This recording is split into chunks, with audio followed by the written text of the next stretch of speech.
More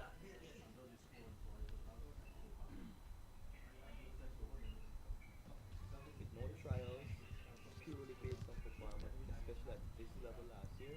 It forced, I see, in my view. What we're going to do is to just not discuss those Stand by. things. Five, Judge, ready? Yeah, I'm ready. When y'all ready. 5, 4, 3, 2, 1, go. Yes, so we are about to witness the beginning of over number 2, Bernard Bailey, back in the setup for the Demerara County team.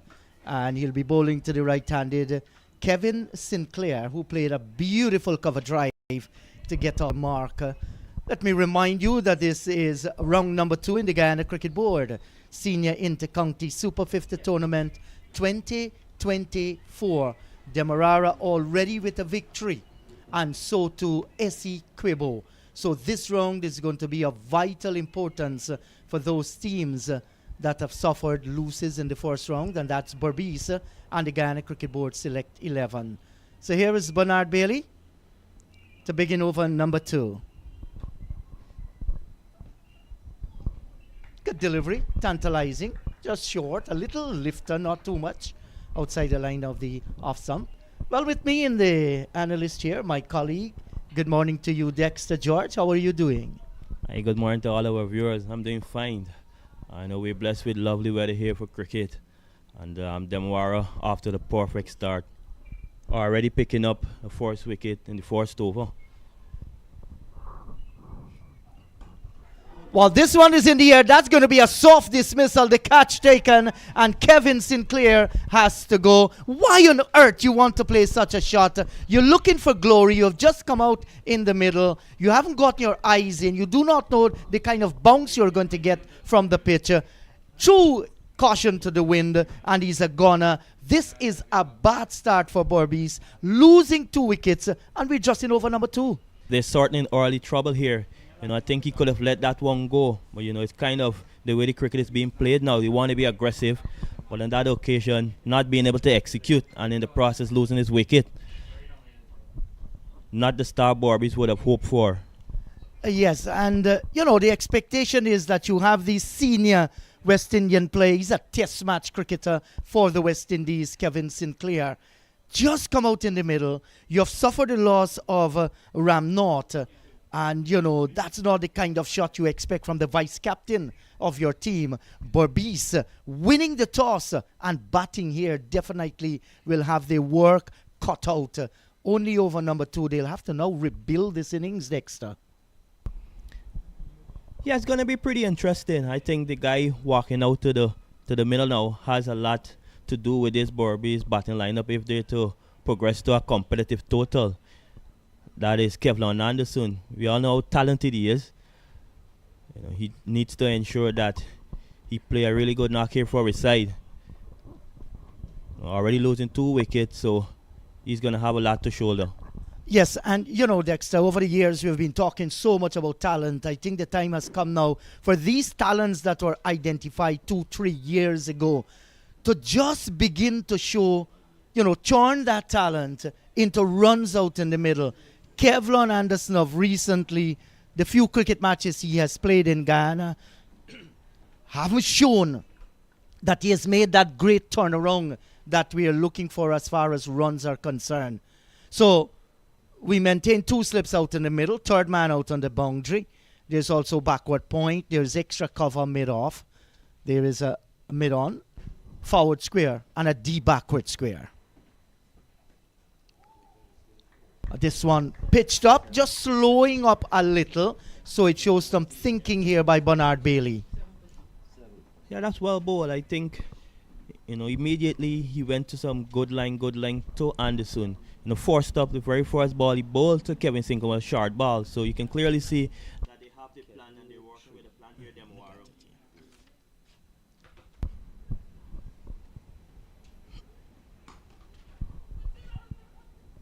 Now that's a good looking shot onto the back foot and just opening the face allows the ball to come onto the bat and gets it down towards cover and picking up a single. So he looks good in the first run he has scored, Kevlon Anderson. He's a touch player, a joy to watch, when he's in a rhythm.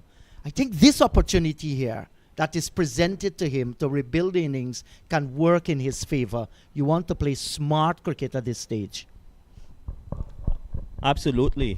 You mentioned a few players who've been identified to go on to greater things for Guyana and for the West Indies. And like you said, he's presented with a really good opportunity. So too is Junior Sinclair. Sinclair opening batting for the second time in this tournament. A bit of a surprise, but he's given an opportunity. Let's hope he can make the most of it. Yeah, you were in Essequibo there for that match between Essequibo and Berbice. I have seen some headline, a shock defeat. I don't think it was a shocker. I think Essequibo has improved tremendously over the last couple of years, maybe the 2-3 years ago. You'd have seen those signs coming through. Absolutely. So wide on that occasion. So you spoke about Essequibo cricket, and over the years, we've seen a lot more players from that county being exposed to quality cricket in the city. Some of them have even gotten cricket board contracts, which is good, and they're starting to mature nicely. They would have been playing together as a unit for quite some time, and you see, in the past where you probably see one or two Essequibo players in the national setup. In recent time, we've seen a lot more than that.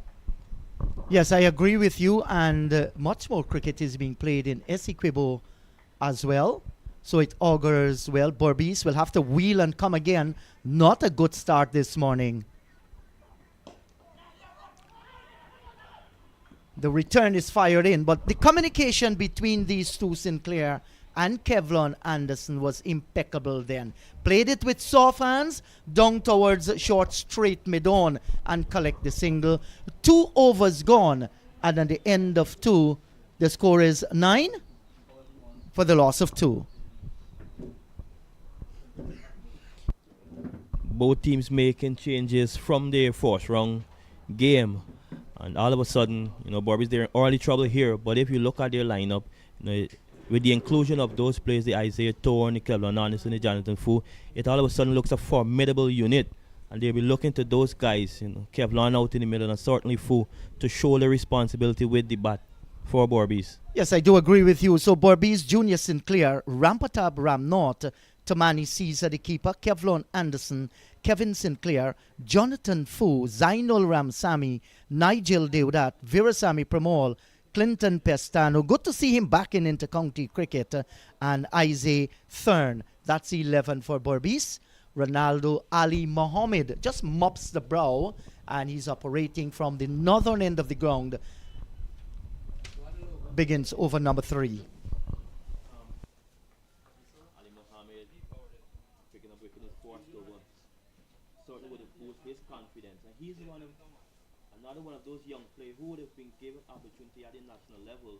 I must say did very well at the first class level early this year. Yes, and it's good to see him. He's just blossoming into a nice little all-rounder.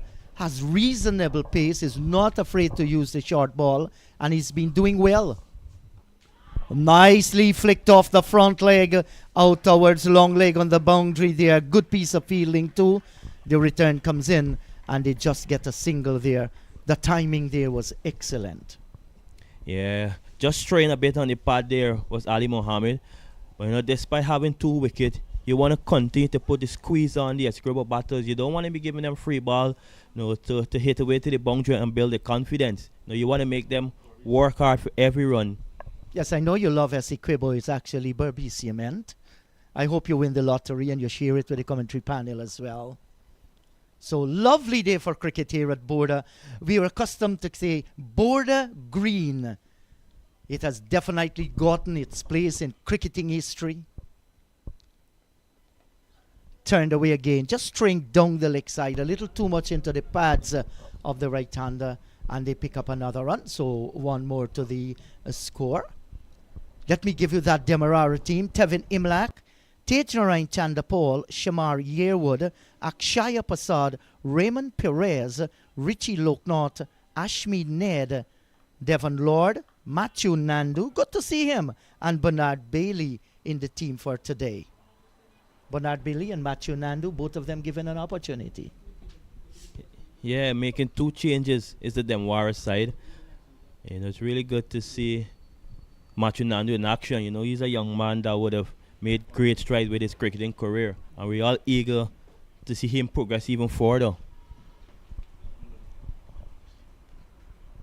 Yes, that's nothing wrong with that. I think that's a good delivery. Short, lifting, just maybe outside the line of the off stump, and well judged by Junior Sinclair, allowing to go by into the gloves of the keeper. This pitch looked very, very hard. It's grey in color, that light grey, which suggests there isn't really any moisture whatsoever inside of it. And so far, I think that the bounce is very, very true.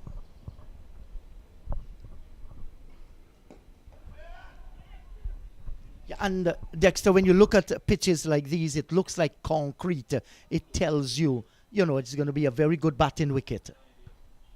Absolutely. It generally is a really good batting surface here at Bourda ground. As you have a look at it there, even with just the third over in action, there's not a lot of moisture being brought up from the wicket. So it tends that there's a lot of runs on offer. Batters just need to apply themselves. Yes, and we have seen a little bit of dust already too. So maybe, who knows, might very well crumble a little, not too much. That's a good delivery. Now, this is very good bowling by Ronaldo Ali Mohammed. He's not trying to experiment a whole deal. He knows his competitor, Sinclair. He's right on target, not afraid to test him with the quicker delivery that is short. This one, he took some pace off it, allows the pitch to do its thing. But Sinclair was equal to the task. That's a little dust on the pitch we're talking about, maybe coming off the peg marks. Now that's a brilliant shot. Standing tall, and he's a tall boy. And it's slowing up considerably. Will not get to the boundary. They'll come back and complete too. Yeah, nicely placed shot there. Most importantly, he got it in the gap, picking up 2 runs. So he's off to a good start. Opening the batting is something that he's been elevated to, and he definitely want to make a good impression. We know how talented he is. It's just to turn the talent, like we've all been saying, into production. Yes, so 3 overs completed. The score is 14 for the loss of 2 wickets. So just trying to battle themselves back into this game. Not all loss whatsoever for Berbice. Very strong team. And you study the history of Berbice cricket, they always give an excellent representation of themselves. What a joy to be back at Bourda. When you walk onto this ground, you walk in history here, man. In a good sense. Don't you, Dexter? Absolutely. And when you're blessed with conditions that is present here today, it just tells you just how happy and excited the players should be to be out there. That's a wide from Bailey. Bailey started reasonably well. We've already gotten a wicket of Kevin Sinclair. So Berbice just need to keep things simple and keep taking the scoreboard. Don't want to try nothing too fancy, and you give the Demerara side for the inroads. Yes, I agree with you. You do not want to lose a wicket. You have a good batting surface. Get your eyes in. I understand that the power play, the first 10 overs, your eyes will lit up. But you play situations. That's a little bit closer. And just tantalizingly outside the line of the off goes by into the gloves of the keeper. Kevlon Anderson had a good look at that one. And then deciding, I'm not going to play at it. Just want to get myself played in. The kind of game, the one-day game, the 50-over version, gives preferential treatment, in my humble opinion, to the first 3 or 4 batters. They're the ones that will get themselves in. You go down deep in the middle, they have to find ways and means of keep the scoreboard ticking. That's tight on line and length again. Good delivery by Bernard Bailey. Anderson walked into it, taps it away into the offside. Exploring the possibility of a single, not on. Tight bowling here. Yes, good bowling from Bailey, you know. Anderson would not be too bothered about that. He know that it runs an offer. Obviously, they're just into the fourth over. So he just needs to get himself set and get a big one for his team here. You know, they do bat deep this Berbice side. And they do have a formidable bowling lineup. So you put runs on the board and, you know, anything can happen. Yes, umpire Josiah deciding that's not a wide, allows it to go by. Was very close there, but the umpire is in the right position. Demerara defeated Guyana Cricket Board 11 by 105 runs. Tage, 103 not out, batted through the innings. I am so pleased to see this youngster getting among the runs again. Akshaya Prasad, a blazing 79 off 52. 5 fours, I understand, and how many? 6 sixes, according to the news that we listened to. Outside the line of the off stump, a wide, and Bailey will have to wheel and come again. Demerara 258 for 9. Guyana Cricket Board 11 replied with 153. Good to see. Batting late in the middle, down the other, Kwesi Mickle, scoring a fine 51. Devon Lord picking up 3 for 21, and Richie Loknath 2 for 19. Sankar, the leg spinner, 2 for 41.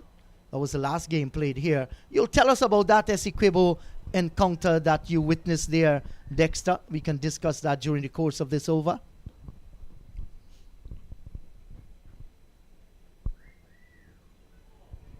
What was the turn-up of spectators like at Pomona in Essequibo?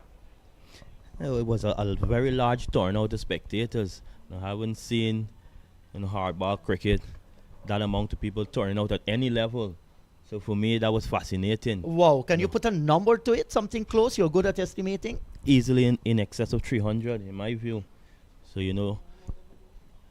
Well, I think, you know, they came out and they witnessed some good cricket. And obviously, the side would have won that game. So they're very happy about that.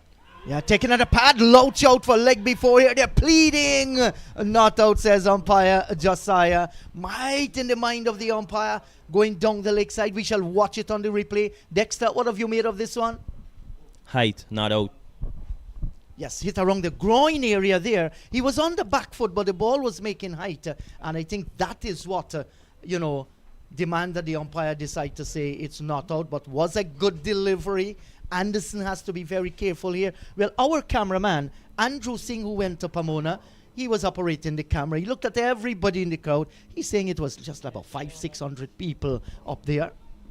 So, it was a good turnout by all means, though. Happy for the people in Essequibo, having inter-county for years. Down the track, and he's driving, he's edging, and he's caught behind. Well, Anderson. You looked at Kevin Sinclair virtually giving his wicket away, and you've gone and do the exact thing down the track, wide outside the line of the off stump. He was teased there, he was tantalized there, and he fell there. Lazy shot the ball before we got out, and on this occasion, being too aggressive. Should have easily left that ball. It was wide. Bailey would accept that wicket. You know, they do not want to underestimate this Demerara side without a few senior players, but they're a talented bunch. They're obviously defending champions. So now the Berbice has been tasked with rebuilding their innings there. You know, the experienced Jonathan Fu is walking out to the middle, so he certainly has a lot on his shoulder. But I tell you what, if he gets going and can build the innings and build a platform, we're in for a treat here today. Yes, and I don't think that this is the situation that Jonathan Fu relishes. He bats, maybe love to see some runs, on the board there, but he's experienced. He's a national player, Jonathan Fu. Served this country, his county well, his club well too. So he's very experienced. It is left to be seen now what sort of innings he's going to play. Ramnott, Kevin Sinclair, Anderson, they're all back in the pavilion. And this is only over number 5 we are watching at the moment. And you will feel that's a huge opportunity here for Demerara to restrict Berbice. Now tell us about that cricket at Pomona. Berbice losing that game. The two Adams in tandem, both with the ball and the bat, man, they give a great account of themselves. Berbice, in that encounter, I thought they bowled well for the most part in defending just 204 runs on the board. The captain, Anthony Adams, for Rescue,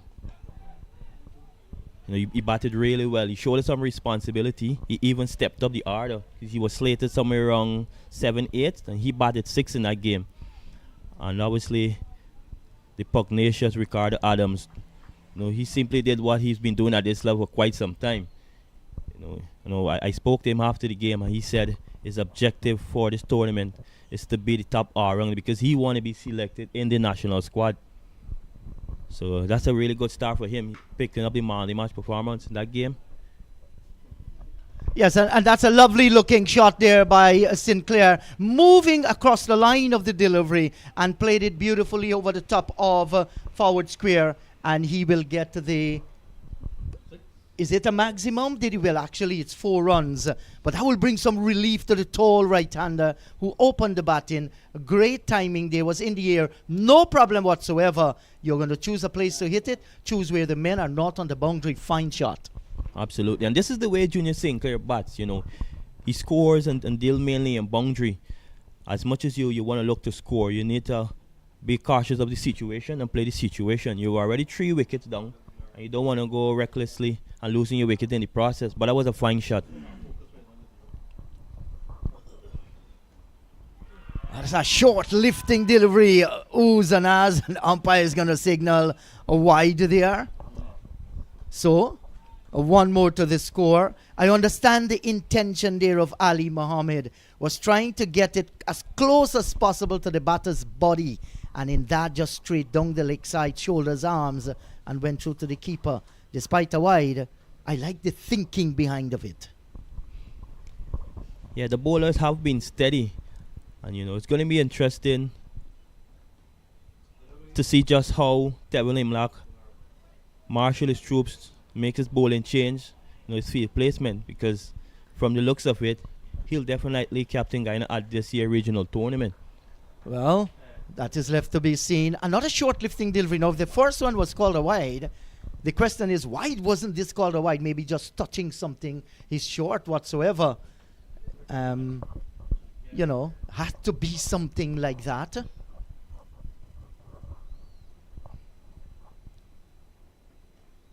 Short, and this is slice over the top of backward point and away to the boundary for 4. That's a good looking shot by the right-hander.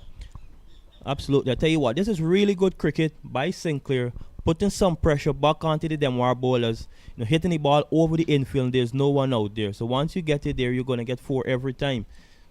Yes, has to be a little bit careful here how you use the short delivery. You do not want to overdo it. If you're getting the short delivery, you expect it to be as close as possible to the batsman body. This one, give him some room and leverage, and he's not going to miss out on those, Junior Sinclair. Good looking shot over the top of a cover. Edging at this one, it's going to go past the first slipper and will come down towards the boundary region, and that's 4 runs. Wasn't convincing, but had enough edge on it all along the ground, down to the boundary for 4. Unfortunate for Ali Mohammed, but Junior Sinclair will take that. We did said that this is the man in which he bat. He tries to be aggressive. He's going to look to score. And I think this is really good cricket. He's not allowing the war bowlers to just bowl at him and bowl a large number of dot balls. He's looking to score when the opportunity presents itself. And I think that's what you need to do. And this time very stylishly, 1 score, but that feeling of getting, the ball right in the middle of the bat. 5 overs gone. At the end of 5, 29 for the loss of 3.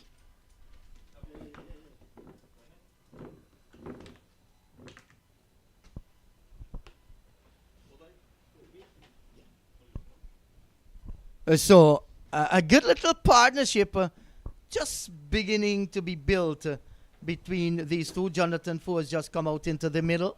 You would have watched the departure of Rampatab Ramnath. He's gone without scoring. 4 for 1 in the first over. Kevin Sinclair gone for 3, 7 for 2, and then Anderson caught to the wicket of Bailey for 2, 16 for the loss of 3. Yes, and that's not a good mood there in the Berbice camp. Hands folded. Some people on the phone making contact. They know their team is in some sort of trouble. Those are not good signs. Just have to pick and lift themselves up. Now we've seen a hand on the jaw. 29 for 3. Over on number 6. Whipped off the front pads by Jonathan Fu out towards the forward square boundary. Now this is not going to get there. It's going to slow up a little. The return will come in and they'll stay for 2 good looking runs. Well, I look across to my left. I almost say, hello, what a great company, Jackie Chan. Where's my good friend Naim Chan? Good morning to you, Naim. Well, there's several other Chans, as you remember, Amitabh Bachchan, some of the great Chans across the world. Good morning, people. Nice Inderjeet, nice weather conditions. Oh, lovely weather condition. Nice stream of radiation coming down from the sun. Wind drifting across the ground. Bourda looking real good out in the middle. Always a joy, Naim, coming to Bourda. Always. Mecca of cricket in the West Indies. And he's it's coming off the outer portion of the bat. Edges down towards fine third man of the bat of Jonathan Fu. Broad smile across the face of Bailey. Look at this, Naim. That was an excellent delivery, and Fu was beaten all ends up. It was a lot of pace. Maybe that is what saved it from going to hand in the slip cordon. And I'm wondering whether at least Jonathan Fu and Sinclair, they're both making a deliberate effort to occupy the crease. That's a good sign after ridiculous performances from some of the earlier batsmen. And this is what they need. Somebody, wow. Well, he was moving across the line there, Naim, and the bowler saw him coming and just maybe aiming for that leg stump which was exposed and straying. We had seen a few of those from Ali Mohammed, 2 in 1 over initially, and a couple here or there from Bailey. So, and they're pretty fresh in the Jeet, so that they're not concentrating more. In limited overs cricket, you want to restrict this as much as possible, as well as not bowling no balls. We have not seen any no balls, so that's a credit to them. A short, this is in the air, didn't get it the way he wanted it. Over the top of extra cover, they've gone for 1 and will come back and complete 2. Maybe just coming off a little slower. But I've seen him struggle a bit on the offside. He's not getting the timing right, and it's something that perhaps he'd have to work on in this particular innings. Yes, today at the Luzignan ground on the east coast of Demerara, Essequibo, they are playing the Guyana Cricket Board Select 11. That's going to be interesting. And knowing the East Coast, a lot of people will be going out there to view that encounter as well. Essequibo is on a high, winning their opening encounter against Berbice.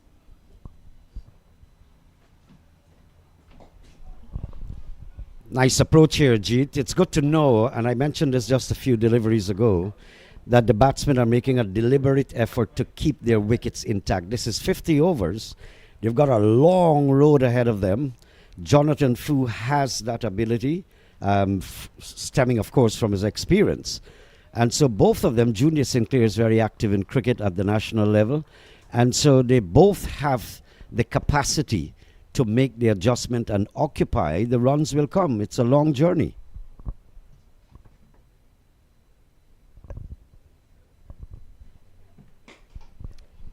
Kind of impatient there, but got it along the ground down towards Chanderpaul down at mid-off.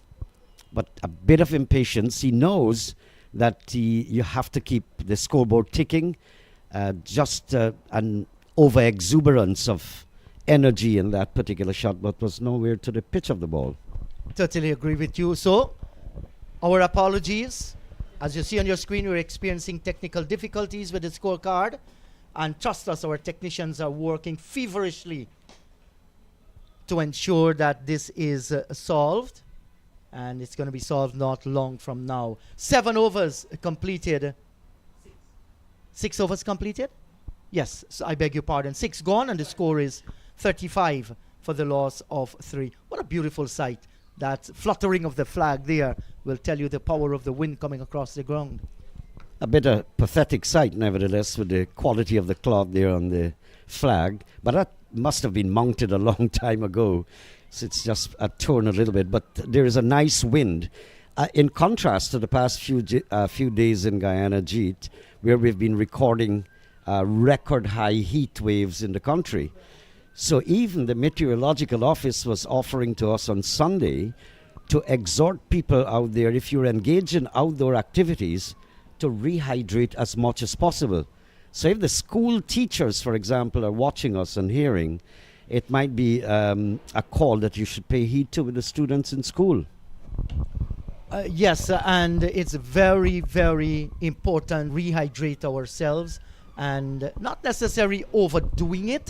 With water, by the way. Yes. Rehydrate with water. And maybe other fluids as well, Naim. Yeah, that's very, very important. That's a place of worship here, just off the Chief Chanderpaul Drive. You know, my dear friend from Trophy Stall, Ramesh Sunich, normally goes there, he and his family, to worship.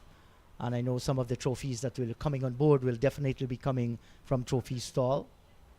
So, it's going to be Ashmead Ned.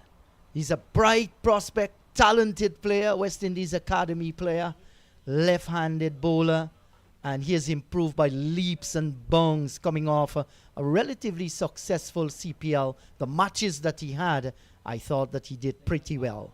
But here he's bowling to Jonathan Fu, starting over number 7. I'm not certain whether that came off the bat. He's backing us. But the body language of the players suggests that it came off, or they were appealing for an LBW decision. We'll have a look at the replay.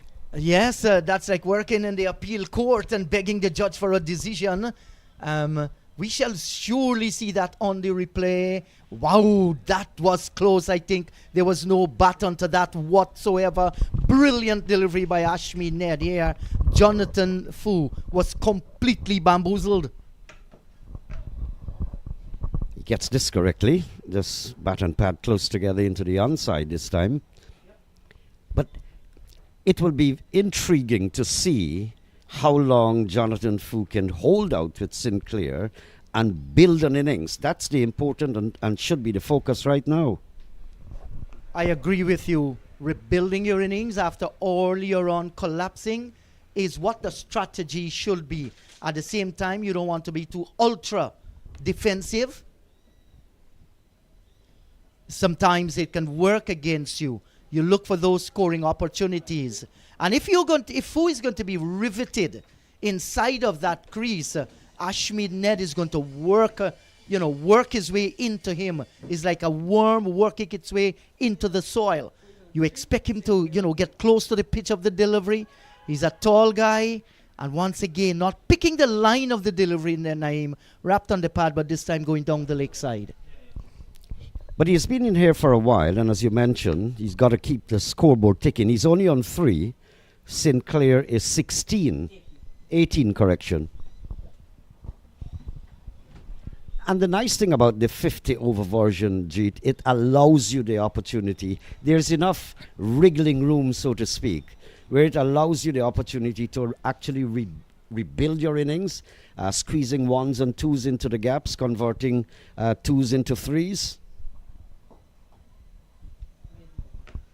Yes, that's a maiden over delivered there by Ashmead Ned. Brilliant first over. 7 overs gone. It's 35 for the loss of 3. And yes, Naeem, you're spot on. This is what you expect. You might lose a couple of wickets earlier on, but it offers you the opportunity. 50 overs is quite a heck of an innings there out in the middle. To rebuild the innings, rebuild your think differently, come to plan B. And things can happen for you. You don't want recklessness to get the better of you. I'm looking there at some solemn faces. Solemn. I was wondering if anyone had passed out from the administration, but they're all alive. Let me guarantee you that. Good morning, Mr. President of the Guyana Cricket Board, and of course all the working staff. Nice pitch, Jeet. I heard you mention about it. It seems rock hard, and I'm not seeing anything keeping virtually low. It has been quite even. Yes, I think the pitch has played well so far. The bowlers, they have bowled an excellent line and length, very stingy, some good deliveries too. But I think that you come to senior inter-county cricket, the expectation, some of these fellas have been playing cricket for quite a long time.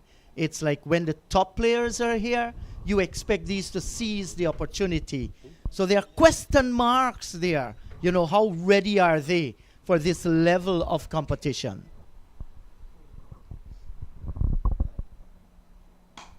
Broadsided on the offside. Normally you're broadside on the onside. But that was so short, Jeet. There is absolutely no one on the extra cover, sweeper position on the boundary. So it was there for the asking.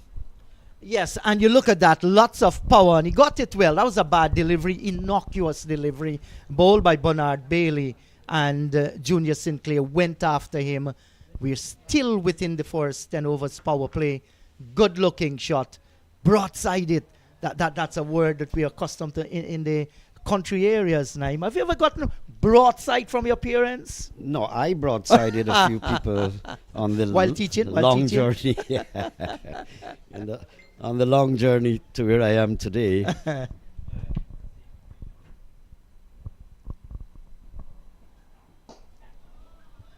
Now, Junior Sinclair did well with that delivery. I think he was deceived in the air for a while. He delayed the shot, actually, and got it quite nicely into the onside. Picked up 2. Yes, good-looking shot. It was a slower delivery too by Bernard Bailey. So he waited nicely and picked the gap. And he's looking in good touch here. Junior Sinclair has all the time in the world to turn this into a half century and then think 3 figures. You have the entire, 50 overs to do that. Well, there is how many? 43, including this one to go. And he's hoisting this one over wide long on and out towards the boundary for 4. Deliberate shot, pitched up into the pads there by Bernard Bailey. And he's not going to miss out on those. Very calculated shot. There's a long on, but that went to the right of the fielder down at the long on boundary. And so, again, I'm getting to appreciate the effort and the concentration displayed by the 2 players. He's raced to 28. But definitely his shot selection has improved tremendously as the innings mellowed with the passage of time. Yes, and what has happened is that the slip has been taken out, but there's still a third man. There's an offside field there. Just straying into the body of the batsman and paying the penalty. Bowl outside the line of the off stump like he's doing, but this time he's corked. That's a big shot. That's gone away. 1 bounce over the top of wide long off, almost over extra cover. Perfect looking cricket shot for a boundary.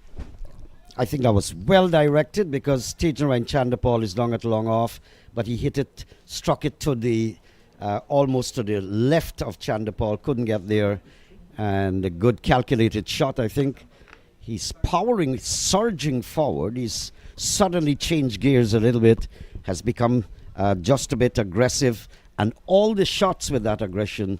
All the shots have been well calculated, well timed. Yes, and he comes from a family that has cricketing blood in that, the DNA inside of that blood. The Sinclair, Junior, Jason, Kevin.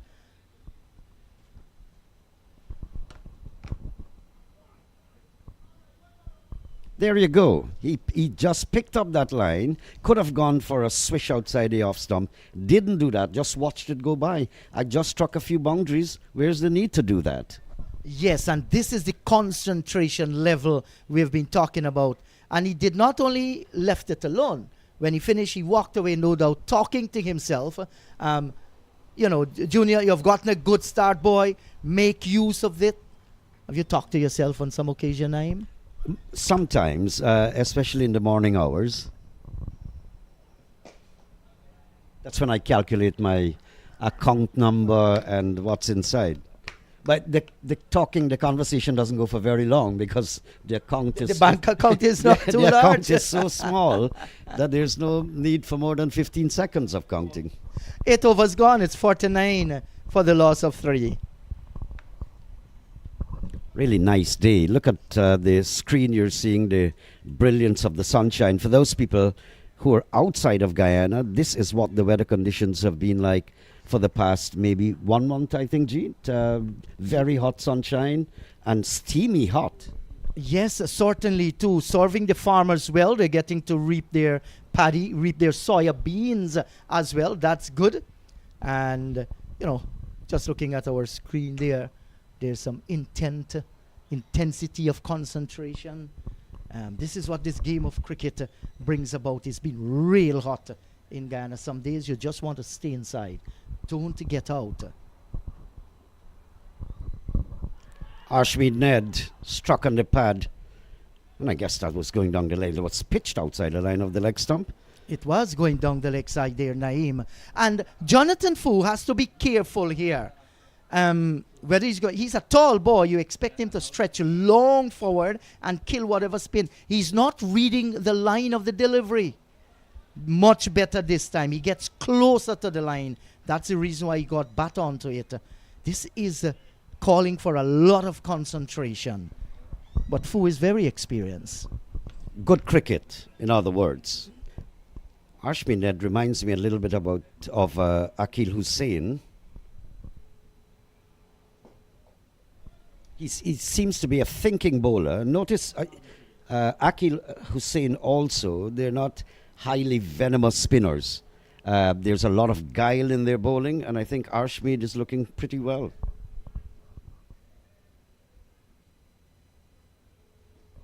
Thinking, faster ball.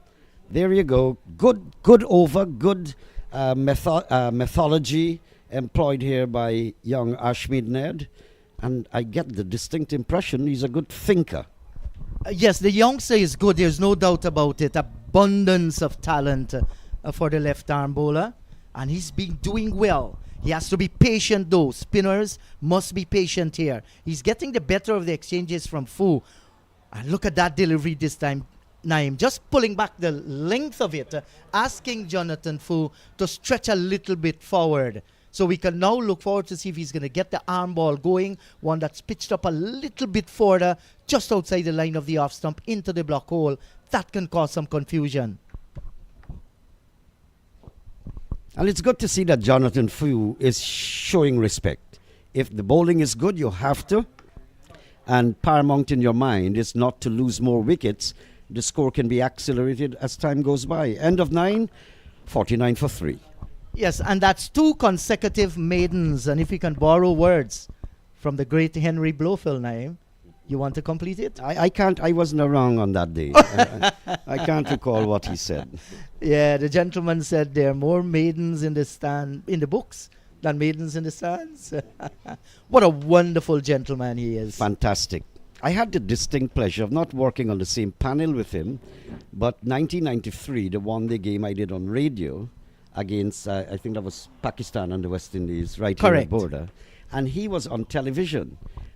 May I say, he was actually a hero for me in commentaries along with Tony Kosher. So it was a delight, although we were not in the same box, just to be around the guy. Yes, and what we are seeing there is a picture of the botanical gardens and the zoo area in Guyana, just across Vincent Road there. Beautiful.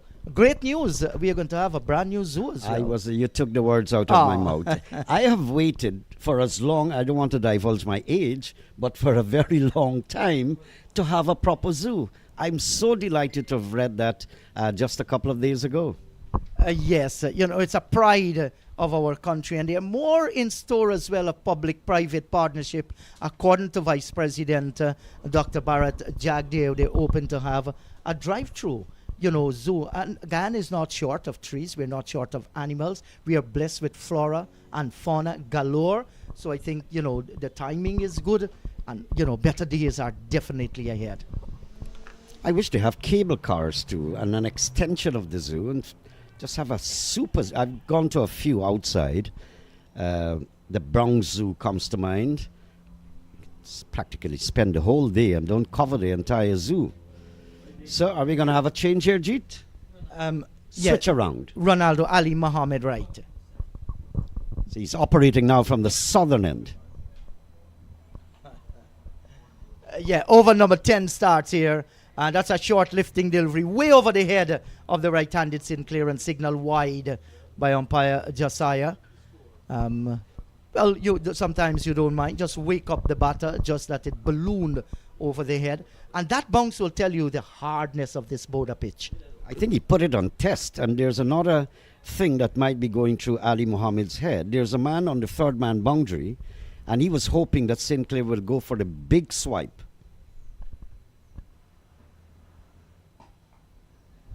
Yeah, just cutting down on the pace a little. Good length bowling here, directed at somewhere around the right chest area of the batter.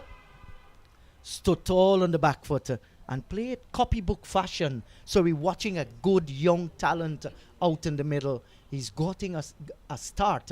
You know, we want to see him go on. Demerara is looking to see the back of him. What I'm also seeing, 2 deliveries short, how easy it is to bat Jeet.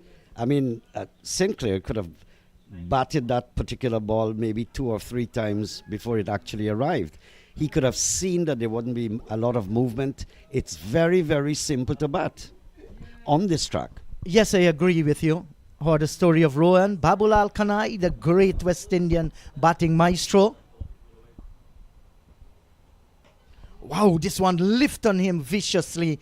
Played it well though. Right on target. This is good bowling by Ali Mohammed.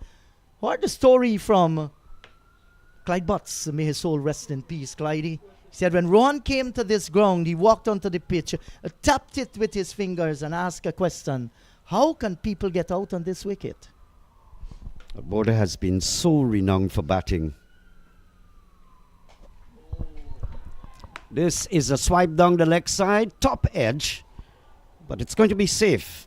There's a short backward square, and there's a man down on the square leg boundary. It went between the two of them, high in the air and away from the hands.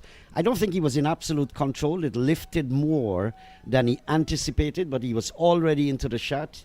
He was committed, and so but it took the top edge, and that's what saved him.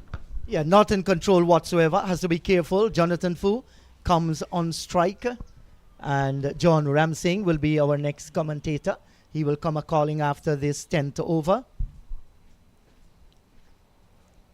One is edging and taken behind by the keeper. Well, that was on the card. Jonathan Fu was struggling out in the middle. A vicious lifting delivery right around his nose, lips area. Couldn't get the bat out of the way. High on the bat, and the catch well taken by Tevin Imblak. 4 wickets gone. 51 for 4. Is that the end of the 10th over, Andrew? No, there's still one more deliver to go. They didn't want to lose that wicket whatsoever. That's a fatal blow, I think, to Berbice. The Demerarians, I think, got the impression that this innings is rebuilding and rebuilding well. So I think a bit of fear was creeping, just a tingling of it, into the minds of the Demerara side, because they suspect that Fu is going to work his way in and then have a later explosion coming down to the end. So to get Fu's wicket with all that experience, I think they have every reason to celebrate. Yes, and you want to celebrate that. They did that. And now look at the scoreboard. 51 for the loss of 4. Rampatab Ramnot, he was caught to the wicket of Ali Mohammed. He didn't score. It was 4 for 1 in the first over. Kevin Sinclair went for 3, 7 for 2. Anderson was caught to the wicket of Bailey for 2, 16 for 3. And Jonathan Fu, he was caught to the wicket. Brilliant delivery. Great catch by the keeper, Tevin Imblak, of Ali Mohammed. He made 3. 51 for the loss of 4, with the final delivery coming up here. And just when you feel that a partnership is building, Berbice, they have to just rethink strategy after strategy. Well, not taking anything away from Ali Mohammed. That was a very good delivery. Naeem, just look at this replay here. Short lifting delivery. Beautifully bowled. The line was good and moved away from him as well. So lots of credit there to Ali Mohammed. I think splendid delivery. It was testing. It was on a good length. It made height, almost getting to the body of Jonathan Fu. Zainul Ramsamy, the new batter, looking very competent onto the front foot defense. 10 overs gone. At the end of 10, it's 51 for the loss of 4.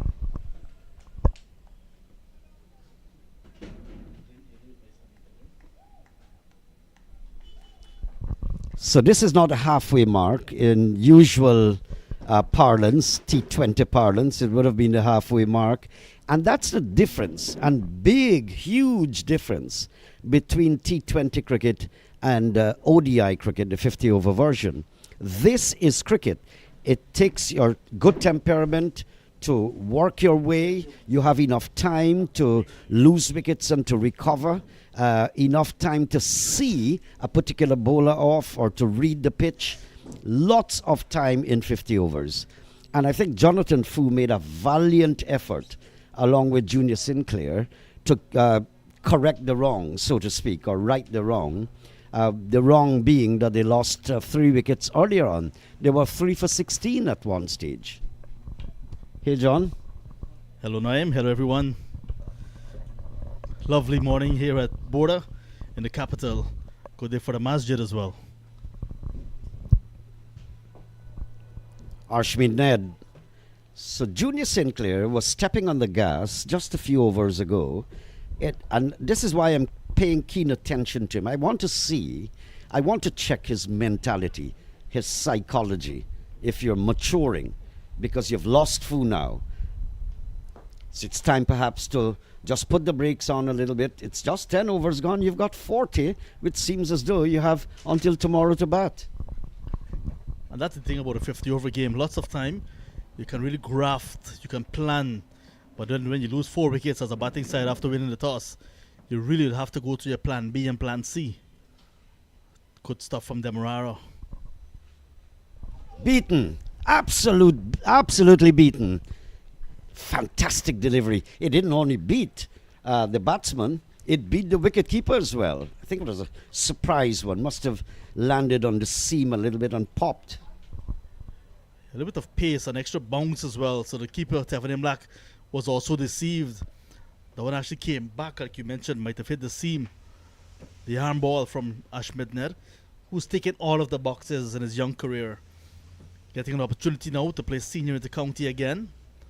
And doing very well. I see Gudakesh Moti is bowling a lot of those deliveries and he's mastering it. I was about to make the point as well. In the absence of Gudakesh Moti, one would expect someone like Ashmed Ned to step up to the plate if given the opportunity to represent the Guyana Harpy Eagles in the regional Super 50.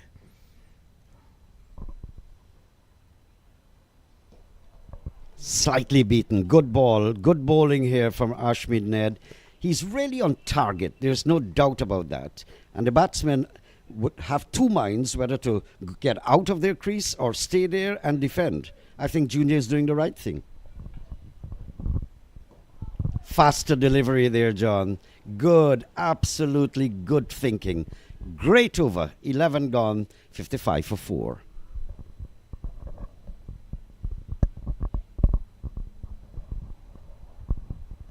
Good stuff from Ashmed Ned, yes. Using the conditions nicely here at Bourda. Earlier, Inderjeet and Dexter were looking at the pitch closely. And I think that it is a good one. We saw a little bit of moisture because the opening bowlers had some of their footmarks on top of that pitch. But other than that, it's held itself nicely. Even bounce and carry. And it's something I saw as well on social media. Persons who looked at the game 2 days ago right here at Bourda were impressed with the consistent bounce and pace at Bourda. You guys speak about how batters really enjoy their time at Bourda, but bowlers now getting some amount of purchase and support. And that's encouraging that not only the batters have something to really work with here, but the bowlers, once they're prepared to put in the work, will get some rewards. Ali Mohammed will continue. And he's doing that from the commentary box end. Zainul is the batsman there. But I've seen situations like these describing the national team several years ago. I'm talking about the era where Brian Lara, Hooper, Chanderpaul, they all played for Guyana. And in particular, Brian Lara and Hooper I saw in a particular match where the Guyana was in a bad, the West Indies in a bad state. And what they did was to keep pushing and squeezing into the gaps. And you'll be surprised the scoring rate kept going up while they were defending. And all of a sudden, your side would have come out of the problem. How they did, the batsmen knew exactly what they were doing. Just squeezing it on the onside, offside, converting 1 to 2. And that went on for a dozen overs or so. And all of a sudden, you're out of trouble and you can start to have a flurry of strokes. Those are batting geniuses. They would work the gaps, like you said, when the bowling is on top, without taking any risks. Run 1s and 2s quickly. Good ball, Ali Mohammed, squeezing the batsman for space. That's an attempted slow ball from Ali Mohammed coming out to the back of the arm. So looking to really use his variations here on this track. Looking for another wicket. Junior Sinclair, the set batter. We'd love to see the back of him. But Sinclair, they're not timing it well. Just hitting it hard into the ground. He as well realizing what an opportunity he has here in front of him. That's preconceived there, Zainul. It's a wide delivery nevertheless, but preconceived. Sinclair, correction. Zainul is number 28. But an irrational shot. That was really high, wild, and complemented with a wild-looking shot. And we've seen some cheap dismissals already, playing some bad shots. The Sinclairs earlier, and Kevin Anderson. There's Kevin Sinclair and Kevin Anderson. Do not want another bad shot to result in a wicket. Not an awkward bounce there from Ali Mohammed. I think Sinclair did well enough to defend it into the offside. There is something I want to mention here, John, is that having the advantage that the Demerara side has, 55 for 4 in only 11 overs. Well, actually, the score is 58, and that will be corrected soon on the television screen. But having this advantage and having them in a situation like this, a bit more pressure would have been nice to see. Totally agree with you there, Naim. But sometimes captains get a bit too defensive too early. You have a team reeling at 58 for 4 in the 12th. Some more pressure would have been ideal, especially with Zainul Ramsamy on strike, just got into the crease. And Sinclair, you can see, prepared to play some shots. You want to get him back into his shell. Absolutely. No slip, no forward short leg, no silly point. He's just having a free day now, just outside the line of the off stump. Ali Mohammed is bowling well. He's getting the ball to lift appreciably, at least a slip. You've got 4 of the best batsmen of the side back in the pavilion and no pressure on them. 58 now for 4 at the end of 11. End of 12, am I right?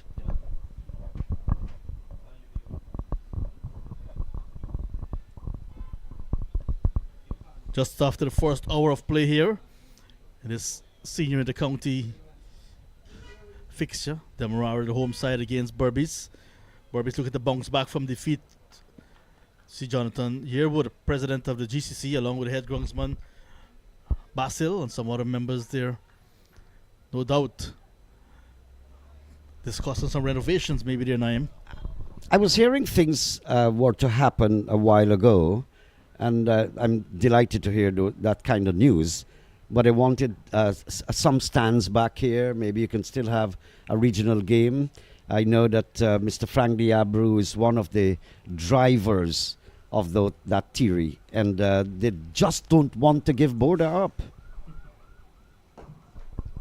And I agree with them. Arshmead Ned, the bowler. Yeah, you don't want to give away history at all. This is really a fantastic venue.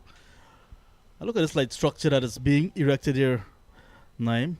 Get the impression that night activities will be part and parcel of this venue pretty soon.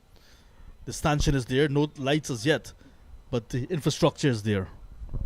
Where that light post is, I'll give you a little quiz, John. I wonder, you remember what stand was there? I remember in the exact position used to be the Shell scoreboard. Right, and the stands that run alongside. So do you have the south rails?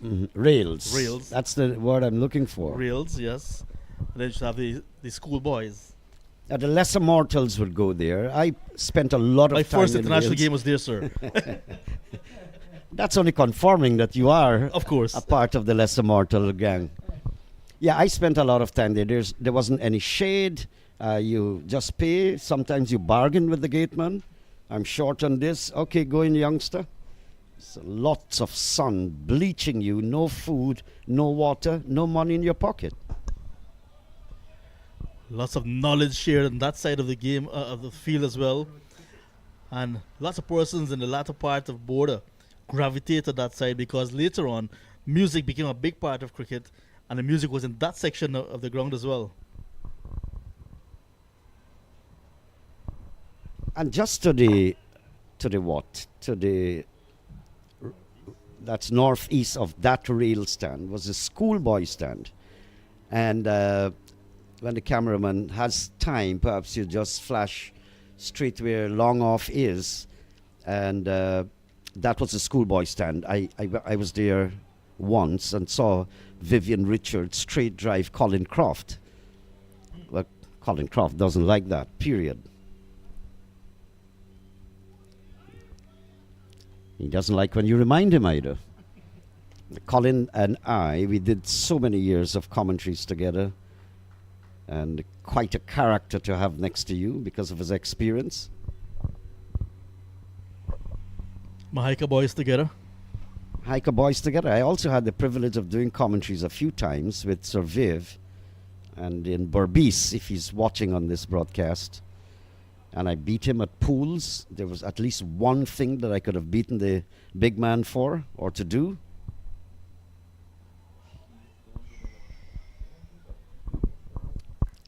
So watchful there, watchful over. Yeah, Andrew? 61 for 4, the updated score. 13 overs gone. But it's unimaginable just because we have the time. That's the stand I'm talking about, is that right? That's Lance Gibbs. It's to your right, Andrew, if you don't mind, where long off is, right down, just there. That was the schoolboy stand. A vicious, ferocious straight drive. Colin Croft running in with all his worth. And Sir Viv straight driving him for 4. That never came out of my mind. I saw South Africa and West Indies in action from that same schoolboy stands. That would have been, what, 40, 50 years ago? I was not a schoolboy, but however, I managed to get one of the school children's lunch. They had extras on that day. Wonderful test match. Saw Carl Hooper in full flight. And it's amazing. I did commentaries with Sir Viv in Berbice a few years back. And he's a different Sir Viv. All smiling, laughing, and taking his licks as a big man in pools. Ali Mohammed again operating from the southern side of the ground. But you can remember those days where this level of cricket inter-county, you're looking at Clive Lloyd and Alvin Kalicharan and Stephen Comash and a whole lot of them that played for the West Indies would be at the same time competing at the inter-county level. And now they're all on different contracts all over the world. Nice looking shot there, but straight to mid-off.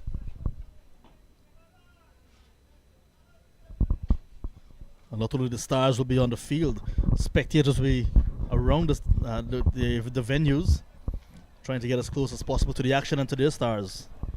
Absolutely good point. Because up to the 90s, I recall, when we go to Essequibo and in Berbice, not a good delivery.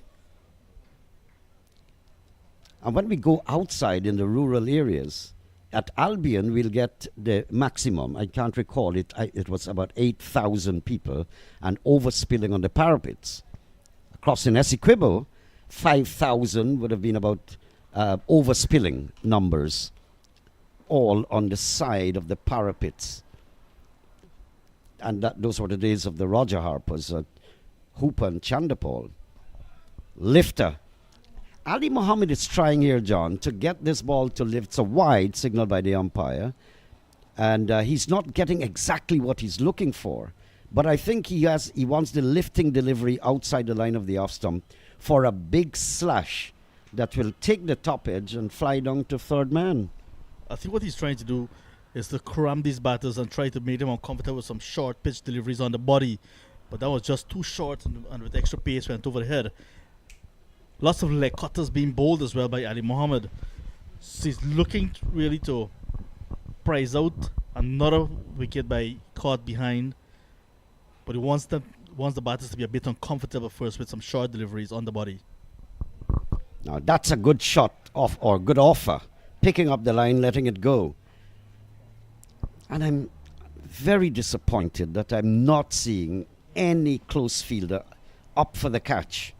This should have been overly aggressive at this moment, and not now, maybe 5, 6, 7, 8 overs ago.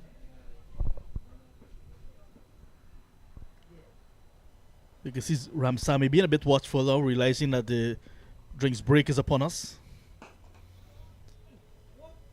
Some aggression again from Ali Mohammed. I think that was bordering on arrogance because the batsman didn't move from his crease. Where was the need to spin around and fling that ball with that kind of aggression? He could have struck the batsman.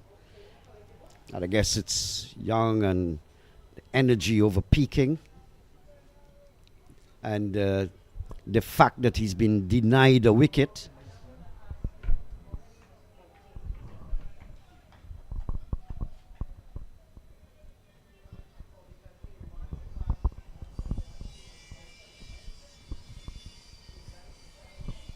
That's a little bit of partnership there for you.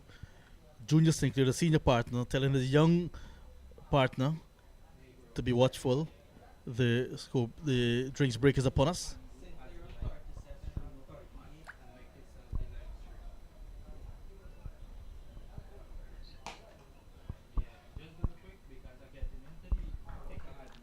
Sinclair is the non-striker. 63 for 4. 14 overs gone. And so we're going to have a water break. Long ago, many years ago, you would have the water cart being brought onto the field. A little square box on wheels, and you push it out, and the players converge around. Now it's more like in your hands.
Welcome back to Bourda. 14 overs gone in the Berbice side innings. They're batting first against Demerara here at Bourda.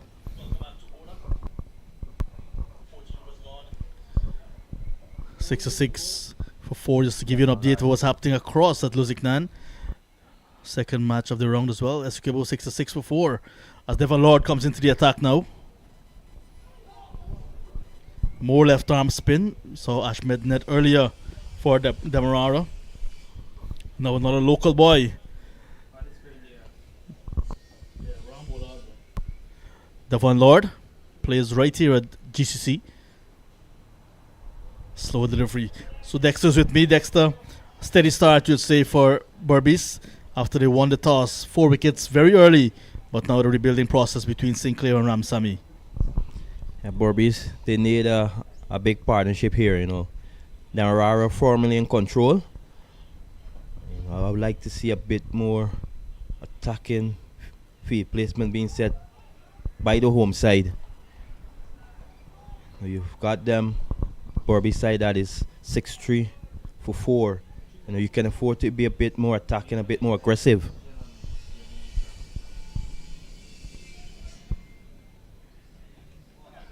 Chopped on, just too tentative.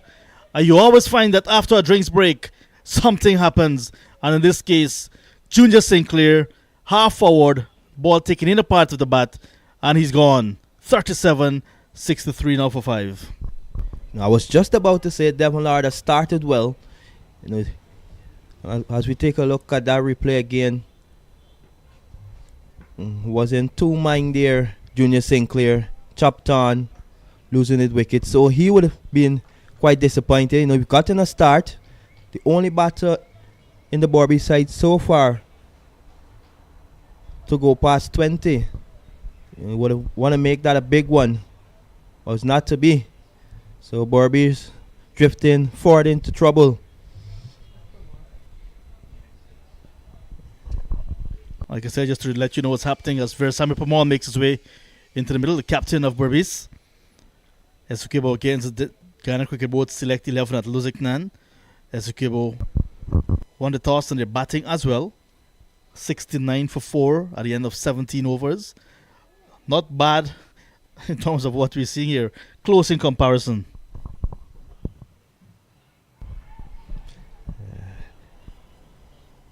The Guyana Cricket Board Select 11, you know, looking for the first win.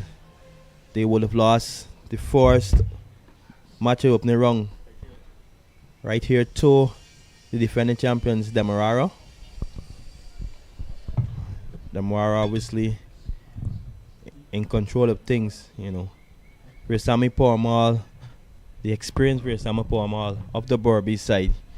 You know, needs to build a partnership here with Ramsamy. Look at that. Wicket made to begin with from Devon Lord.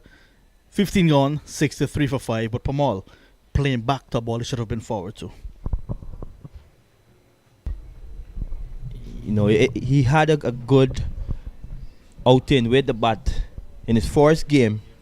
He spent some time at the crease. Didn't get a big score, but he showed the application. You know, he showed leadership with the bat, and he's required here once again.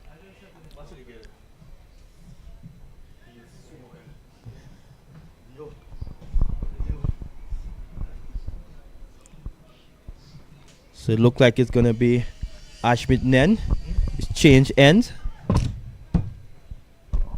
Left arm spin from both sides. Look at the teams for today, Demerara and Berbice. Demerara made 2 changes. One at the top of the order, one at the bottom. Sachin Singh coming out, making way for Machu Nandu. And then also Christopher Harry making way for Bernard Bailey.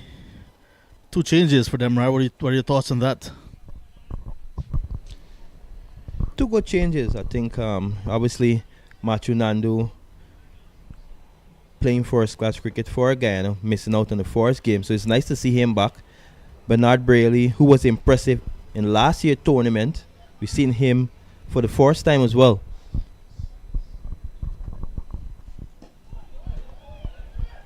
Look at the figures of Ashmed Ned, left arm spinner from up the road at Demerara Cricket Club. Now into his 5th over, just conceding 3 runs. Talk about economical. Absolutely. He'd want to pick up a wicket or 2 to make that figure look even more impressive. It's a nicely played shot by Ramsamy. We'll only get 1. I think this partnership is absolutely crucial for Berbice. They still have the likes of Clinton Pestano to come, but he need a platform set in order to go about his cricket the way he goes about it. You mentioned a name that I have a lot of time for, Clinton Pestano. Disappeared into the wilderness not too long ago. Just before that, he was a talk of the town. It's good to see Pestano getting an opportunity again. Hoping that from a Pestano standpoint and a Berbice standpoint, and of course Guyana, that he makes full use. Absolutely. One of the better and talented all-rounders in the country. So it's really good to see him back and playing cricket. With a few spots being up in the national team this year, he want to put his hand up. There'll be no Shortman Rutherford, no Romario Shepherd, obviously there in Sri Lanka with the West Indies team at the moment. So a few spots there for some players if they can put their hand up. And this is nice tight bowling from Ashmed Ned. We mentioned he's been very economical and he's not giving the batter any free scoring opportunity here.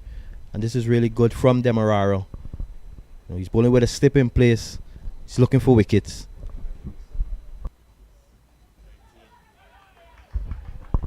Nicely knocked down, but good flight, good control from Ashmed Ned. I love the way he's actually going about his business. Just playing the patient game so far. Nicely knocked down by first slip. Akshay Prasad in that position.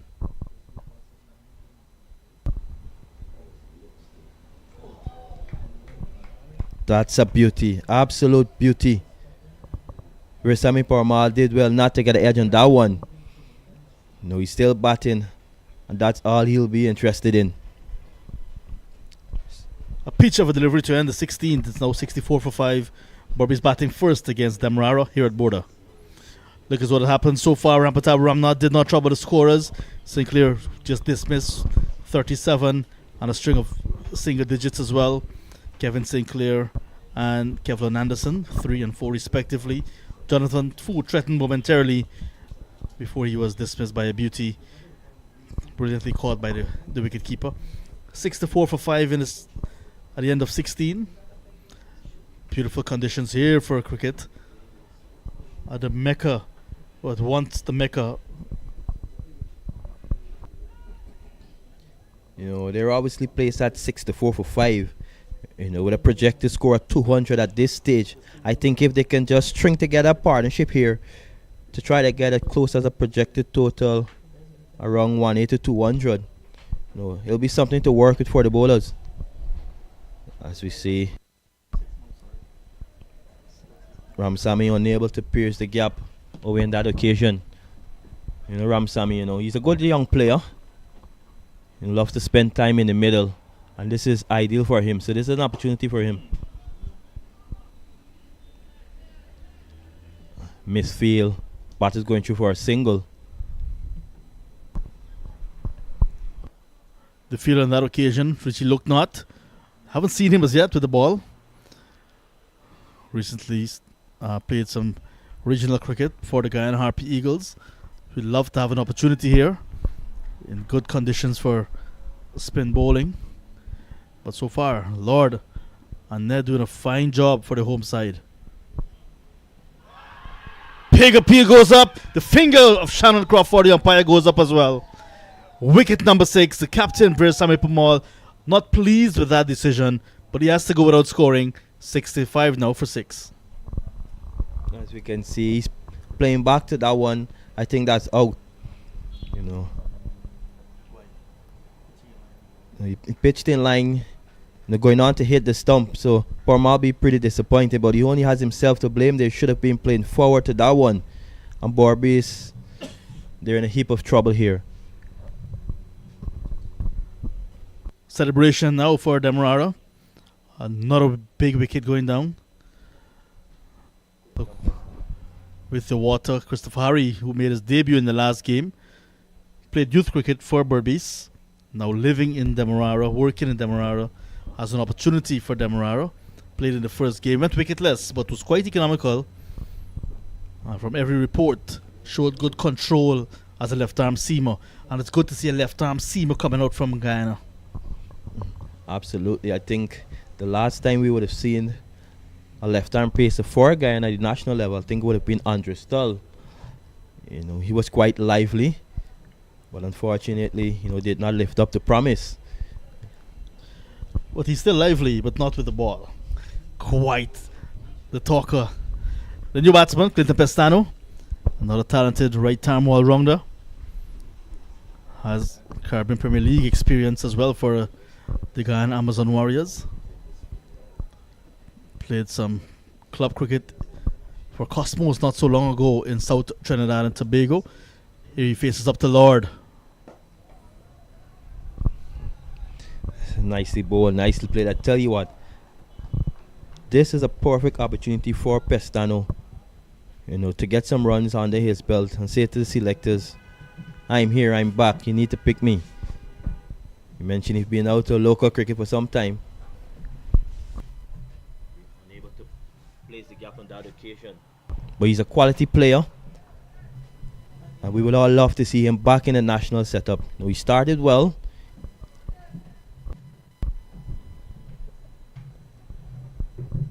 Lord has been impressive thus far. Lord has been showing good control. Captain of GCC.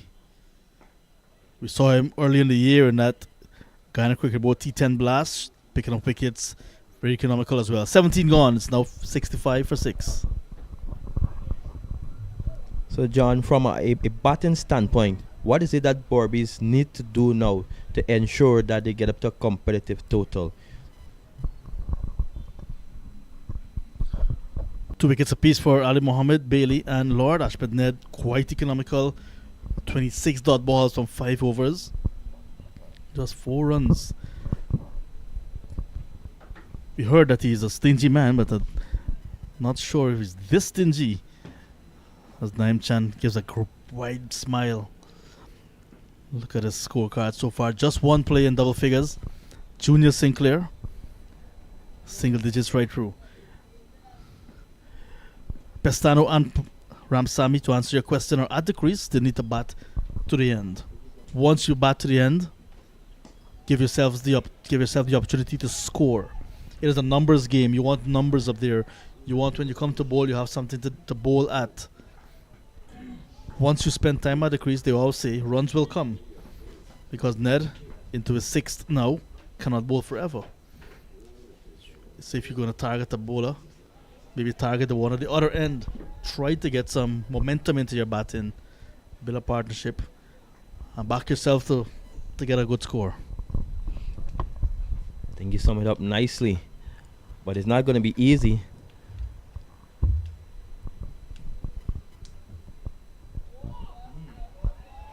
We've seen some torn being extracted from the surface. You mentioned about batting all the overs. They do have a really good bowling lineup, so they just need to give themselves a chance with the bat to put up a competitive total.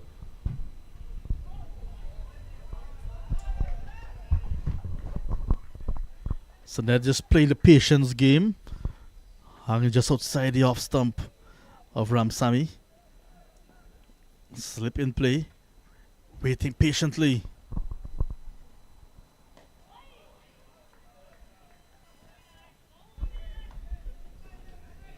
I've been impressed with the temperament of Ramsamy thus far. I think he's batting the situation. Score's not been taken over fluently, but he's still there. He's batting. He's toughing it out. Sometimes is required.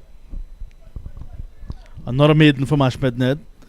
And after 18 overs, Berbice 65 for 6.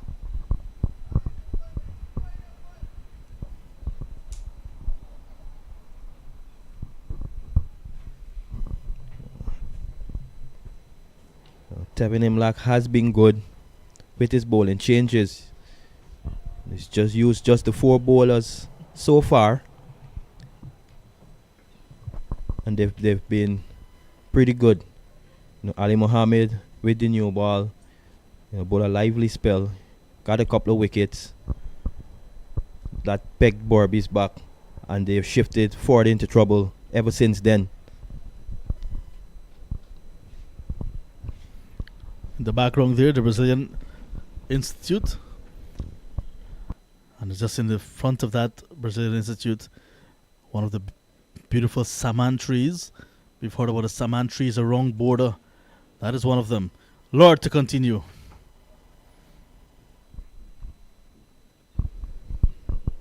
So Pestano now with a big task, big responsibility upon his shoulders to get a score for himself. Put Berbice in a good position. Has to negotiate some quality left arm spin from both ends now. Take outside edge. He's going to get off the mark here, Pestano. Good fielding, however, from Perez. Good cricket. Yeah, that's a well-judged single. I think they just need to ensure that they keep trying to take the score over on Clinton Pestano. We all know what he's capable of, but he just needs to give himself some time here. He can be destructive, and he has had a perfect opportunity to probably get an off century and to go big for his side here. The Demerara bowlers has been doing a good job. And I think in this situation for Berbice, Ramsamy is the kind of battle that you love to have at the crease. And he has a good calm head, a good calm mind. So he's not going to be too rash. He's going to play the situation. LBW shout going down. This is pretty good bowling from Lard. We saw him early this year in the Guyana Cricket Board T10. I think he finished second leading wicket taker in that tournament. Very economical too. As he continues to peg away here, continues to be impressive. We saw him picking up the wicket of Permal, who was playing back in his crease. And now Ramsamy opts to go on the back foot as well, open up his stance, clearing his front leg. That's not the ideal way to play Lord, who's in full flight. Just a single from the 19th. All 6 on the board. 66 for 6.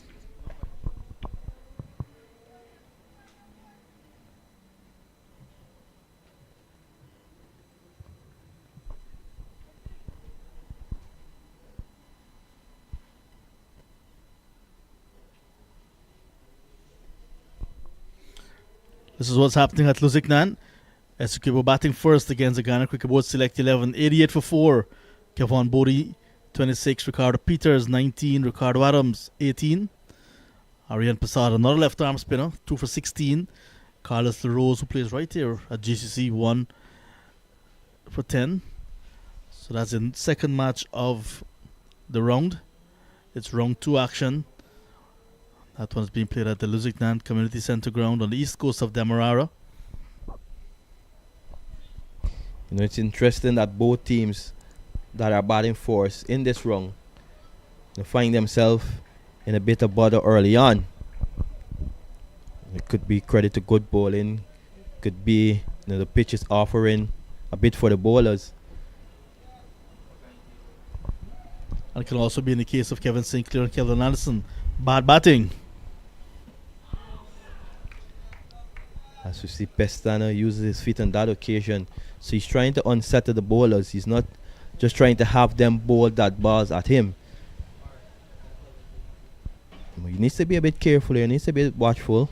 Now there's a lot of overs remaining in this game for Berbice to bat. So he can afford to not try to do too much against Ned. He's bowling well. He's going to bowl just 10 overs. Powerfully driven down towards long on. You got a feeling that Pestano's just waiting for an opportunity to really unleash. He has the power, he has the temperament, no doubt has the experience. What I'm seeing from him so far, lacking a little bit of confidence, maybe a little bit low on form. Not sure what type of cricket he was playing before. In the air, but look not, cannot, with that full stretch dive, cannot hold on to it, and it goes into the boundary. That's a sweet shot. You know, as we look at it again, very well executed. In the gap. 4 more. The good thing about that shot is that it was all along the ground. Minimal risk. And he's taking advantage of scoring opportunities when they're presented. He's batted the 29 delivery, so he will have gotten himself in. Just need to try to turn over the strike here now. Been a long time since we've seen a boundary. There's a first boundary off of net as well. Somewhat damaging his figures. Now none for 9 in the 7th.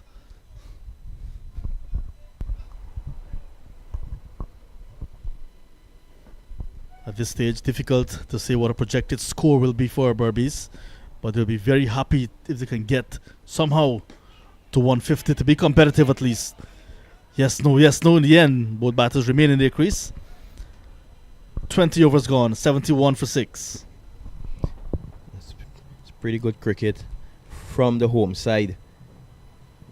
You know, they have fielders close in catching position, which indicates that they're looking to be aggressive, they're looking to be attacking, they're looking for wickets.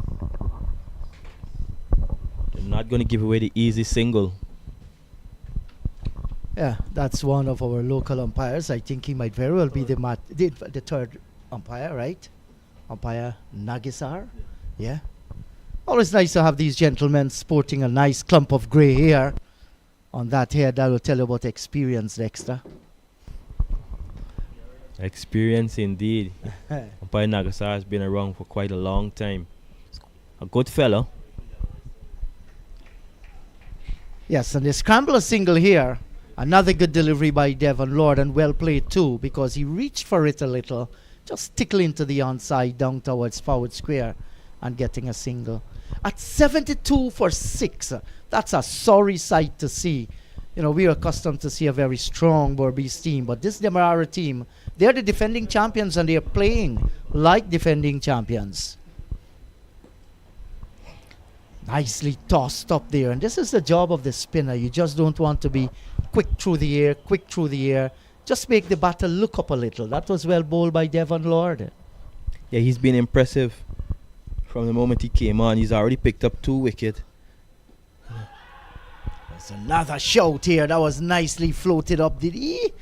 Well, where did it pitch? We shall certainly saying height there, umpire Shannon Crawford. And our technician is going to take us there. Was it there for height? That was ever so close. Oh, he's going over the top, and that's going to go away towards the wide long on boundary for 4. Brave shot for the pitch top, and he went after his man in the meat of the bat and gets a boundary that has been very, very scarce. As we look at it again, I tell you what, that's a safe shot. There is no one placed on the long arm boundary, and he has been out there for some time, so he's looking to kick into second gear as Ramsamy. Very well played. Safe shot. 12 from 34 for Zainul Ramsamy.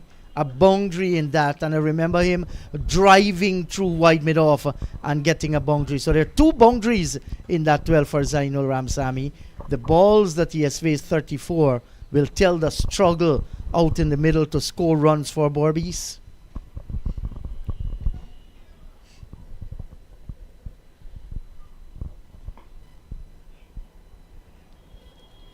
Pestan looking for a single, not on. But I tell you what, this shows the importance of spending time out in the middle. You know, the last few hours, he's looked a bit more positive. He's looked a bit aggressive. He's picked up a few boundaries. and he's definitely feeling confident. Yes, deep in his crease this time on the back foot and came down at the last moment. Lucky for him, the over has been completed.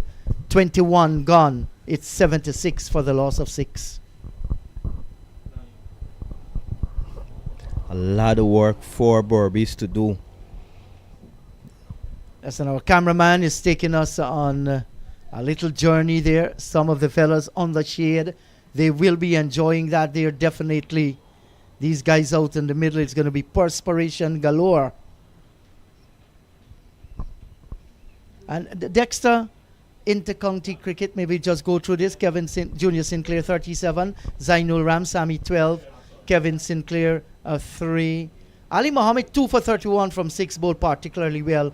Bailey 2 for 25 and Lord picking up 2. Those are the wicket takers.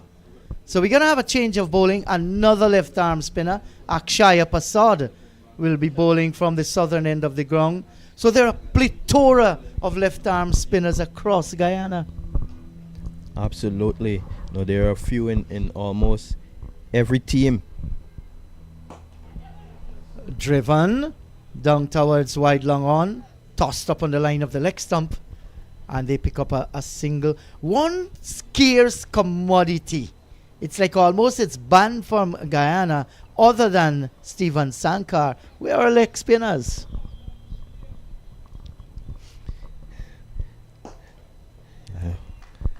Nicely played by Ramsami. Punching it firmly down the ground for 1. But you mentioned leg spinners. Sankar has been around for some time.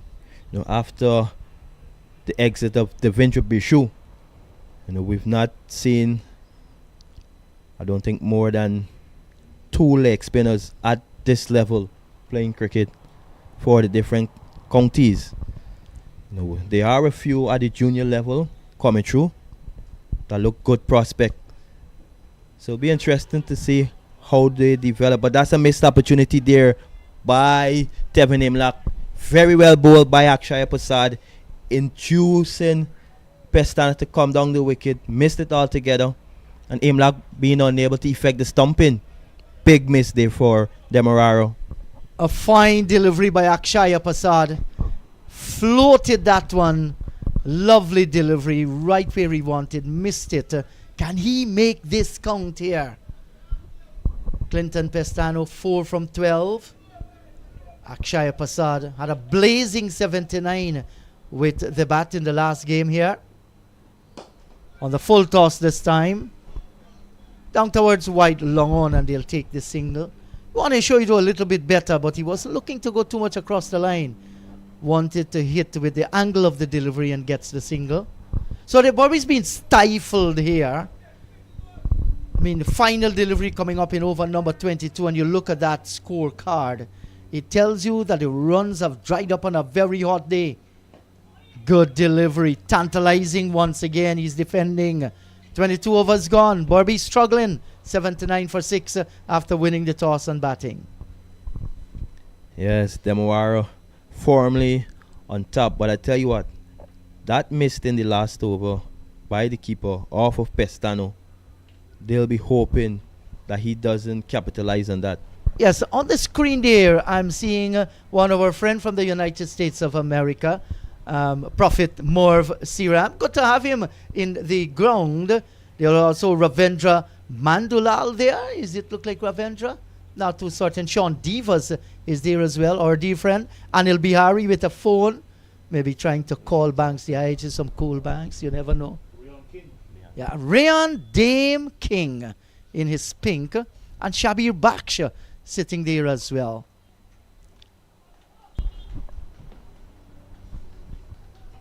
That's a fine shot by Pestano. Nicely played down to the square leg boundary for 4.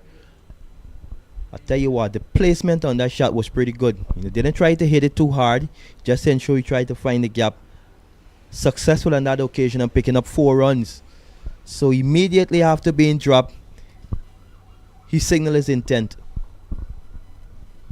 Yes, and you know, Dexter, we have watched cricket so long. We have seen a number of stars. We have seen a number of good players, effective players. They will get a single now down towards wide long off. I am puzzled as to the skills of our batters against the left arm spinners. I mean, I'm not taking anything from Devon Lord or the left arm spinner of Ashmead Ned, Akshaya Prasad, but I'm afraid our skill set in playing spin. Appeal for a catch at the wicket, was a quicker delivery gone in the crease, just standing there too close to play the cut shot, and Zainul Ramsamy caught at the wicket of the bowling of Lord. Lord now picking up 3 for 12 for the trouble, 84 for 7. Just as you mentioned it, another batter succumbs to the left arm spinner. You know, too close for that shot. Perishes in the end is Ramsamy. Yes, and especially in Guyana here, we dance in the street corners, we dance at the backyard, we dance in every opening in the clubs, you name it, a wedding house and so on. You know, they're dancers. And I'm perplexed that, you know, many of our batters are riveted to the crease, playing shot. One time I saw a Berbice batter, and that's Clinton Pestano, came down the track and reached, and that was off the bowling of Ashmead Ned. That's the only time. And we're in over number 23. It's like, what has happened to the skill set of our players in playing spin? We have produced some of the best in the world. The Rohan Kanhai. We talk about Alvin Kalicharan, Sudesh, Danny Ram from Berbice, Narsingh Demerara. Man, these guys played spin. They were good at it. I'm afraid the art of playing spin is dying. That's not good. I'll tell you what. Most of these batters, they seem content on playing on the back foot. I think when you're playing spin, especially when it's not spinning that much, you want to get as farthest in front of you to smother the spin and to play the ball into the gaps and to rotate the strike. We've not seen that intent so far. As the left arm spinner, you know, they've dominated basically. Yes, and you know, you want to put pressure on the bowlers. You don't want to get them all over you.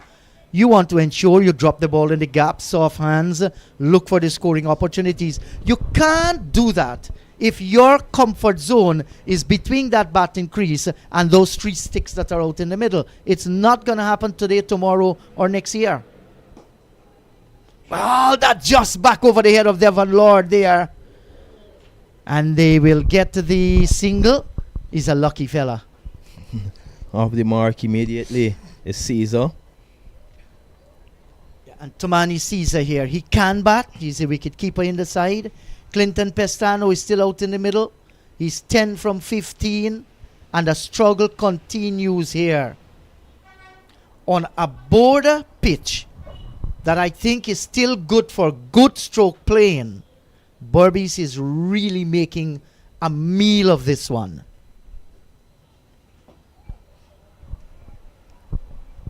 You know, they didn't start well, and they were slid forward into trouble, being 7 down.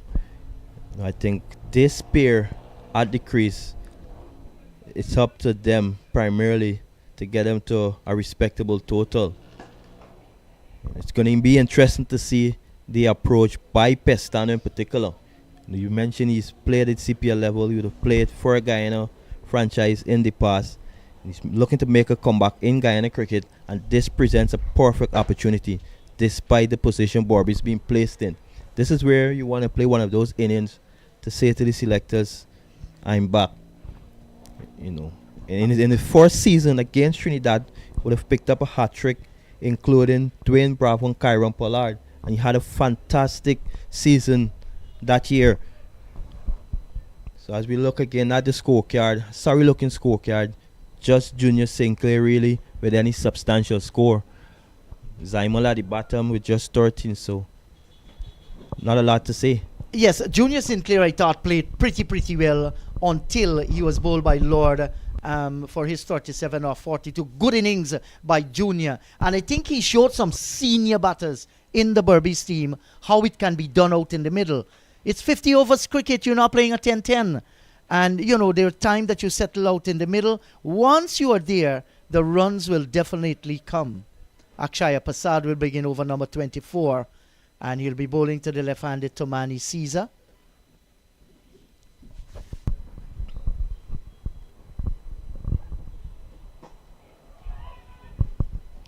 nicely bowled by Prasad. Very well played in the end. Could have easily yorked himself and been dismissed. But this is what I want to ask you after this delivery.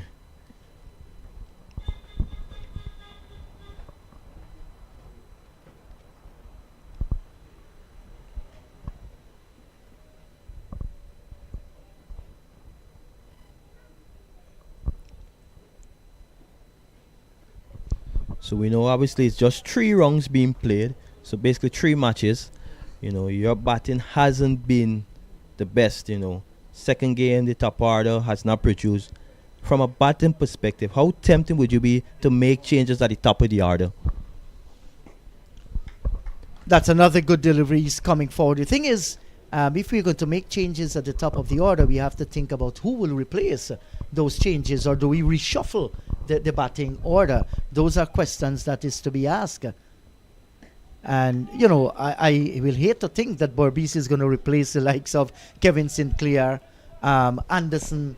They're top-notch cricketers, rampant up. They're good boys, good youngsters. But the mindset, the determination, the guts to bat out in the middle. And the thinking process is, how do I build an innings? That's something they have to look at very, very seriously. It's difficult, in a short tournament to change your batting lineup or to even change cricketers in the middle. If the tank is very skillful and the tank has replacement, that should have been done in selection of the 15-man squad. 24 gone, 85 for the loss of 7. As we see another good over by Prasad, Demerara firmly in control. They're looking to skittle out this Berbice side for as minimal runs as possible. I agree with you. This Berbice side, the guys who've been tasked with the batting group, as we see here, the bowling figures from the Demerara bowlers, impressive figures from everyone. Ashmid Ned being very stingy. But yeah, I tend to agree with you. But when you look at the guys that would have opportunity, those are the guys who are pretty much right there to go on to play at the next level. So it's tough to say to them, look, as we see there, a very good feeling. It's coming through for a single. I think that is Nandu on that occasion. Yes, with a pretty Matthew good Nandu. save. Brilliant feeling. The ball was going past him and he just dived away, knocked it back. You expect this from our national players. National players, when they come to intercounty, they must dominate. They must be able, to make something, create an impact. And that is why I'm disappointed with Berbice batting. I think they are much more better than that 86 we are seeing for the loss of 7. Now, this intercounty prepares you along with the preparation camp that they will be having before they depart these shores for the regional Super 50 that starts on the 29th of this month. So there aren't much time. These guys have to get themselves, thinking very serious. Now, this is good cricket by Tomani Caesar. Just moved and played it nicely. Soft hands. He knows where the scoring opportunity is and gets the single in the process. Yeah, very well judged single. And one of the reasons why I asked that question is because Tomani Caesar, yes, he's batting at 9 here in this team, but he's predominantly an opening batsman. He's played and batted at the top of the order at junior level for Berbice and Guyana in the past. So would there be an attempt by Berbice team to probably get him up the order? In the first round, he batted very well. I think he scored 29, if I recall correctly. And where did he batted? At Pomona? 8. He batted at number 8. He looked really good. He looked solid. He looked resolute. Well, that's something I think, that the selectors must look at, and the coach and so on. If you're having a guy with this standard and batting so late in the order at number 8, and he's been scoring some runs, those are in front have not been doing the job. Well, you need to rethink your strategy. Yeah, it's really tit for tat, because like we would have mentioned, You know, the guys who have been given the opportunity to bat up the order are guys who are looking to stake their claim in the national team. Some of them, you know, will be picked, in my view, the likes of, you know, a Kevlon Anderson. You know, we don't see him being left out. That's really nice cricket. Scamper through for a single. And that's what I'm talking about, Caesar. You know, he looks level-headed, seems to know where the gaps are, and he's not allowing the bowlers to bog him down. Yes, and talking about selection, while the name Kevlon Anderson rings a bell, we know he's a young talent, has a bright future in front of him. And, you know, that bright future can only happen based on he himself. You have coaches, they can only do as much as they can. And this is inside out, over the top of extra cover. Fine shot. They will go for one and come back and complete two. Good use of the feet this time by the right-handed Clinton Pestano and getting 2 runs. Yeah, nicely played, safe. The ball went into the open space and was able to come back for a second. So at the end of the halfway mark, Berbice, they're 91 for 7. Yes, and what lovely scene we are having there. Those look like saman trees. And at Bourda, you know, you look at those limbs, there is where he had the birdmen in the past. Naim Chan spent some time up in the trees, wanting to have a glimpse at some of his stars and heroes out in the middle. And that's those are like monuments here, living monuments at Bourda. Saman trees, they have stayed here for more than a century. 91 for 7. Hello to you, Naim. Hi, Jeet. They're going to come through for a very quick Sinclair. Return fired in. And will they seize the opportunity? The ball goes into the open field, comes back in, but they have gotten 2. Good run in between the wicket. And it's good to see something positive coming out of the batting side for a change.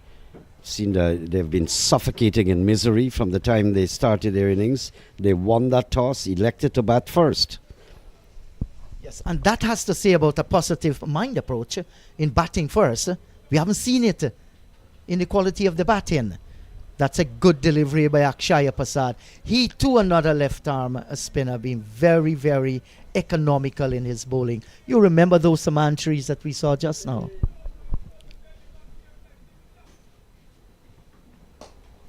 Smack. Well, he has to be careful here. The return comes in. Out in the middle there, that's Tamani Caesar. Just slide on the turf there. And good enough that Clinton Pestano, you know, could have just stepped on the brakes and turned back. Yeah, Raymond Perez. Oh, it's a good piece of feeling. He survives.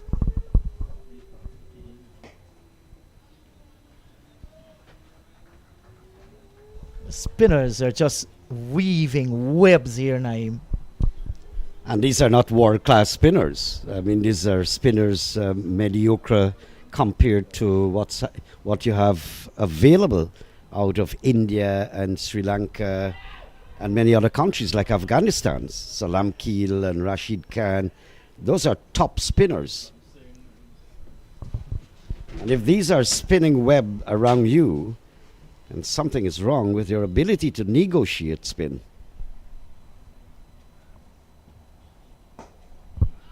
Now, that was a good-looking shot, and I like what I've seen here for Tamani Caesar. Just moving towards the pitch of the delivery and rolling the wrist nicely down towards long on and getting a single 26 gone. It's 94 for the loss of 7. I know many of the batsmen that came out of Trinidad because of the proliferation of spinners from Trinidad. It offered you a lot of batting stars that could have batted spin. Well, not only Trinidad, that's good to mention. Guyana by itself over the years, we have produced some of the best batters against spin bowling. So look at that. Lord, 3 for 19 left arm spinner. Bernard Bailey and Ronaldo Ali Muhammad, they're medium fast bowlers. They too got into the wickets. And now we're seeing the right arm off spinner. But we do have a problem. Even going on Caribbean pitches, some spinners have dominated our batters. You know, in the last couple of years, that's something serious that we have to look at. I mean, after the exodus of Chanderpaul, Hooper, and Lara, Ronnie Sarwan. Ronnie Sarwan, they hardly got people who can bat spin after that. Yes, we have struggled. Narsingh Demerara, he could have batted spin real well. Still plays the game in the United States of America. Plays some Masters tournament and so on. He was a joy to watch as well, playing spin. But with our batters departing for whatever reason, we have struggled against both spin and speed. And it's average, just to reiterate that, average spin bowlers. These are not Muralitharan and Shane Warne. A chance to run out here, and he misses the woodwork. I think Richie Spice Loknath might have touched the stump with his hand, and they survive there, Naeem. Yes, I think they were not open on the communication with that particular single. Started off a bit late, couldn't get there. Well, managed to get there, but then not inspiring, the communication between the players. But just look at how Lara, Chanderpaul, and Hooper faced up to people like Shane Warne and devoured him on many, many occasions, himself and Muralitharan as well. You mentioned the name Murali. He made me laugh. He said that Brian Lara can play 3 different shots to any ball he chooses against his bowling, but Lara never picked him. Never picked his bowling, but yet he played 3 shots. Lara was such a star. Wide of the off stick. The offer comes nevertheless from Pestano, not taking the outside edge, but just going for the shot. Yes, and while our left arm spinners, they are not at that top notch with international, these guys have been learning their trade and doing an exceptionally good work. They have improved over the years, coming through here for a single, and that will tell the hard work that they have put in, knowing that there are spaces to be filled. A team will be leaving Guyana for the regional Super 50. You want to get your best team possible. So it's the heart, the courage, the ability to rise above situation. That total mindset is going to make some people get into the team and others left out of it. And I think the grand focus in the minds of even our young cricketers, I'm talking from age 15 here, I was talking with one of the coaches, and I'll come back to the point in a while. And this particular coach told me, and that's in the Guyana camp, where the players, every opportunity they get, they're discussing the IPL and the CPL. That's what they want. So even a 50-over game is difficult for them to play now.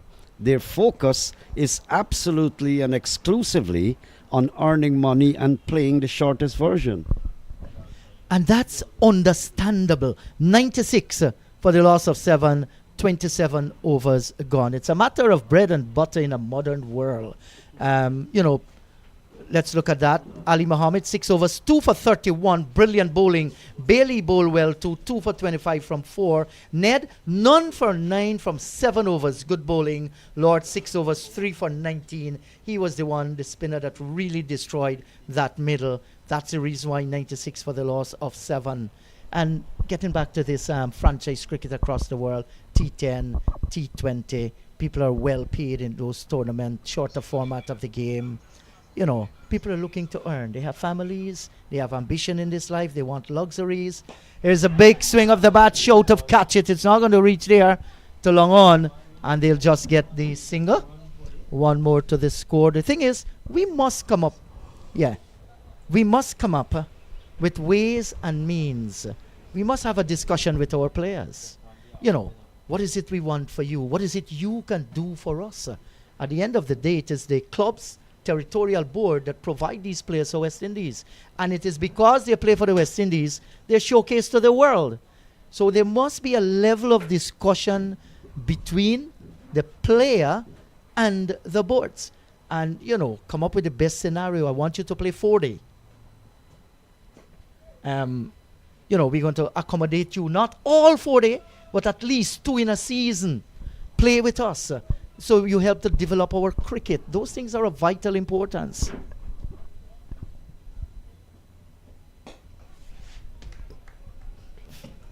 Nicely driven, but picked up by Bailey down at extra cover. But I would be surprised and disappointed if those discussions are not ongoing. They ought to be. It's signaled by the umpire that we want you to play 4-day for us. I can't believe that those discussions don't go on. What is shocking to me is even the 50 overs, these players are opting not to play. They'll go for a leg by here, short, fine leg. But these discussions, I guess, would have been going on. But it's so disappointing that some of our star players are opting not even to play a 50-over tournament. Only the 20 overs. And that again is understandable, because when you enter into a contract, oh, that's in the air, and that's going to be, well, he juggles and then takes it. And Clinton Pestano struggled for his 16. He has gone after facing 24 deliveries. For the trouble here for Berbice, they are 99 now for the loss of 8. And you ask, can it get worse for them? Akshaya Prasad, he has bowled brilliantly. He has picked up a wicket there. He in his 4th over. He has picked up 1 for 9 so far. And the struggle here continues. I'm just wondering to know, when Essequibo defeated Berbice at Pomona Ground, if that actually knocked the wind out of their sails.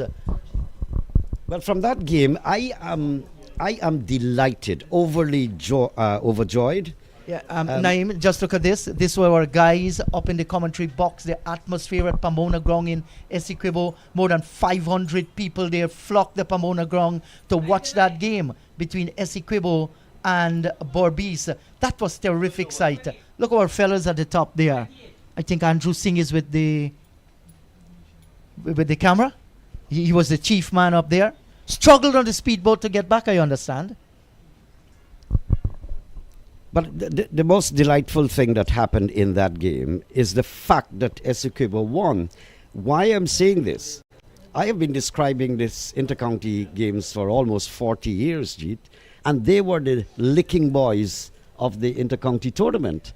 These guys are accounting for themselves. How the surge and improvement in Essequibo came about, I really can't answer it, because they hardly had grounds apart from Hampton Court. There were few grounds. So now I'm glad that all of this is happening. Yeah, look at this. That's the atmosphere at Pomona. The pride of Essequibo here. The buildings, the flora that we're seeing out in the middle. The ground looks good there as well. Yeah. And yes, John just pointed out the Essequibo River in the distance as well. Overs gone, 28 completed. It's 99 for the loss of 8. Projected score here, if these two can hold their own and bat out, it's going to be 177. That's going to bring a lot of relief. So there you have your scoreboard. The Tevin Imlak, I think, picked up just about 2 or 3 catches behind, so he's had a pretty good day. He missed-stumped early in the Berbice innings, but generally has been quite good. I am still a bit disappointed with some of the decisions of fielding.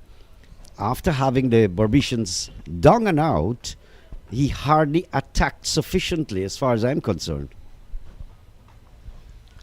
This is short and cut down through fine third man. They will go back and complete 2. Good looking shot outside the line of the off stump from the right arm off spinner. Picked the spin well. Played it nicely and gets 2 to Manny Caesar. He has gone on to 10. That has brought the 100 up here for Berbice. That's a sigh of relief. 3 figures. 101 for the loss of 8. But it has come in over number 29. Loud shout, and another batter trapped deep in the crease there and finding himself in trouble. This is a lot of confusion in the Berbice batting lineup, and I think the confusion started from the top order, coming down all the while. Some injudicious shots, especially from Kevlin Anderson and Kevin Sinclair. Disappointing. Yes. And looking at the 50 over, there haven't been a lot of 50 over games in all three counties. I mean, these are facts, and we had a rainy season, we had a sunshine came, we moved into CPL, now we have to go into the 50 overs competition. I'm not defending the players, but sometimes moving from one format to the next, where changes are expected, different kind of thinking are expected because different regulations are there. Sometimes it can work against you. I know Berbice had their trials, Essequibo had their trials. Nicely knocked down. The fielding has been brilliant here. That was a single on offer, but because of Bailey diving away and saving the single, every run counts. This has been a brilliant performance by Demerara so far. Absolutely. And I'm just looking and wondering, trying to decipher how Essequibo could have devoured the Berbicians, and they've come here today, and I'm seeing why. Well, let me say, Naeem, as the over comes to an end, 29 gone, 101 for the loss of 8. There had to be effective planning by the Essequibo Cricket Board and all stakeholders in Essequibo to ensure that the different programs, are in place. Some of the players have been playing cricket in the city as well. All these counts. And I must remind also our viewers and listeners that the Guyana Cricket Board has established quite a few cricket academies in Essequibo of recent. So all these put together, we have seen that improvement, and we've seen maturity because the two Adams, they're not brothers, Ricardo Adams and Anthony Adams. They were the star of that show as a single is collected down towards the backward square. They'll go back and complete two. Good run in between the wickets here. So the way these guys have matured, Anthony Adams, a national player, Ricardo Adams, an all-rounder, played for Ghana as well. These guys matured. They were the ones who were instrumental in getting that victory. And I'm happy. I'm happy because I've described inter-county games 2-3 decades ago when only people like Jaimini Singh was their star and a solitary player. Now they're having a good injection and overdose of quality players. Yes, in the batting department then, Jaimini Singh, he was exceptional. But they had guys like Borchmo Reed and Trenton Peters, Dinesh Joseph. That's the name I was trying to remember, Trenton Peters. Yeah. And there was another guy that went by the name of Wallace. They were the ones that scored a lot for Essequibo. Mandolal was one of their bright young prospects as well. Short, looking for the gap and simply not finding it, Nigel Deodat. We hadn't seen a lot of shots anyhow from the beginning to now where fielders were bisected with authority. We haven't seen much of that. Scarce commodity. Yes, you're right about that, Naeem. Oh, good delivery. Floated up. Got the leading edge. And all along the ground, down towards five-turn man, they'll come back and the best batsman to come out of Essequibo, or Essequibian by birth. Let me tickle your brains. Born in Wakanam, took the world by storm. No need to call that name, right? And he has been pretty charitable, Ramnaresh Sarwan, to his island of Wakanam. Say it again. There's a drive down towards cover. They'll get the single. Ronnie Sarwan, one of the best that has ever graced the game. The over has been completed, 30 gone. 106 for the loss of 8. More from you, Naeem. And you'll be joined by our dear friend Dexter. And Dexter's been pretty busy today. Not exactly debuting, but has just started off his career outside of the playing area and inside of the commentary box. That's your scorecard for you. So we're going to have Richie Loknath. This is going to be his third over. All the spinners have dominated in one way or the other. And you've got pugnacious batsmen that would have put them out of the line and obliterated their bowling. I think the Berbicians allowed the spinners to get on top of them as well. As we see, look, not continue. Not a dot delivery. Right on target. It's look not on that occasion. Now, I want to agree with you there. There's not been, a lot of intent, positive intent by the Berbice batters. Sometimes, we get confused with the word intent. It doesn't mean, okay, look to score a plethora of boundaries. Simply rotating the strike, play risk-free cricket, getting the ball into the gaps and run hard. Outside edge. Down towards third man. Perez is after it. They're going to come back for 2. I think Dexter the ground, the sward here at Bourda, has been just a little bit heavy, especially on the outskirts, especially on the eastern side of the ground. Not getting it as flat as we know. Mecca of cricket and the billiard table of the Caribbean. It's a nice shot there by Demerara, getting 2 on that occasion. I think this is the right approach by Demerara. He's looked positive, he's looked aggressive since he came to the crease, and I think he needs to try to get as many runs as he can with 8 wickets down. You don't want to just bat that balls and then suddenly you lose 2 wickets and you barely get 120 out on the board. So I think this is the right approach from him. Forward, extra cover short. Bailey, who's pretty top heavy, going down on the carpet and saving what could have resulted in 2 runs. So good save there. This is down the leg side. I don't know whether he got a nick on it, but it's going to come close towards the boundary. I mentioned to you that the outfield is just a little bit heavy in the normal times, and that's before your time, Dexter. That's the end of what? Is it the end of the over? Yes. 108, but that's before your time. As soon as you nick it at Bourda, it's gone for 4. And still you had world-class... Look, I think that's one. Who's this? I'm trying to recognize him. Matthew Kissoon. He looked like Roger Harper for a while. And then I realized he can't be Roger Harper. I've never seen a protruding Tommy from Roger Harper. That's the first thing. That's our pastor, co-commentator. And still you had fielders who could have accounted for themselves, Roger Harper being one. I had the fortunate experience of seeing Harun Rashid out of Pakistan, one of the greatest fielders I've seen. Many great Gus Logie from the Caribbean as well. Yeah. And as we see a bowling change, Devon Lard comes back into the attack. So Imran bringing back one of his main destroyers. So clearly he's looking to end this Berbice innings. Berbice looking to get as many runs as they can.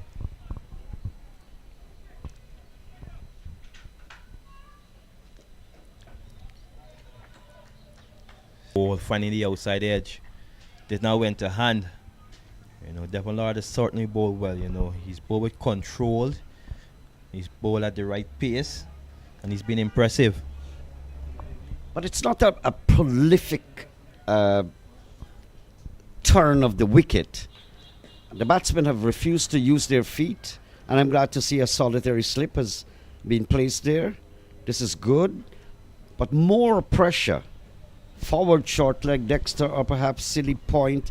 Just let the batsman mind be under pressure.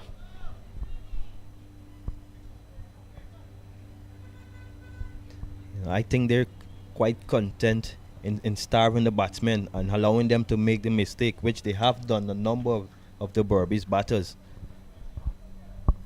You just want to think that when you're on top, you want to be a bit more aggressive. That's a big one. Yeah, that's going to carry. Yes, it does. Just in front of the steps of the GCC pavilion. He picked that up from the sweet spot. Have a look at it.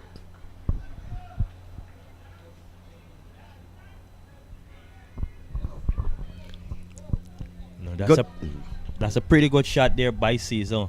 I spoke about him maybe going up the order, in this Berbice lineup, because he's predominantly opening batter. And he looked really good in the first game, as I would have said, and he continues to impress here today. And he's playing with a lot of confidence, and I'm glad to see the bravery. For one flashing moment, I remembered Julius Caesar. And Caesar's famous quote in that book is turned away. Easy single here to Caesar. That cowards die many times before their death.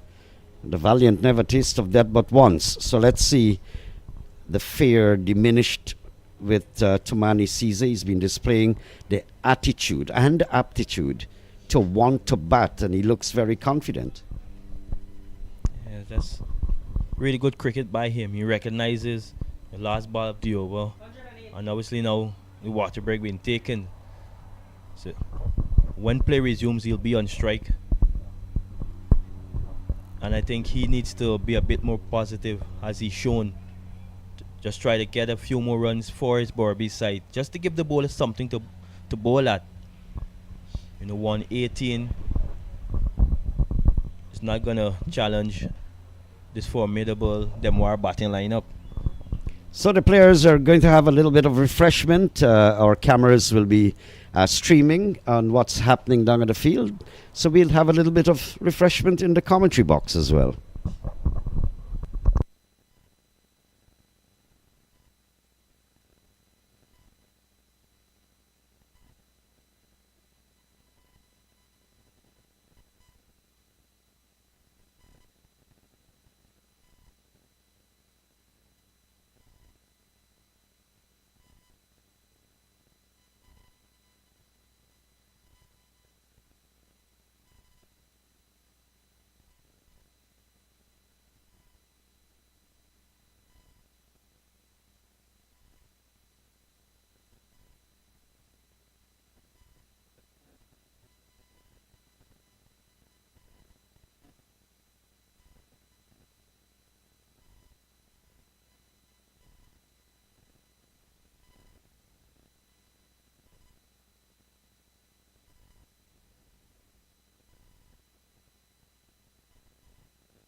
Well, welcome back to Bourda with your live commentaries. Devon Lord, I think looks like Ali Mohammed, who's being reintroduced from the far end. Your thoughts on easing the spin, Dexter, and coming back with your medium pieces? Good move. He bowled well up front, picked up a couple of wickets. He bowled a few short balls. He was aggressive. He's not the quickest, but his intent, and he goes about his work in a positive manner. Obviously, the two batter, we want to call them tail enders. Maybe he can rough them up a bit. But again, Ali Mohammed has been getting the ball to lift appreciably. That was evident in his earlier stint. But up to now, there is no slip, no one up for any catching, any ball flashing off the bat, for example. Sliced away towards third man. They'll be content with just a single. Yeah, there's two fielder placed on the onside behind square, which give us the indication that he's going to look to bowl a few short balls. I think it's a good tactic. I think last year, Captain Imlak applied the same tactic when they were defending a pretty small total, and it proved successful. Well, you would understand that. If you're defending a small total, you can't be aggressive at the same time. But a solitary slip wouldn't kill here, in my opinion. Could be wrong. Missing the outside edge there. He does have a man, a short cover, in a catching position. So his tactics are interesting here. But he's done a good job with his captaincy thus far. You live next to him or something? But he's an ambitious, good little cricketer, competent wicketkeeper, has been selected on the senior side as well, and so he can give an account for himself. What I'm hoping for here is that he develop by rubbing shoulders with the more senior people and senior captains of the Caribbean, their respective territories, and from that, some of that talent to rub off in your psyche.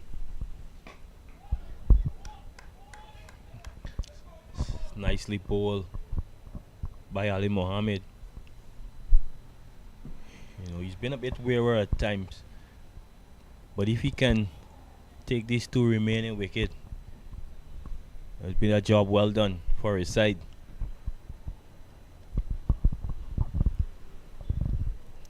Well, bring it up to the batsman, because you've got this short mid-wicket, short extra cover, as you mentioned, and to let them go for the drive,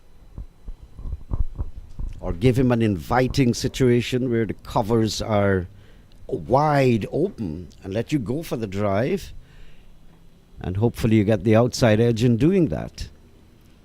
But Ali Mohammed has gotten the ball to lift appreciably. There you go. So just a little more up and outside the line of the off stump, quite possibly the outside edge could be had. End of the over. Interesting over. Some of the balls went down the leg side nevertheless. But at the end of 33, 119 for 8.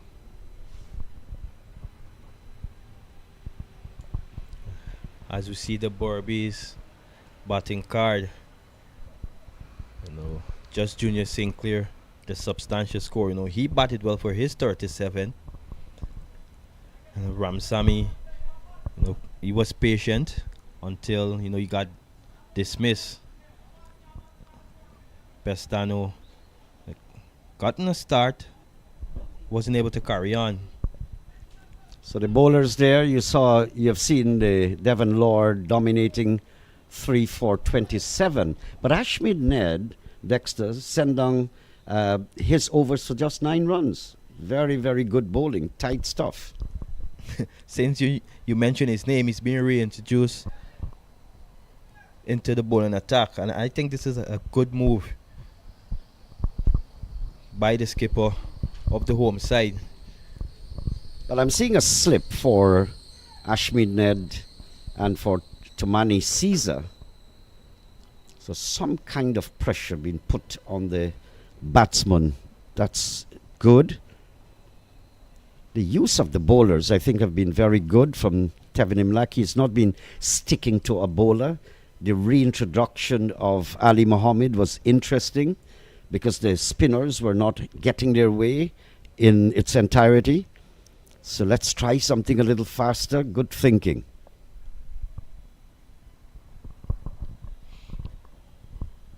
It is. I want to see what sort of approach Caesar takes.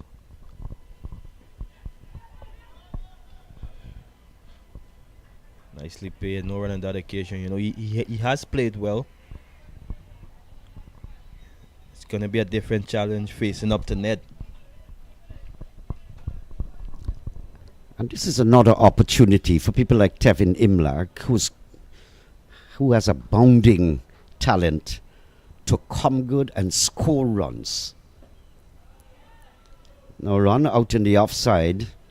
Big players for the future seize opportunities offered to them. I recall the Laras, the Hoopers, the Chanderpauls, when they get an opportunity playing their equals, it's massacre.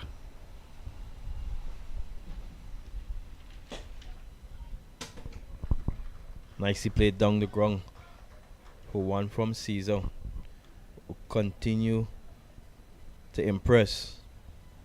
You know, the batting in the tournament thus far, you know, has been a concern. We've not yet seen a score in excess of 220. And to think that these batters, the national team will select batters from this competition to represent us at the regional Super 50 starting on the 29th. So they would definitely want to kick into gear to get some runs under their belt to build some confidence in preparation for that tournament. Well, from what I'm seeing, the bowlers are dominating. I like to see the early batsmen command their spaces, coming down the pitch, extraordinary cover drive, a straight drive. And that's the era I came from. I hardly see that these days. Dominating. Yeah, these are the low orders, we call them, you know, so it's going to be tough for them. You know, the top order batter failed to do it. So it's going to be an even harder challenge for them. But it's not impossible. Caesar is a top order batter. Deodat has potential with the bat. So if they can just muster partnership, let's say another 20, 30 runs between them. Well, there's good partnership here. Look at this sword, beautiful sight, pigeons. They seem to have been here on this ground for eternity. From all the years that I've visited here, I've always seen pigeons, maybe not the same ones. Don't know the lifespan, how long it is, but quite a picture.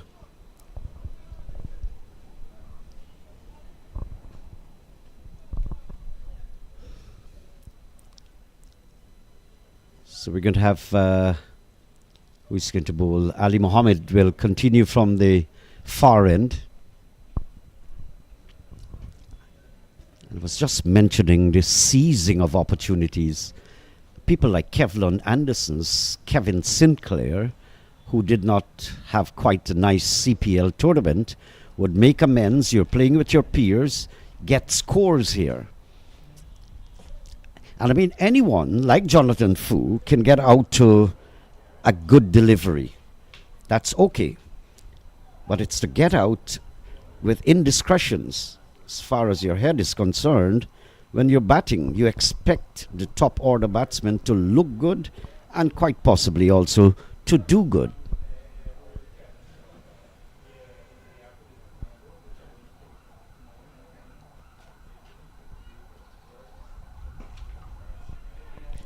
Forward Tomani Caesar. He's not looked in any way ruffled by any bowling. And what that tells you, Dexter, is the pitch is quite okay to bat on. It's quite okay. Tomani Caesar, at this stage of the game, batting so low, is able to show you that once he's batting with a lot of confidence, which means that the pitch is not a devilish pitch. You mentioned the word confidence. You made mention of players when they come down to a level. It's nicely played, look compact. You mentioned about players when they come down from a level, they're expected to dominate. But how is it that you're able to do that? Or how is it you go about when you're not so high on confidence? I always say, when I'm looking at a cricket match, the first 4 batsmen, if they can't eat bowling up, and I don't mean in every single innings. Quick single, direct hit is there, an appeal. Apparently was in. Quick single, and it's good to know that they're challenging quick, smart singles. There you go. That's pretty good cricket there. Nicely judged. On the bowlers to just bowl at him. He's been positive, he's been aggressive, and he's looked to score. So too has that. So it's a nice little partnership between them. They just need to extend it probably to the 40th overs and then reassess the situation from there. And if these two come back till the 40th, 45 over, it will give Berbice a platform. Another quick single. Now that is what I was talking about in the initial stages of the Berbice innings. You found yourself 1 for 4, 2 for 7, 3 for 16. At that stage, it's just squeezing balls, getting singles, converting to twos. I'm seeing this pair. They are doing that now. By the way, this pair, they've put on 23 runs. The last wicket falling at 99, that of Pestano.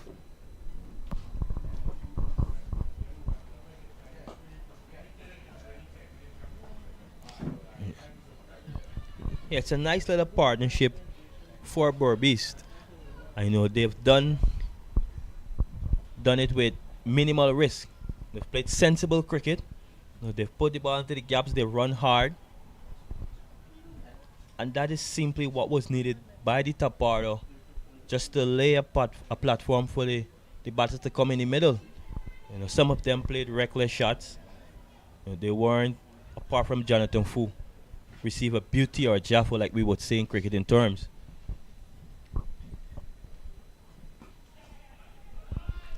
Yeah, they're making the batting look simple, no doubt. And they're making it look simple because batting out there, as far as I'm concerned, it's not a devilish pitch, so batting has been quite easy. It was a bit of application, and the unfortunate thing about the batting of Berbice is the batsmen that got out to injudicious shots. End of 35, 123 for 8.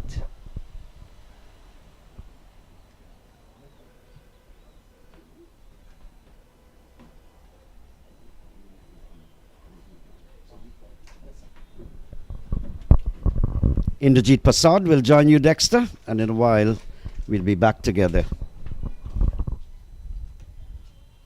Switch off.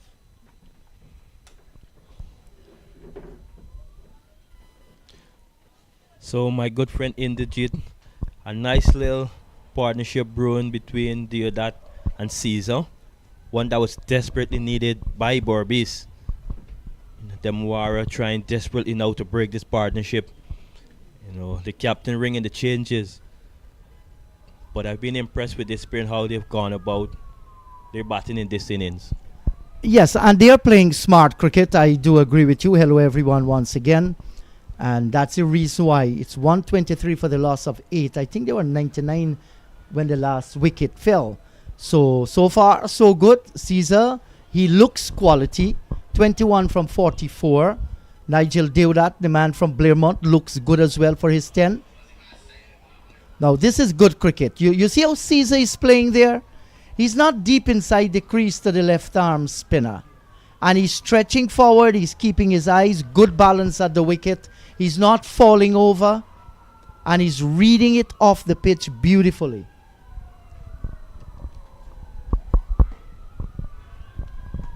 Nicely played again. Ashmednet continues to impress. He's not picked up a wicket, but he's been miserly. Yes, and I've been past a phone looking at the screen here. I'll read out what happened. West Indies against Sri Lanka. Second T20 match. Sri Lanka posted 162 for the loss of 5. West Indies 12.5 over 60. I don't want to call it 60 for the loss of 8.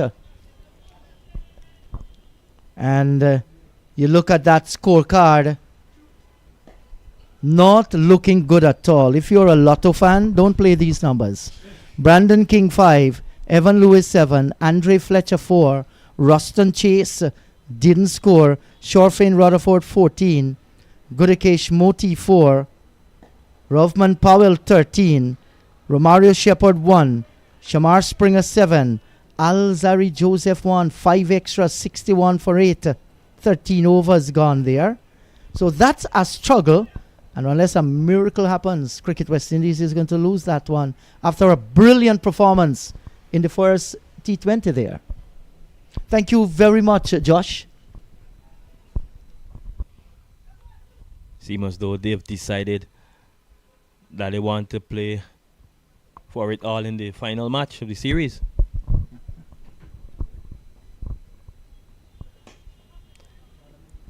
Now, Yeah. here's the question. As the over comes to an end, 123 for the loss of 8, 36 overs gone. If Tomani Caesar can play with this level-headedness out in the middle, along with Nigel Deodat, why is it, that our top order did not play with that same kind of alertness and smart cricket? It begs the question. And that is something that we must improve on. You can have all the talent in the world. Talent alone is not going to get you anywhere. You must be able to have something good alongside your name in the scorebook. That is what counts. Devon Lord, 3 for 27, 7 overs. Those are brilliant bowling figures from him. I'll point out something to you.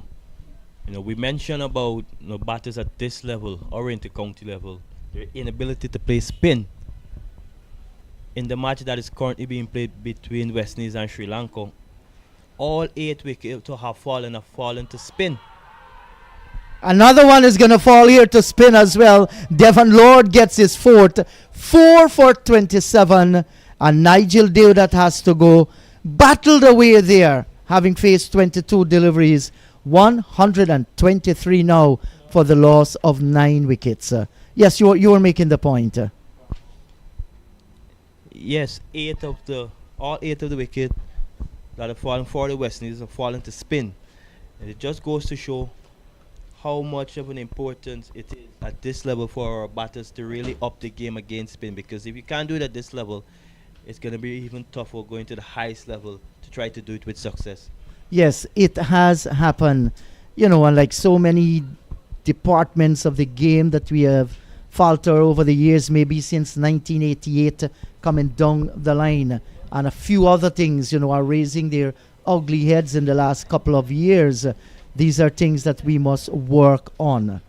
Let me just remind our viewers and our listeners, Berbice won the toss this morning and decided to bat. They're 123 for 9. We're in over number 37. Lots of cricket across Guyana this weekend. Of course, we're going to have the inter-county final played on Saturday. West Berbice area, we have some grudge matches coming up there. I understand there's a team coming up all the way from quarantine. Goes under the name Champ 11. They'll be playing D. Edwards. Good to see D. Edwards. Their ground looking good. They're playing lots of cricket there. Blairmont, they have their Muslim Youth Fest. That comes up this Sunday. I'm going to be there as well. There is a variety of sports. They'll be having tape ball cricket too. So congratulations to the guys down there. Cricket at Bushlot, and I guess in the city here, lots of cricket.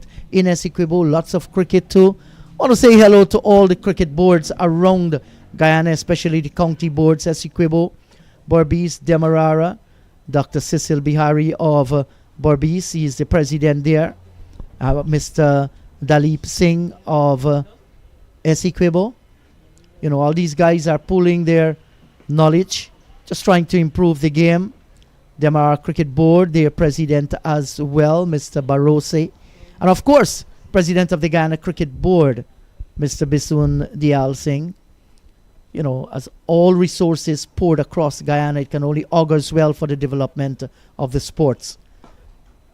Good delivery, nicely tossed up. Devon Lord has been mightily impressive. He's picked up 4 wickets for just the 27 runs. He's into his 8th over. But I tell you what, his control, the pace at which he bowled at has been impressive. Very impressive, and his name has made the news in Demerara. He has picked up a lot of cricket. I saw him in the ACS tour of Guyana. That was their summer tour. He did an excellent job. Even in the fall tour, ACS came down here to view CPL, played a few matches. Lord was among the wicket. That could have been a little bit dangerous, trying to stop a ball with your foot. Sometimes it cannon into the heels can cause some damage there. Yeah, no harm done on that occasion, so he'll be happy. Lord on the verge of a wicket maiden over. It's up against Isaac Thorne, who's playing his 4th game in the competition.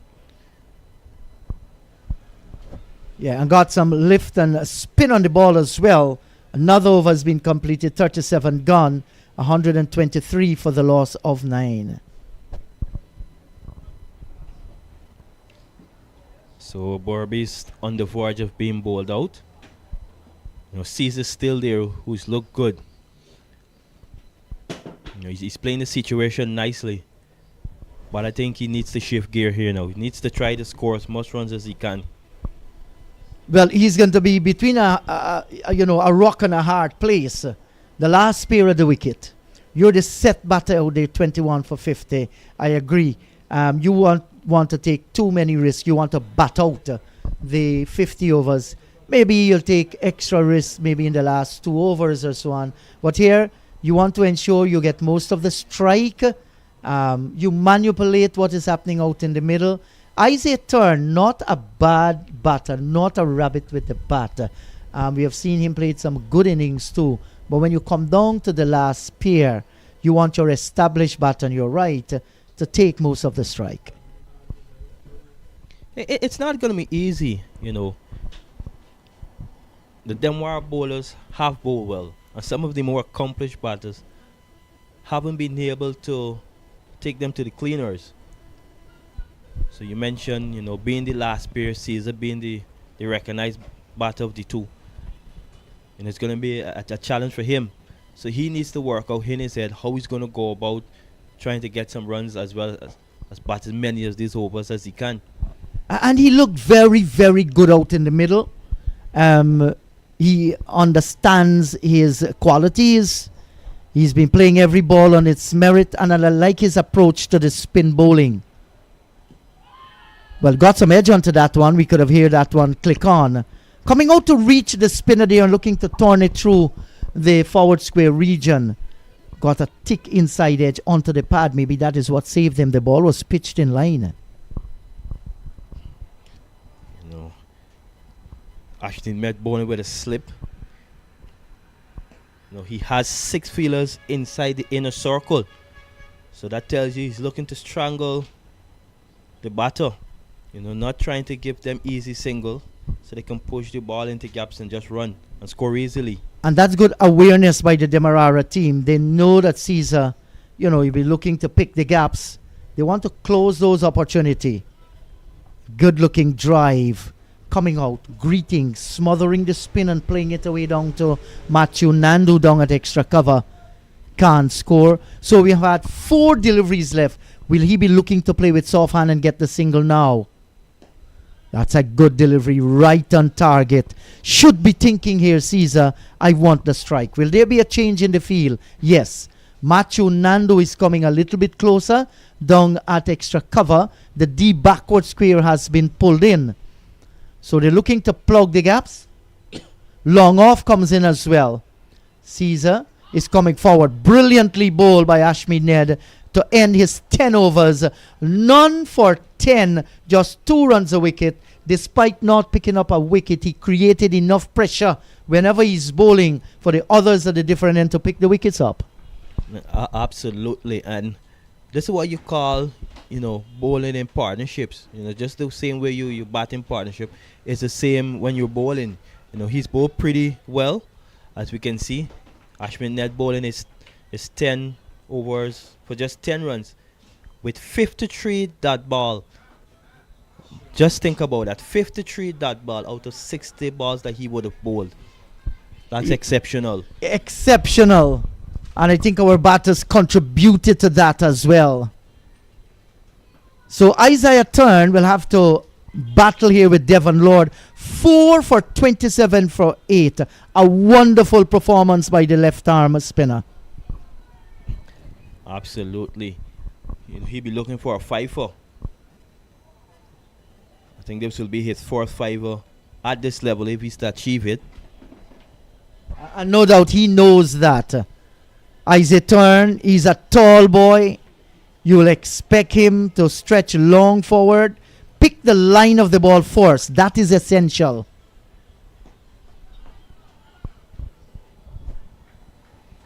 Torney, he's a big boy. He's a strong boy. He loves to hit boundaries.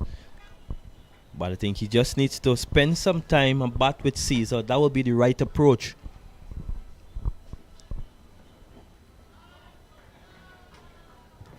And when presented with an opportunity to score, you score. Like he would have done there. So, pretty good cricket, simple cricket by Torn on that occasion. And getting the single as well. And this brings Tomani Caesar back in strike.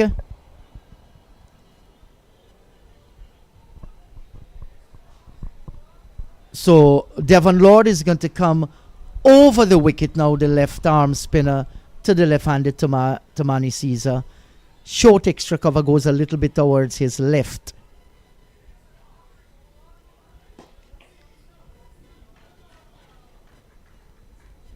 That's a good delivery, right on target. So the battle is good between these two. Certainly, as well as Lard's bowl. And look at this easy manner that Caesar is picking Devon Lord here. Realizing that was flighted. Just stretching long forward and defending with soft hands too. Not looking to hustle. Not staying cramped on the back foot. Nimble.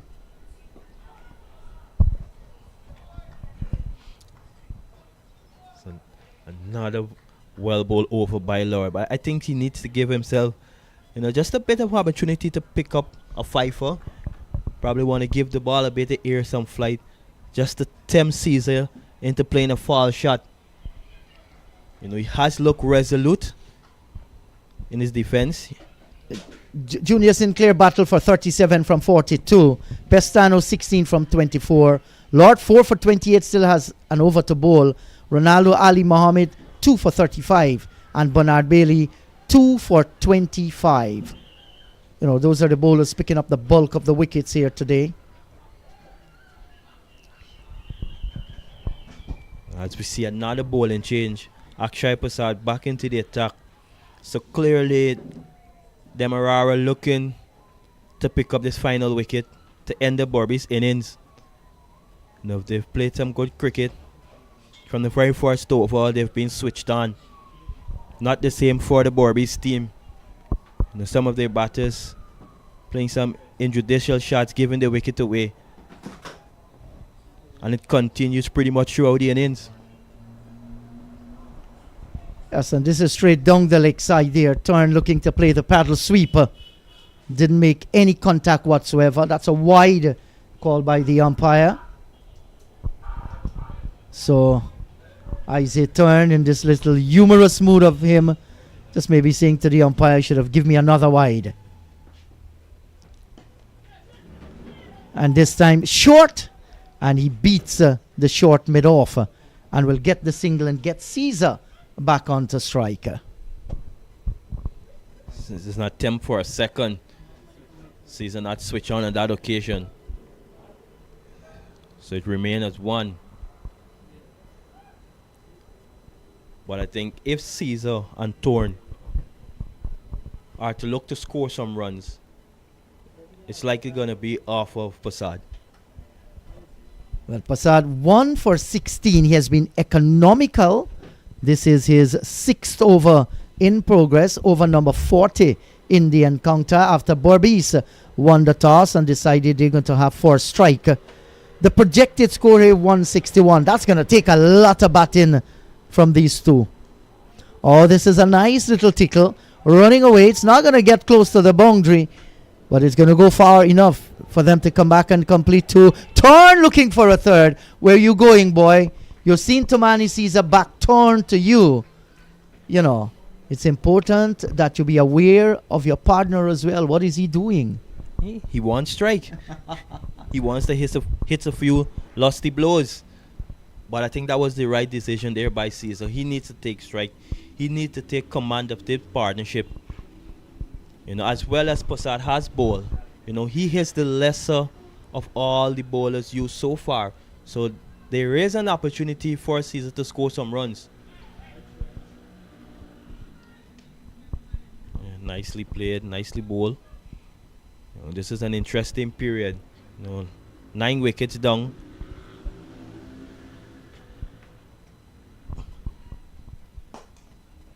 Eee. Yeah, that's a good looking drive, but straight back up the pitch. Akshaya Passad feels well to his own bowling. He's a very, very good utility player. Tossed up, and this time nice wristy shot down towards long on for the single. Taking it as we come towards the end of the over of the fifth delivery rather. So just exposing Isaiah Turn to the one delivery here. I would like to see Akshaya Passad give this one generous flight and see what Isaiah Turn is going to do with it. He needs not try anything silly. No, they've already gotten 5 runs off the over. So it's a productive over. He just needs to ensure he bats this ball and come not out. And some feeling changes too. The covers come in, give him the luxury. Mid-wicket goes out towards the boundary. And that's a quicker delivery, clipping the off bail. And that's the end of the Berbice innings. Isaiah Turn comprehensively beaten and bowled by Akshaya Passad. Their innings folded on 129 Berbice. That was beautifully bowled. That's a picture of a delivery. It hit, spun, hit the top of the off stump. That's what all coaches tell you. You know, whether you're a fast bowler, whether you're a spinner, you want to hit the top of off stump. And Passad on that occasion executing beautifully. Yes. Ronaldo Ali Mohammed 2 for 35, Bailey 2 for 25, Lord 4 for 28, 2 for 19 Akshaya Passad. Those are the wicket takers. Generally, the bowling has been very, very economical for the Demerara senior inter-county team. Kudos to them. And the scorecard? Yeah, Junior Sinclair, 37 from 42. No, he looked really good. Played some lovely shots. But apart from him, none of the other batters really got going. You know, Clinton Pestano played well until, you know, he threw his wicket away basically. They tried to be too aggressive at a stage where we should have been looking to just bat some more overs. And Tomani Caesar, you know, was impressive towards the back end of the innings. You know, he still remained not out on 24. Well played 24. Yes, and the game at Luziknan, you see on your screen, is Cable 164 for 9 from 44 overs. Savory 51, good to see him among the runs again. Kevin Bodie 26, Ricardo Adams 24. Chulai 3 for 45 from 8, good decent spinner. Jonathan Rampasad 2 for 41 from his 10, and Aryan Passad 2 for 32. So we have updated you on every scenario of the game. We're going to take a break here in the commentary box, and as soon as Demerara begins their reply, we're going to be right back on FL Sports.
So welcome back to GCC Ground Bourda.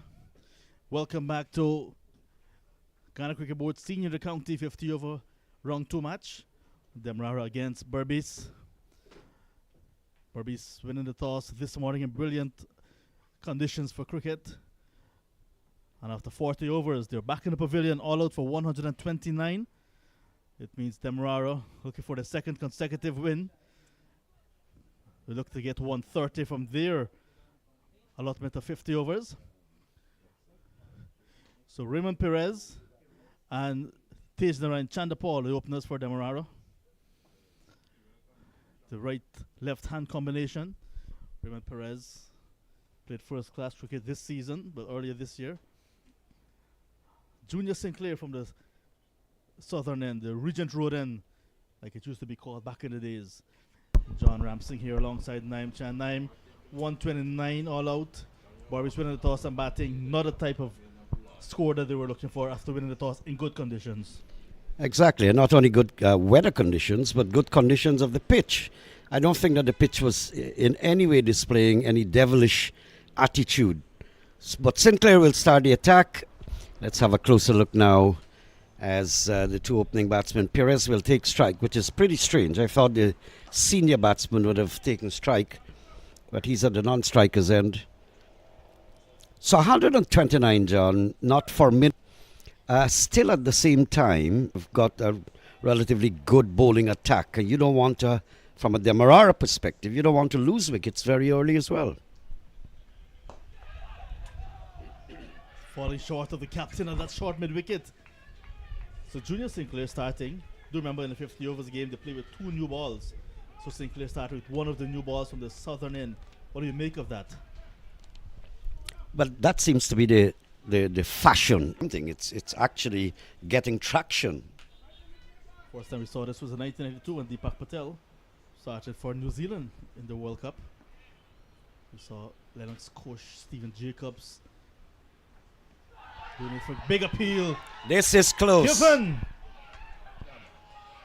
Naim, you put on your umpire cap and you said it was close from the time the appeal went up.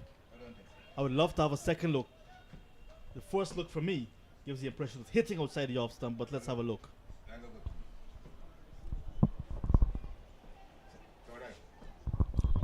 And it is leaving the ball alone that would encourage the umpire to do that.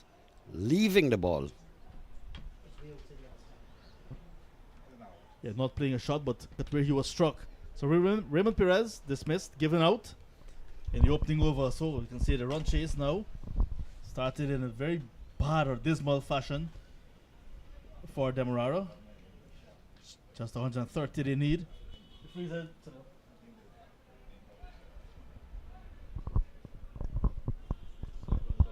That's exactly what we were talking about. Not to lose early wickets. There seem to be discussions flying around that quite possibly was a decision that was a bit unfair to to the Perez. But in the umpire's mind, I know he seemed to have been struck outside the line of the off stump, just outside. But that's not what the doctor ordered. Tevin Imlach is in, the captain. And I was saying, John, earlier, that it is opportunities like these, now that Tevin Imlach is in the big league, that he should use these opportunities when you're playing with your peers and to devastate or dominate the bowling. And I'd like to see Tevin Imlach do that and accumulate more credibility in his young career. He's off the mark immediately. Nice, stylish batsman he is, Tevin Imlach. Plays for the Demerara Cricket Club. He's part of the West Indies on the 19 side that won the championship back in 2016.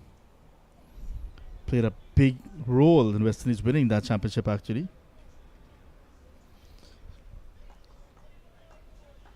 He's actually been travelling around with the West Indies Test side for a number of series. Yet to break into that 11. You can see he's the understudy to Joshua De Silva. The thing is, if you're understudying someone like Brian Lara or Sachin Tendulkar, you feel good about sitting on the bench. Mediocrity is such the order of the day in, especially in West Indies cricket, that you have to sit down to someone you might be equal to. I remember Brian Lara would have toured so many tours sitting on the bench, but there were greats like Vivian Richards, Gordon Greenidge, the whole lot of them. End of the first over in the run chase. Demerara 1 for 1. So bad start here from a Demerara perspective. But I know that Tej Narain, as well as Tevin Imlach, they're not only very compact and solid batsmen, but I think they're pretty intelligent as well. Something that I saw lacking in the Berbice approach when they were batting first. It's lunchtime here, Naim, so the Birds are having a feast on the field. Just in front of where that landscape stand used to be. Second time in the tournament that Perez went without scoring. Chanderpaul in the last game right here at Bourda. Finished on 102 not out. Imlach at number 3 got 29, but from 73 deliveries. Spent a lot of time at the crease as Demerara piled up 258 for 9 from their 50 overs. So this pair as well, very important for Demerara.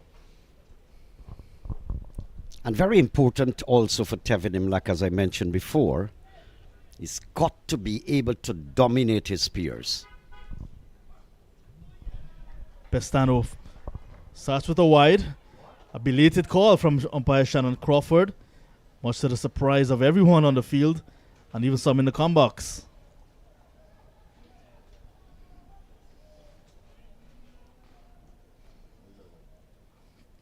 Pretty close indeed.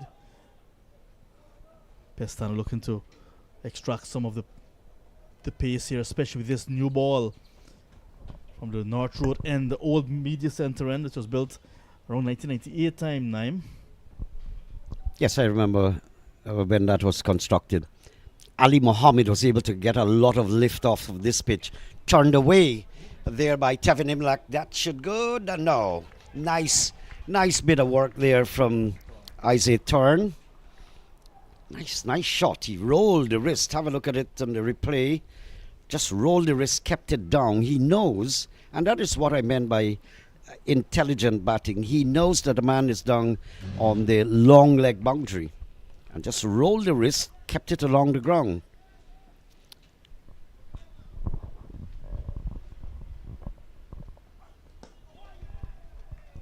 Over at Lusignan, Esquivo 169.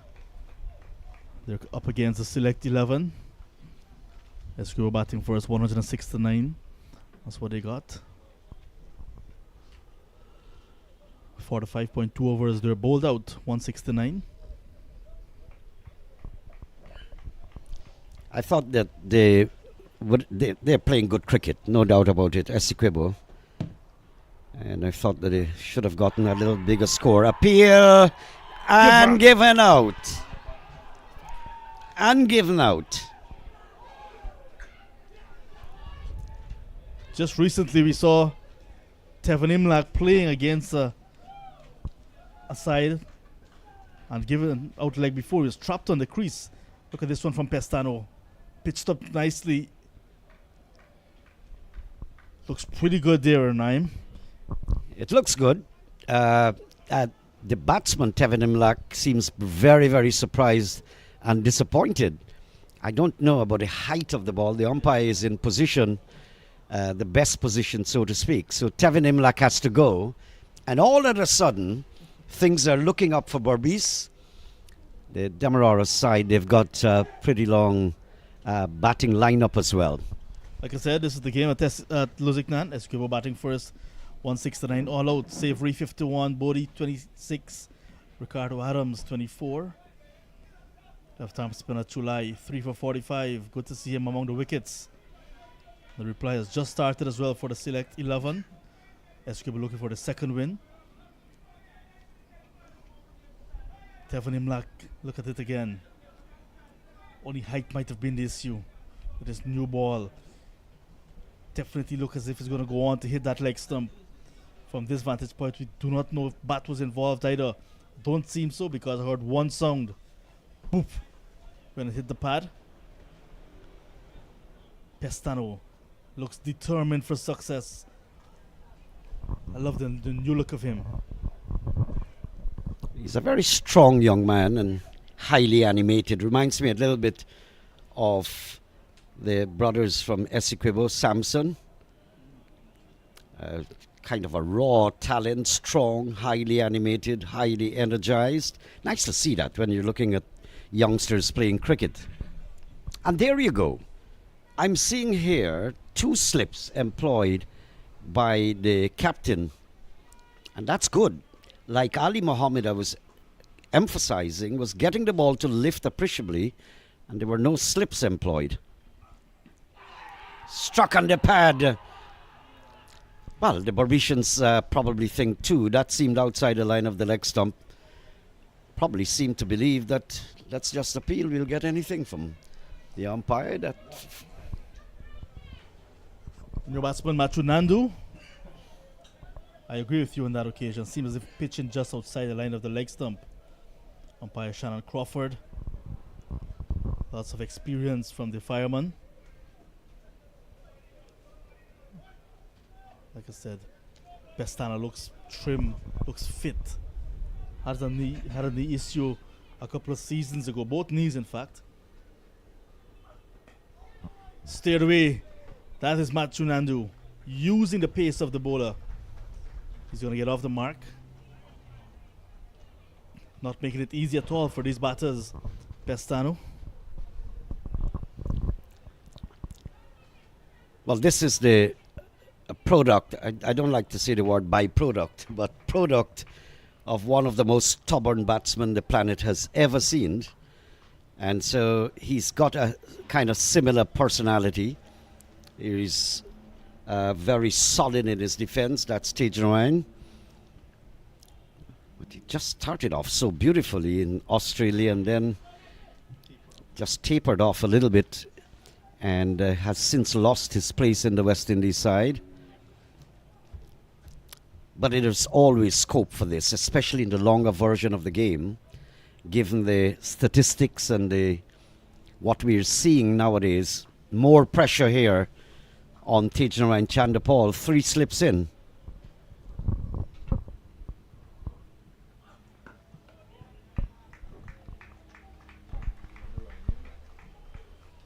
Good hostile over from Clinton Pestano. After 2 overs, Demerara looking for 130. They're 5 for 2. The Berbicians have got some good bowling as well. They've got Pamal, Kevin Sinclair yet to come.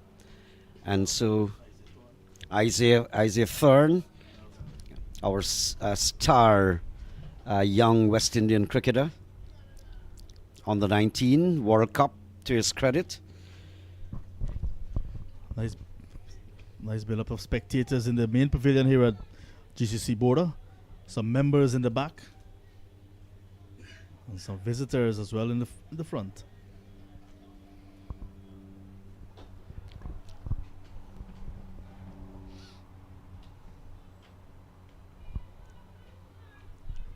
This is going to be a good test for Matthew Nandu, with Junior Sinclair operating round the wicket now. The off spinner to the left-handed Nandu. You mentioned Shivnarayan Chanderpaul. Both of these players, of course, Tejan Ryan in his genetics. And he patterned himself off of Shiv Chanderpaul as well.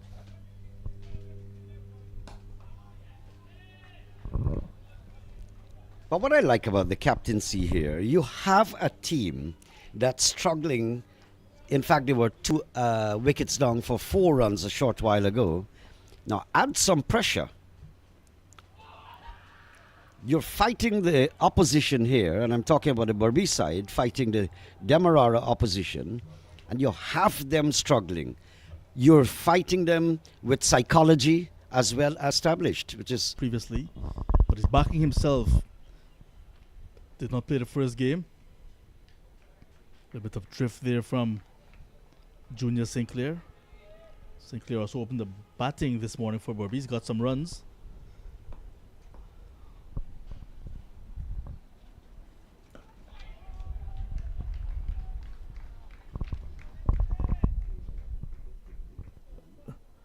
Nandu, born in Canada, flicked away. That was quick and outside the line of the leg stump. The batters will have to run because the ball is holding up here in the outfield. 2 to Nandu. Just a double in the over. After 3, 7 for 2. Well, that ball went in gap. I would have liked to see, and I know that Tejama is pretty quick between the wickets. I would have liked to see a challenge coming close to 3 runs, because that's what you need when your side is in trouble. I did not see much of that when the Berbicians were batting, and we were emphasizing so much about squeezing the ball into gaps and converting 1s and 2s. And in a while, you'll be surprised to know that you're struggling out of trouble. So you've got to be prepared in limited over cricket, more so in T20 cricket, to steal every opportunity. Because in T20s, for example, it's 1 run that makes the difference sometimes.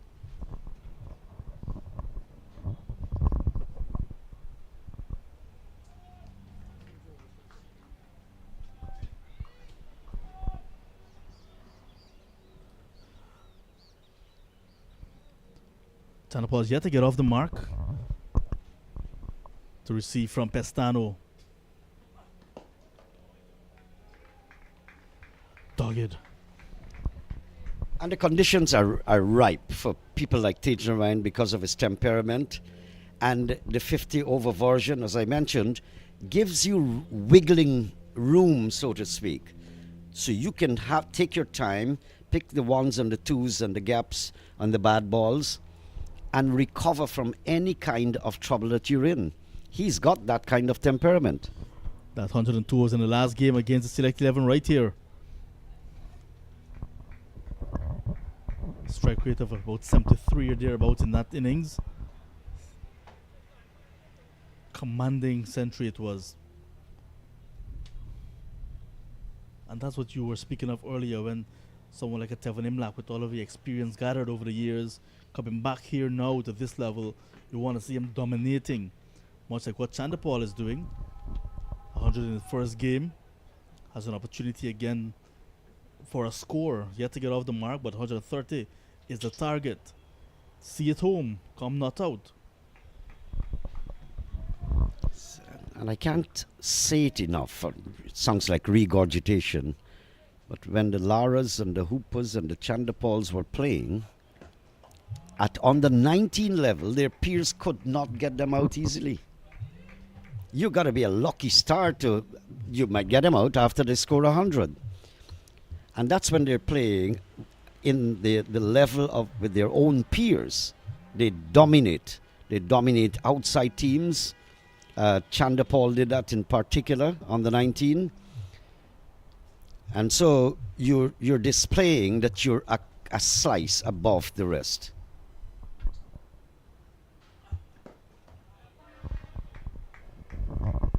So when this game started today, I expected better from Kevlin Anderson, Kevin Sinclair, all getting out to injudicious shots on a pitch that was even in bounds and no venomous turn or anything. So look at that. And that's what was short in the first, when Berbice were batting. Most of the 40 overs they batted, there were absolutely no slip, no one in for catches. And then look at what Pestano is doing, bowling to his field. Captain has given him the license. The bowler side is off the off stump of the batters. 3 slips, backward point is also mad, just forward of point. And of course extra cover in the captain, bordering on a mid-off. So good protection as well. There is a plan, you can see, a concerted plan for Pestano and Berbice outside line of the off stump of these batters. Well, that man Pamal down at mid-off is very, very experienced. Very experienced. Inside edge. He was looking to square it up there, John. And he was not in position. And it was actually close to being a Yorker. He took the inside edge. Good ball. Good bowling here from Clinton Pestano. End of 4, 7 for 2. It's a pity we don't have the speed gun here at Bourda. Love to see what the clock looks like as Pestano is bowling. But what looks good here is the Botanical Gardens not far from where we are. And those floodlights you're seeing in the foreground there, that of the Georgetown Football Club. Look at what happened when Berbice batted. 37 from Junior Sinclair, 24 from Tomani Caesar, who looked good towards the back end of the innings. Not a lot to write home about. Pestano 16, Ramsamy 13. 19 extras, however. So 129 all outs in 40 overs. Not the type of season Berbice will be pleased with. Remember, they lost their opening encounter over at Pomona on the Essequibo coast. For those outside of Guyana, you look at these trees, you know about the rich biodiversity of our country, part of the Amazon. So Nandu will take strike. Nice battle.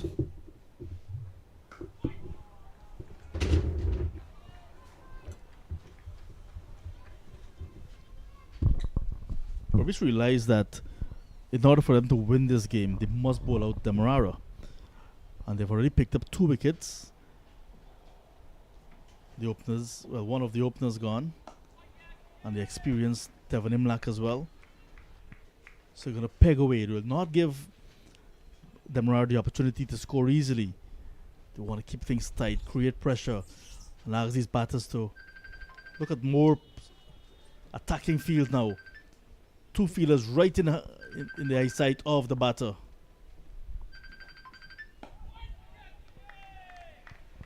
Yes, it's a nice battle out there, and leadership would help a lot here, and I'm seeing good leadership. There's no doubt. If you notice, I'll just come back to the point in a while. The batsmen have actually gone into check. They have actually gone in with within their wings. No aggression being displayed, and that's what the captain is seeing, the fielding captain. And he's getting on their throat. Up in the air, that was uppish. They'll pick up a couple of runs here, but absolutely not a convincing shot. Nandu was back and slicing just past the outstretched right hand there. Look at that. That's because the extra bounce from Junior Sinclair and this track here with this new ball. So not in total control, but it was in the gap for Nandu. And a heavy outfield here, especially in that side, the longest part of the Bourda sward. But Nandu looking to be positive, looking to really play the ball on its merit. That ball was down the leg side, looking to lap it for some runs.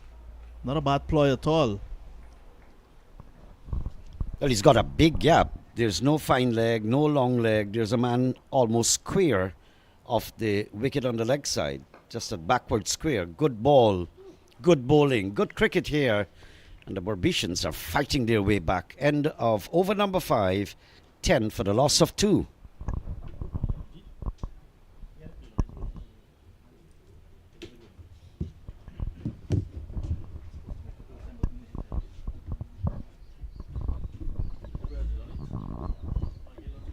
So they need 120 runs from 270 balls. So the picture painted there by that score, look at the required run rate, just 2.67. So you have a lot of overs. That's not the question at the moment. The question is if the Demerarians would be able to stay there, occupy, and just tick around. This doesn't call for any exuberant or explosive batting from the Demerara side. It's just about staying.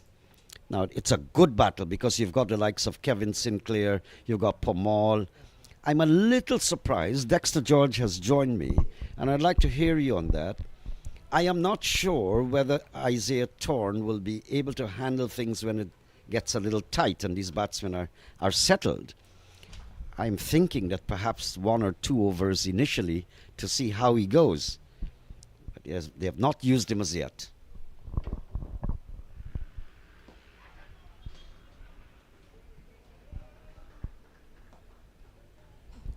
Chanderpaul off the mark.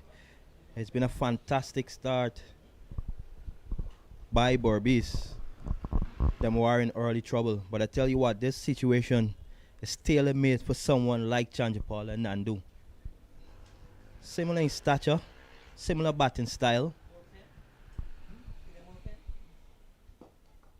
Oh, nicely played. They both like to spend time at the crease. And when you're chasing just 130 runs, despite losing 2 early wickets, you just need to spend a bit of time at the crease and it will get easy. Nice calculated single, calculated shot as well.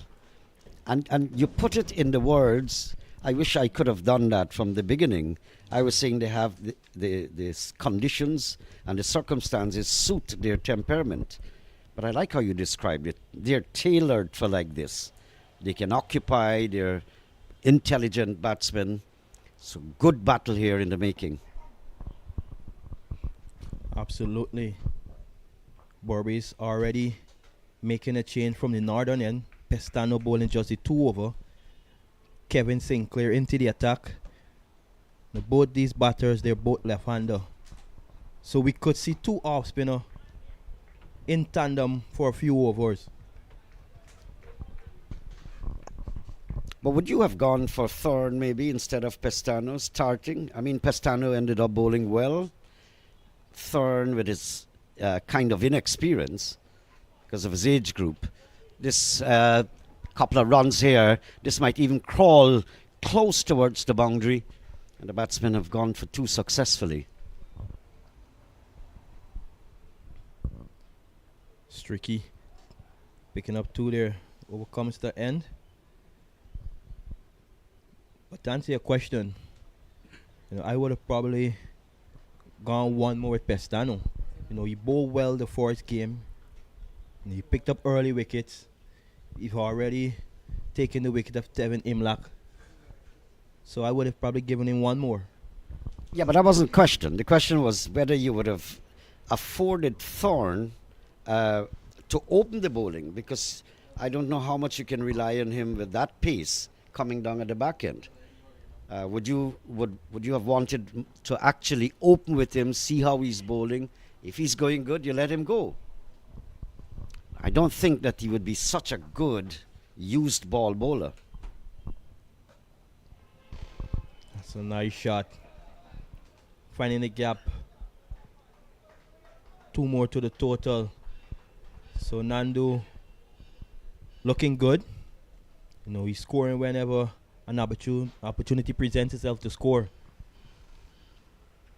Yeah, I get what you're trying to say. But it's a bit of a dodgy situation because they would open with Sinclair in the first game as well. And I think they obviously know that in this Demerara batting lineup, there are quite a few left-handers. So they're probably playing the matchup. It's a tactical decision in my view.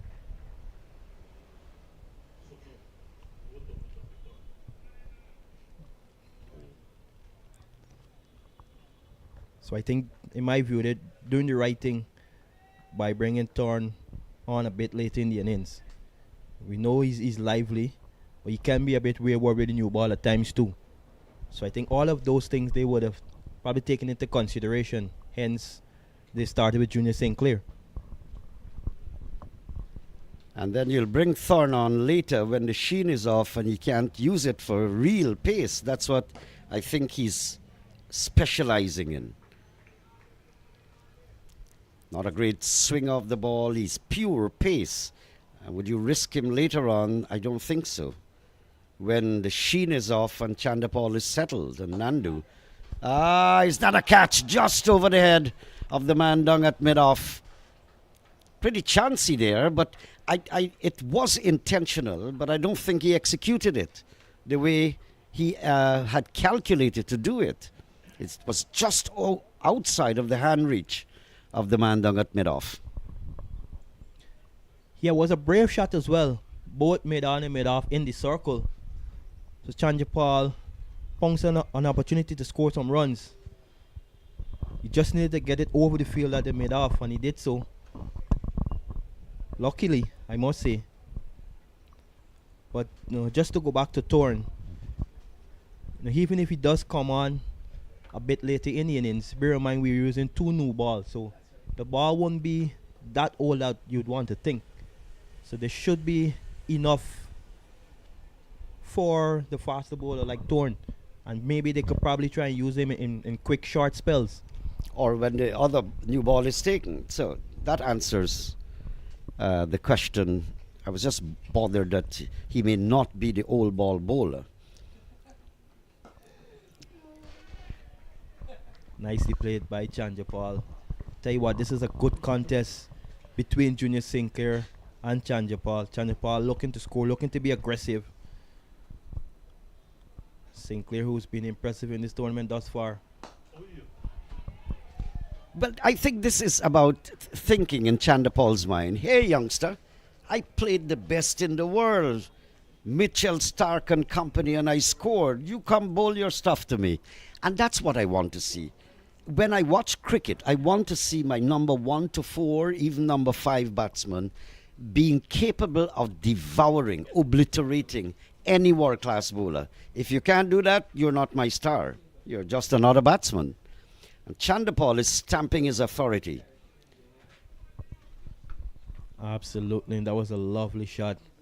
Over extra cover, all the way for 6. You know. He scored 100 in the 4th round. And what impressed me the most about that 100 was his strike rate. It was close to 75. And in this Demerara team, they do have a few guys, you know, who can hit boundaries at will. So the likes that allows the likes of the Chanderpaul and Nandu to play their game and to give themselves some time to set up the innings to the other batters to follow. And having lost 2 early wickets, this situation, again, it's what they would have won. They would relish this opportunity.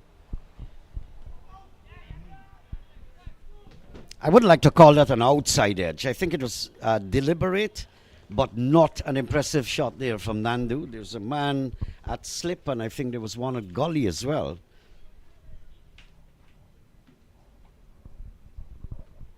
It was very well bowled by Kevin Sinclair. That one seemed to bounce a bit on Nandu. And this is what Sinclair does.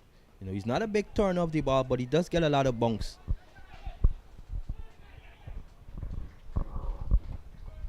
And I like to see how he uses the faster delivery.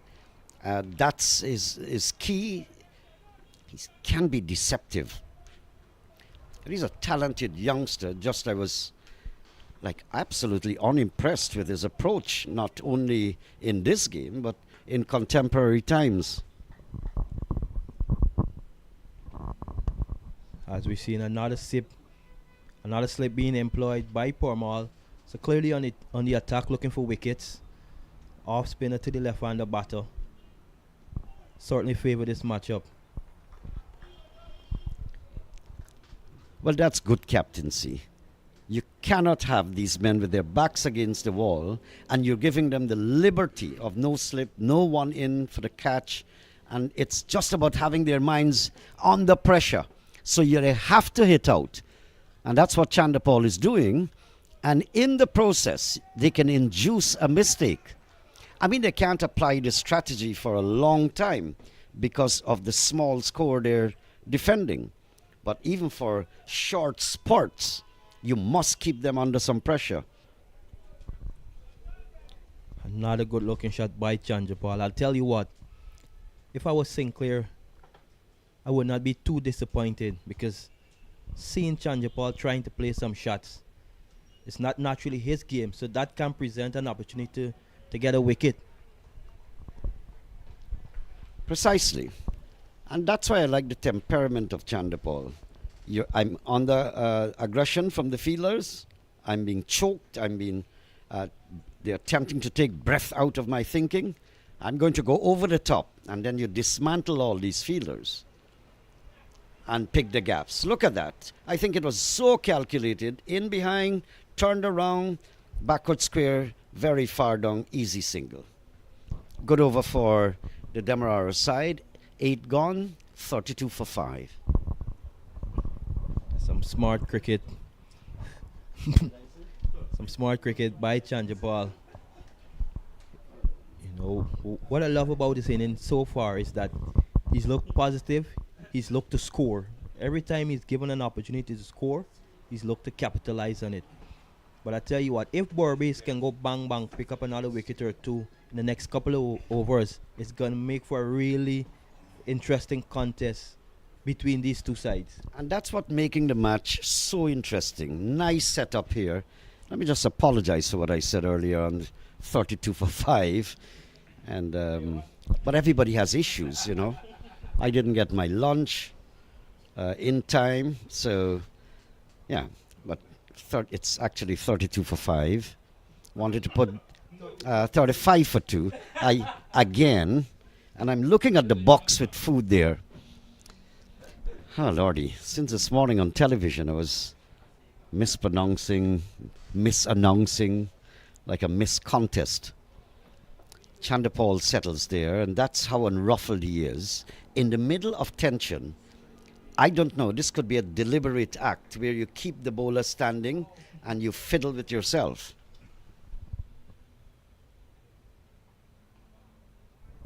Now he knows, Dexter, that there's a short backward square, there's no fine leg, so anything between the wicket keeper and the short backward square, you can pick up 2-3 runs. Absolutely. Sinclair needs to be a bit more tight in his line. He has bowled well. His captain, he was being entrusted with the new ball. He's done fairly well. But I think what Berbice and his captain would love for him here is for him to pick up another wicket or two. That's exactly, they don't want him to drag down the leg side. Apart from a wide being called, Georgetown knows that there's a big open gap. So it will be obvious they would want to just keep outside that line of the off stump. This is really good cricket. Playing it out to the man at deep mid wicket, all along the ground. No risk. That brings Nandu on strike. It's interesting to see what sort of field Sinclair bowls to Nandu with. There we see a silly short leg being implied. That was not there for Chanderpaul, so Mal ringing the changes and trying to be on the aggressive side of things, trying to force a wicket. And he's succeeding as far as putting the batsmen on the pressure, in particular Nandu. They're not succeeding with Tej. Tej is going over the top and scoring. So nice battle. And this is, I don't think Pamal would have the luxury to continue attacking like this for a long while. Once the score is building up, then he has to change strategy. He wouldn't be able to afford all these men up for catches and so on. I can tell you one thing. If Tej continues to bat the way he's been batting thus far,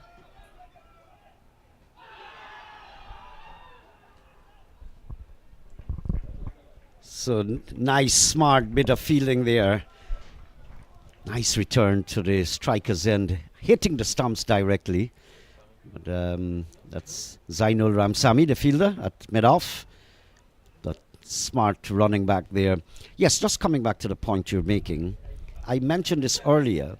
These two batsmen, in particular Tej Narain, they're sober-headed and intelligent. And that's the difference with the Berbice batting lineup, with the approach shown by people like Kevlon Anderson and Kevin Sinclair. It was as though they didn't want to stay there. nicely bowled, nicely played. I think what may have gotten to the Berbice batters when they batted, you come into Bourda, lovely pitch condition, generally known for good batting. They probably went a bit too hard in trying to get their team off to a good start, and in the process losing their wicket. I guess they were of the mindset that on this pitch it's generally good for batting. I'm going to back myself, I'm going to be positive, I'm going to play a few shots. Well, those shots that they got out with were more like circle tennis rather than cricketing shots. So that's like not an excuse. They were injudicious. It was top edge, head in the air, nothing covering up. Look at the difference here. Anything that went in the air was because Tajan wanted it to go in the air. It was all calculated. Now Isaiah Turn has been brought into the attack. Now this will be interesting, Dexter, because the sheen has come off a little bit. It'll be interesting to see how he handles these batsmen who are practically pretty settled. It's going to be interesting to see what tactics employed by Parmal. Like we said, there's 2 new balls at both ends. So even though we're seeing 9 overs bowled, it's basically 4 and 5 overs bowled from each ball. So it's still fairly new, still has the sheen on it. And this is what Thorne obviously would have wanted, to have a crack with the new ball. You mentioned he can be rapid. And if he can pick up a wicket or 2, if he can start well and put this Demerara side on the further trouble, it will be a challenge for the rest of battle to come. Well, I really would like to see Turn do well, simply because of his age, his ability, this outburst of energy. You want him to do well, because inevitably you want the West Indies to do well, and so you want these youngsters to blossom. So we've got 2 slips in, and there's a backward point. So interesting. Thorne will be required to fire on all his cylinders. If he goes berserk, obviously the captain will take him off.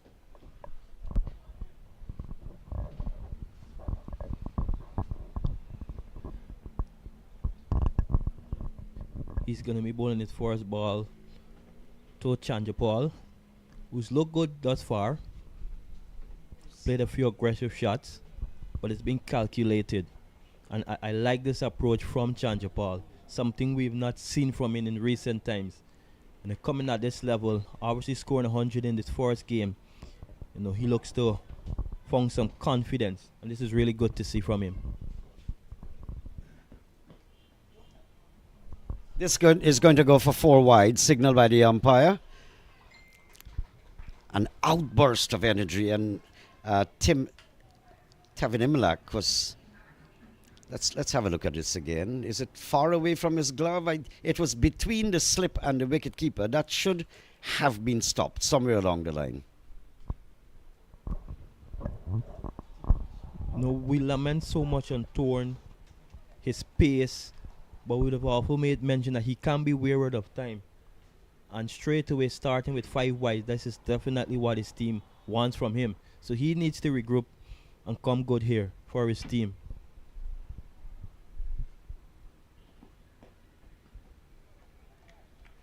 Much better on that occasion. He needs to bring those slips into play. He has a predominantly outside field, so that the line is good, but he just needs to make Chanderpaul play. And Chanderpaul is very introvert, it seems. He's very passive, or may I say unruffled. He's always very relaxed and confident looking. That takes an effect on the bowlers as well.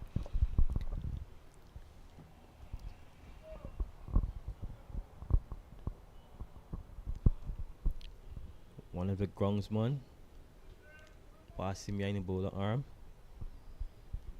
Chanderpaul is set now. And he's ambling. He's ambling. He's supposed to be a groundsman. Good delivery. Just outside the line. If you can force Tajan to bat, if you hang it somewhere out there, that's good bowling there, that delivery. Putting Chanderpaul to think a little bit here now. There's that awkward bounce that Ronaldo Ali Mohammed was getting, so Thorne is even faster. He can get that.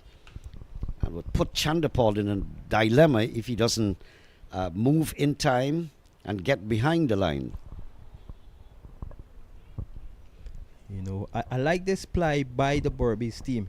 They're trying to get Chanderpaul to play on one side of the wicket. Not a good ball, Dexter. I think this is good. Isaac Thorne. It's a really good plan, but one would have to ask yourself, is this the right plan to Chanderpaul? Because I can tell you with his temperament, he'll have no trouble leaving alone those balls. He obviously knows there's two slip waiting in case he nicks off for the catch, so he'll be mindful of that. I mean, we have seen him nicked off a bit in Test cricket, so I guess a similar strategy being employed here by the Berbice team.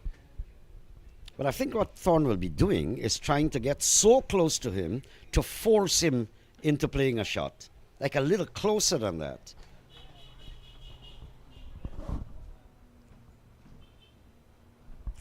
Absolutely. It's not bad bowling at all. But just because it's Chanderpaul, you need to bowl a bit closer to him. Well, I guess it's his first over as well. Getting his rhythm, getting his line. But impressive so far. Just the first delivery, he spilled it and it went for 4 byes.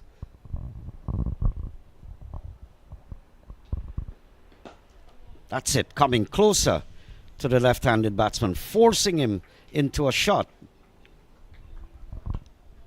That's much better.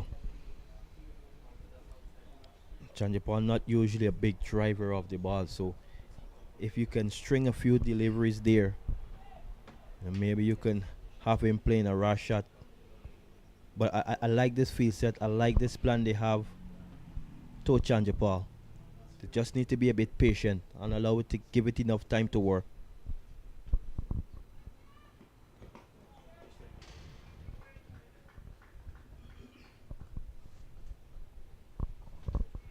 That's the end of over number 10, 43 for the loss of 2. Let me take my time and call the score.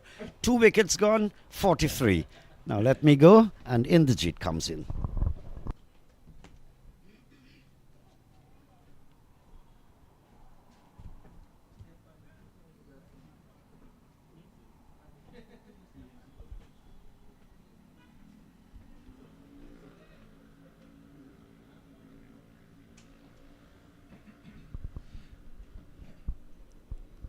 So, Demerara require further 87 runs for victory. Berbice need wickets. That's the only way they can bring themselves back into this contest. They've gotten early 2 wickets, but ever since then, it's been all Demerara. Hello to you, Dexter. Hello to all our viewers and listeners. Interesting battle going on at Enmore, where the Guyana Cricket Board select 11. They're 17 without loss. In fact, at Lusignan, I beg your pardon. I took the seat where Naim Chan actually was sitting. When he just... Chanderpaul here is on 22. He looks solid, coming off a fine century. Good to see him back in form. Important cog in the wheel for the Guyana national team. That's the Harpy Eagles. And by extension, West Indies cricket as well. So bowling change, Clinton Pestano back in the attack. Oh my. That's a lovely shot. Hit with power. All the way to the mid-wicket boundary before by Chanderpaul. What a way to welcome Pestano back into the attack. Yes, welcome him with great disrespect. Short delivery. And, he rocked on the back foot. Beautiful looking pull shot. Picked his gap nicely too. That's going to hurt Clinton Pestano.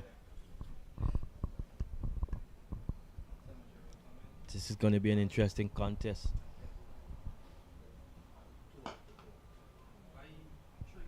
Nicely played. Finding the field on that occasion. So Chanderpaul seems to make up his mind that he's going to pounce on anything loose. And I think that is the way to go. Sometimes when you're chasing just a small total, you tell yourself you have enough time and you sort of bat yourself into a shell, so to speak. But I love the approach Chanderpaul is taking here. Yes, and he's playing every ball on its merit, and it's good to look at him out there. He looks very, very confident, knows exactly what he wants to do. These are good signs.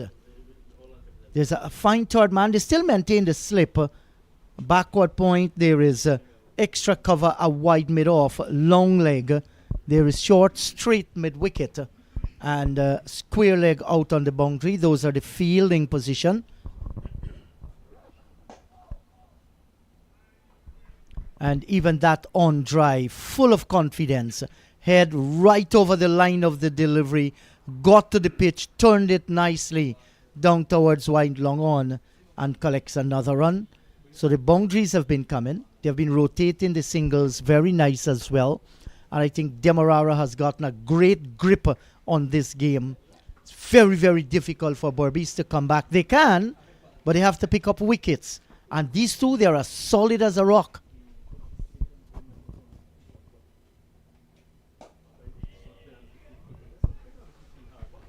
Excellent running. Yeah, the running was one that completely good stroke. You see Matthew Nandu getting in line and deliberately allowing the ball to come onto the bat. So he played it with soft hands and got a single, even though the ball was played straight towards the mid-off region. Good batting.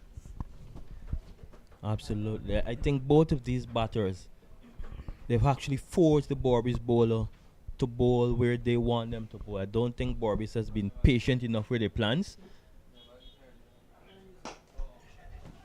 Now this is a fine shot over the top of mid-off, out towards the boundary, and it's going to get there once again.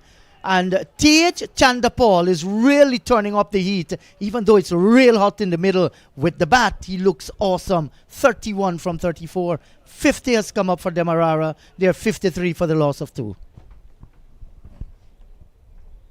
This is a really interesting side of Chanderpaul we've seen here, because we all know if there's any critique of Chanderpaul, it's probably been his rotation of strike, his strike rate in general. So And I'm just wondering to know what's the reason. We have seen Tage over the years, looks real good in the bowling department. Sinclair 1 for 21, that's junior. Pestano 1 for 14. Kevin none for 12. And Thurn just a lone over that cost him 6 runs. And I'm sure he's going to bowl this other over number 12. I'm just wondering to know if because Tage is getting too square at the batting crease that he's unable to manipulate the balls, into the gaps and score singles. If that aspect of his cricket can be corrected, which is of vital importance to any batter out in the middle, my humble opinion that he's going to score much, much more runs. Percentage of dot ball, is not what is expected at the highest level. So if he can just correct that one thing, my bet on it, he's going to be a real handful to bowl at. Yep. I'll tell you what, last 2 overs, Berbice has gone pace at both ends. You had Kevin Sinclair on. You bowled just the 2 overs. One of your main bowler in your bowling lineup. Would you have given him a few more overs, especially given there's 2 left-handers at the crease? After this delivery?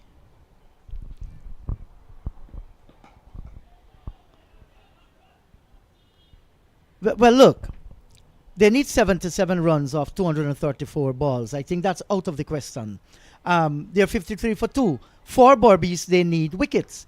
And they still have in the tank Virasamy Premal, who by all imagination should be their leading spin bowler. I would think that, he must bring on himself a little bit earlier than usual if they're going to take wickets. Pestano, he has bowled his overs. I think he has done well. Turn is very early. Just a lone over prior to this one. And if he continues to bowl them short outside the line of the off stump like this, he will always be steered down to third man, down to backward point, and they're going to score runs off him. My thing is, Virasamy Premal, the skipper of the team, should be out in the middle with the ball in his hand looking to pick up wickets. No, that's certainly one way to look at it. With all his experience with Virasamy Premal, given there's 2 left-handers at the crease, I think he just want to allow the off-spinner. And now we've seen the seamers to have a crack at them early on. We can see that they're trying to bowl with a plan. I just think they need to be a bit more disciplined. And Thorne is changing angle. He's coming over the wicket. And once again, it's wide outside the line of the off stump. And he's a youngster. He has the pace. All he needs now is some control with the ball in his hand. Tage won't mind this. Nandu won't mind this. When you're chasing down a paltry total, you settle in nicely. You're not bothered at all. The less that you can play on some deliveries, it gives you the luxury of regrouping, staying out in the middle there. Too many wasted deliveries. That's a lovely looking pull shot. Got right over it, short lifting delivery. Good intention here by Isaac Thorne. I like to see a fast bowler running in and bowling fast, but you must be able to have some control. Nothing wrong getting into the body of the left-hander there. Yeah, that was well directed. He has to feel set for such bowling as well. So that is an important part of the setup. And unfortunately, there was a no ball. So that gives Nandu, the bat and strike, a chance to have a free swing. So it's a free hit.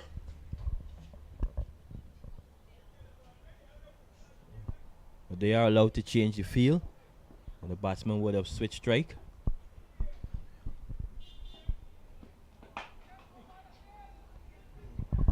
Well, Dexter, he had to take that from outside the line of the off stump and pulled it around. He got a single.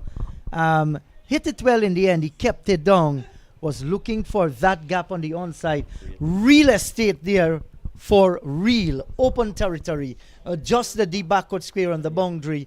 Nobody on the forward square. Nobody on the mid-wicket boundary. So he was looking for that gap. And even the fella now at a long leg is coming in inside the circle. I'll tell you what, now it's Chanderpaul's turn to have a sweet swing because Thorne has bowled another no ball. Well, that's something he has to correct and correct quickly. We're out of the power play, so he can be allowed 4 fielders outside during the middle phase of the innings. So he's going to come around the wicket now. Can he get it right? I'm yet to see him try a slow delivery, Isaac Thorne. And apparently having some problem with his run-up. Maybe the rhythm. Will well be advised, mark it. Go back to the top of your mark, Thorne, and come in again. Not walking gingerly at all. Just a casual walk back to the top of his marker. This is badly lined. This is a wide, way down the lakeside. So in the second over, almost everything is going wrong for the tall right-arm fast bowler. And you look at his walk back up the wicket, that will tell you about his thinking, and maybe the energy level is just not there. Total contrast to that world-renowned legend, Makaya Entini. He's going to almost run that full 18 yards back up. So Thorne clearly under some pressure. Second no ball in succession. It's a big swing here by Tage. The connection wasn't what he wanted, but he gets a single down towards forward square. Much better delivery. That was lined with the middle stump there, middle and off stump. Just did not decide to go too short.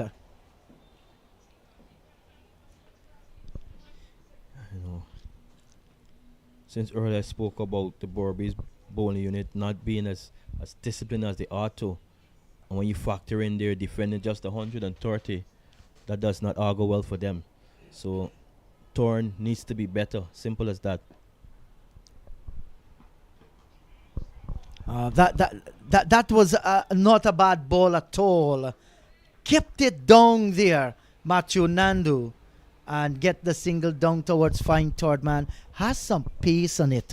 So the pace is no problem for Thorne. He's a fast bowler. I think he has a good action coming in. And with more matches he plays, with different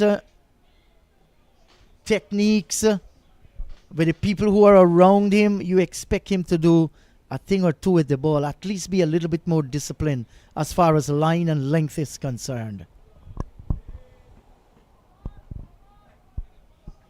And that's another no ball. It's going to be another free hit. Go change the boots there, Isaac Turn. Is it a little bit too big for him? Let me hear you, Dexter. I don't know about his foot size, but I do know that bowling is no ball, especially at this level, that's unacceptable. Yeah, he got through the first over without bowling a no ball. But in the second over here, just wondering to know if he's overthinking, trying to bowl a little bit too hard. Calm down here, Isaac Turn. We understand youthful exuberance. We understand smart cricket as well. Short. Didn't get off the pitch he was looking for. But he gets a single, Tejan Ryan.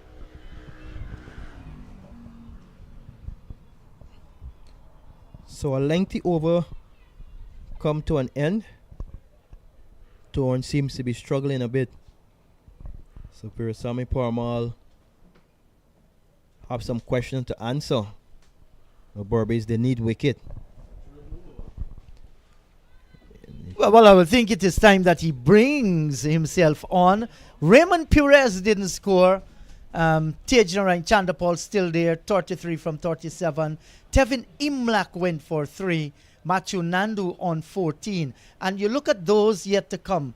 Richie Loknath, Ronaldo Ali Mohammed, Akshaya Prasad. They're good all-rounder. Akshaya more a batting all-rounder. Richie and Ronaldo more of a bowling all-rounder. So they have batting to come. It's not just about these two. Right now they're having it a little bit more easier than when they first started and lose those early wickets. 68 runs required from 228 balls. If Berbice is to make this match a lot more competitive than it has been thus far, we keep saying they need wicket. Because when you look down that batting order from the home side, it has a lot of depth. Even Bernard Bailey, who would probably bat 11, he can strike a long ball. Yes, and we've all seen Bernard Bailey on show. But so far, this partnership is very, very bothersome. Look at that required run rate, 1.7 and 9. And you can throw back on a windy day and get that score at a canter. And still, no Virasamy Permal. Jonathan Fu, is he the man with the golden arm? We shall see. There's a slip for Jonathan Fu there. There's also backward point, cover posted on the boundary. There's a short extra cover, the men in the catching position. And Virasamy Permal feels, he's going to better manage this team fielding at extra cover rather than taking the ball and look for a wicket. I don't like this strategy. Yeah, I'm not sure what the plan is by Berbice to bowl Jonathan Fu. Maybe they're hoping to buy a wicket. Well, all things are possible in this game. He starts with a good delivery. Nicely tossed up. Wobbled a little bit in the air. And he's bowling to a well-set Tejan Ryan Chanderpaul.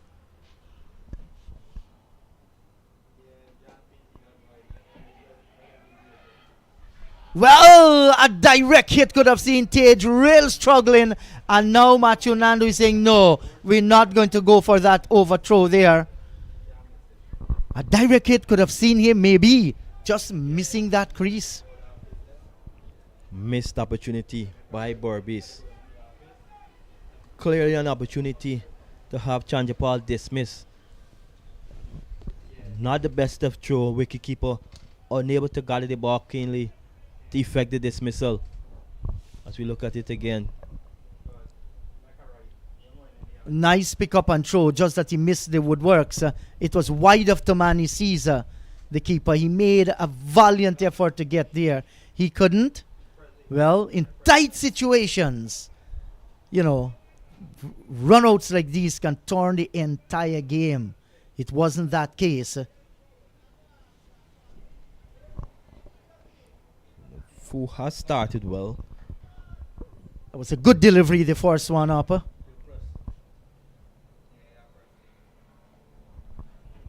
Now, this is a nice little sweep shot, and they will surely go back and complete two. Straight a little down the leg side and paid the penalty, Jonathan Fu. And with every run score, well, I shouldn't say ease the pressure because there is no pressure whatsoever out in the middle.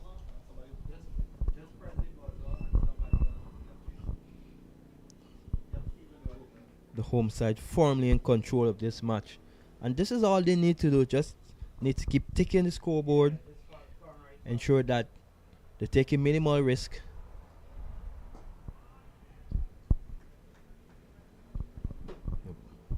There are the 4 boundary fielders out on the boundary. So there's an opportunity to pick up 1s and 2s. Always the opportunity for that once the field is spread. Yes, and Tage there is actually saying to Matthew Nandu, come on, guy, run this run. There's always going to be a single with the forward square fielder having to run towards his left. Tate started early, Nandu a little bit hesitant, and then galloped. Are you surprised that Matthew Nandu is batting at number 4 in this Demerara team? Should he make the Harpy Eagles over 50 Super 50 squad? He might very well be asked to open the batting. That's another good delivery. The over's been completed, 13 gone, 65 for the loss of 2. Demerara continue to hold the grip form over Berbice. And you ask the question, am I surprised to see Nandu at 4? I think the home side, they have been very wary of the fact that Berbice, they do have a number of off spinner. And I guess tactically, in a strategic move, they probably wanted to break up the 2 left-handers. Because if you notice, when the right-handed Perez got out, the right-handed Aimlock came to the crease. And then he went. So that paved the way for Nandu. Yeah, what I was trying to say, if he's going to open the batting for the Harpy Eagles, you expect him at the inter-county level to open. So he gets settled in that kind of position. Very often, we interfere. And I've heard this thing match up over the years, especially the advent of T20 cricket. Dexter, I feel sometimes it is overused. I feel if you're good enough, you're good enough to bowl or to bat at anybody. And sometimes it's often misused, almost abused. It has cost team victory, changed the course of games. The thing is, if you're good enough, man, you're good enough. Now, we have been asking that Virasamy Premal comes in. And now, he has decided he's going to bowl from the northern end of the ground. At 65 for 2, he starts over number 14.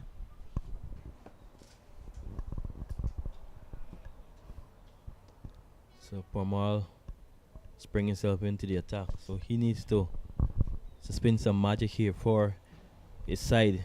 If they're to at least make this match a competitive one. His experience. And he needs to start well. Well, that was in the air, looking for the shot over extra cover.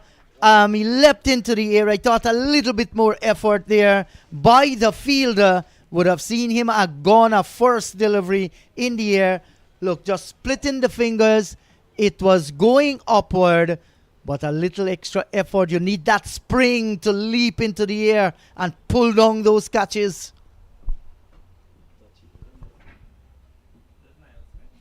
Yeah, living dangerously is Chanderpaul. But he's batted this way pretty much throughout his innings. Yes, and that's Niall Smith out there. He's not in the Berbice 11 that is playing here. He's substituting out in the middle.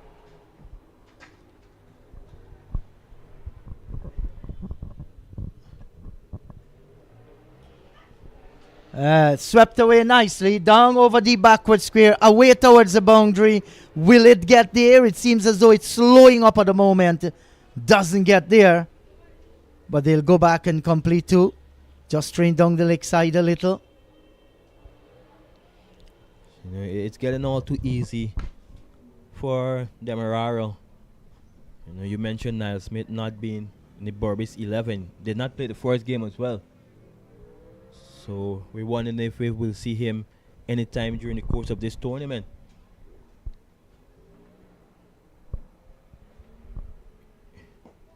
You know, once he's fit and available, one would think that he'll make the Guyana Harpy Eagles Super 50 squad, given the likes that there's no Shamar Joseph, no Romario Shepard.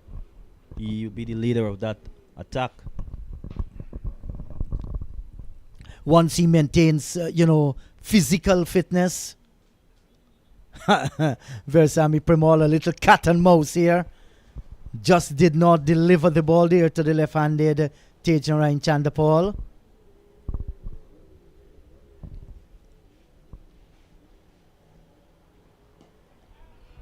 Nicely played. Soft hands once again. Knows exactly where he can pick a run up, Tej. And they go through for the single. One more to the score. Yeah, this is really intelligent cricket by Chanderpaul. He's batted well. The impressive thing about this innings is that he's found the gap on a large number of times. He has scored a large number of boundaries, something that we've not seen from him in the past. So this is all good signs. Yes, Nandu, 14 from 31.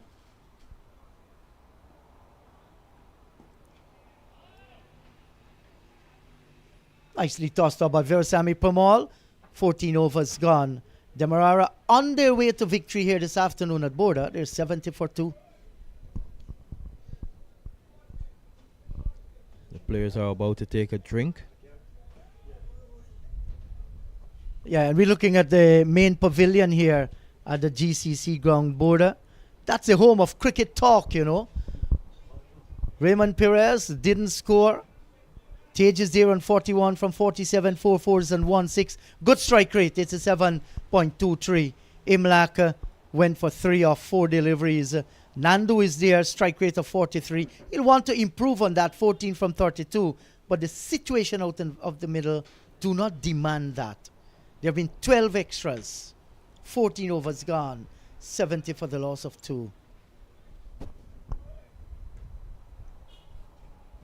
Ever since the third over of the match, it's been all Demerara.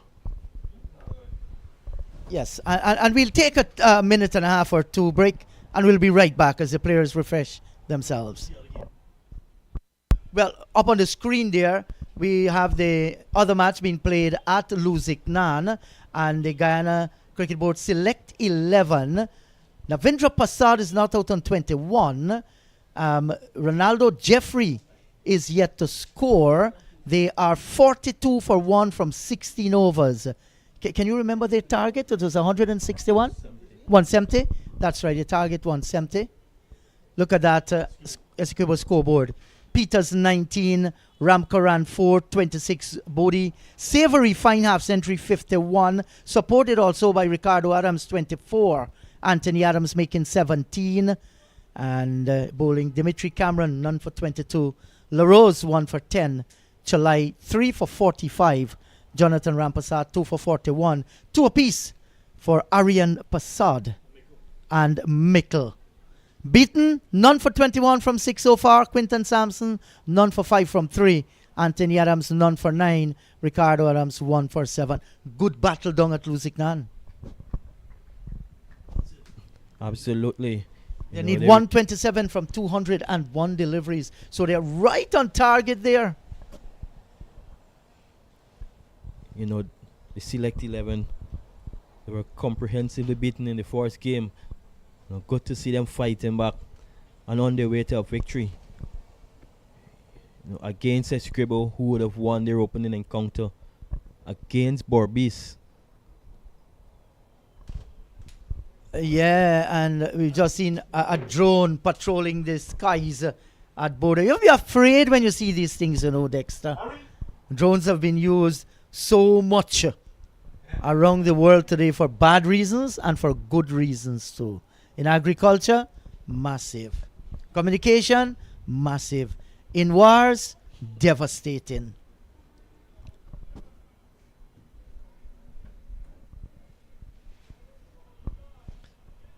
So the players will have a bit of a refreshment and about to resume the action here at the Bourda Cricket Ground. Remember, Berbice were dismissed for 129. Demerara 70 for 2. Firmly in control and looking for the second win of the competition. Berbice, they need wicket, as simple as that. Jonathan Fu, who bowled a pretty decent first over. He's hoping to pick up a wicket. He's not a renowned bowler, but they're hoping that he can have a breakthrough. Maybe he's the man with the golden arm. Yeah, and he has proven that oftentimes in Berbice First Division cricket. Jonathan Fu. Nicely pushed here by Tejenara and Chanderpaul. Down towards long off. He gets another run. So, yes. And that drone continues to roam the sky here. John Ramsing on the camera doing a fine job. That's going to take photographs, guys. Don't be afraid. No dynamites. Very well bowled by few. Nandu has been good. He's not tried anything too reckless. He's just supported Chanderpaul, giving him most of the strike. And that's a smart thing to do. Yes, it is. And batting looks so easy between these two, both of them. I mean, they're not scoring at a hectic rate because it doesn't demand that at this time. But they're batting themselves in, getting into good form. That's good technique here shown by Matthew Nandu. First was to get onto the front foot, realizing it was short, went deep back into the crease and turned it away, picking up a single down through forward square. I think generally they've run well between the wickets. They've communicated well for the most part. I just think they're getting a bit relaxed now.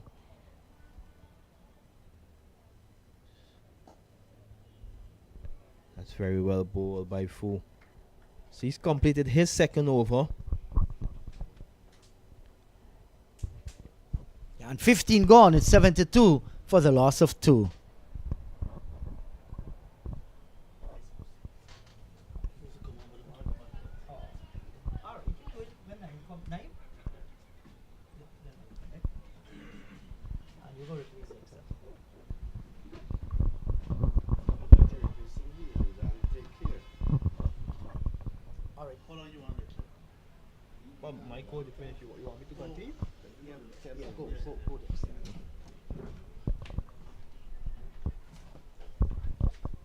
So Virasamy Pramal is ensuring that he wants his fielders in the right position, taking some time. Nothing wrong with that whatsoever. Matthew Nandu will be facing him. And for Nandu, there's going to be short fine leg. There is a square leg out on the boundary.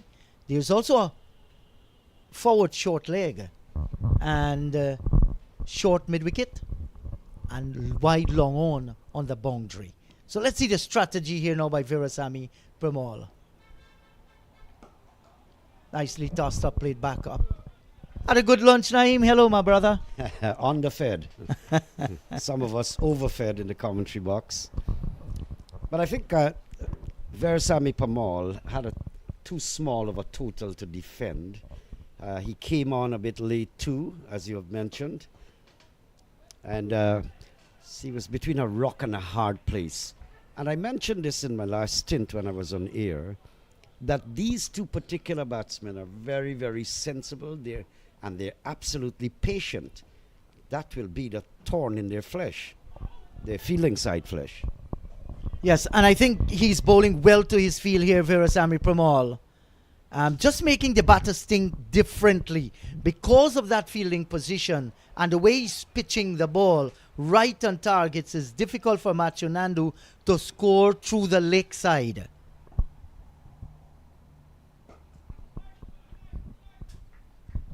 Of course, Virasamy Pramal has a vast experience at the national, regional, international level. Tons of experience there and ideas.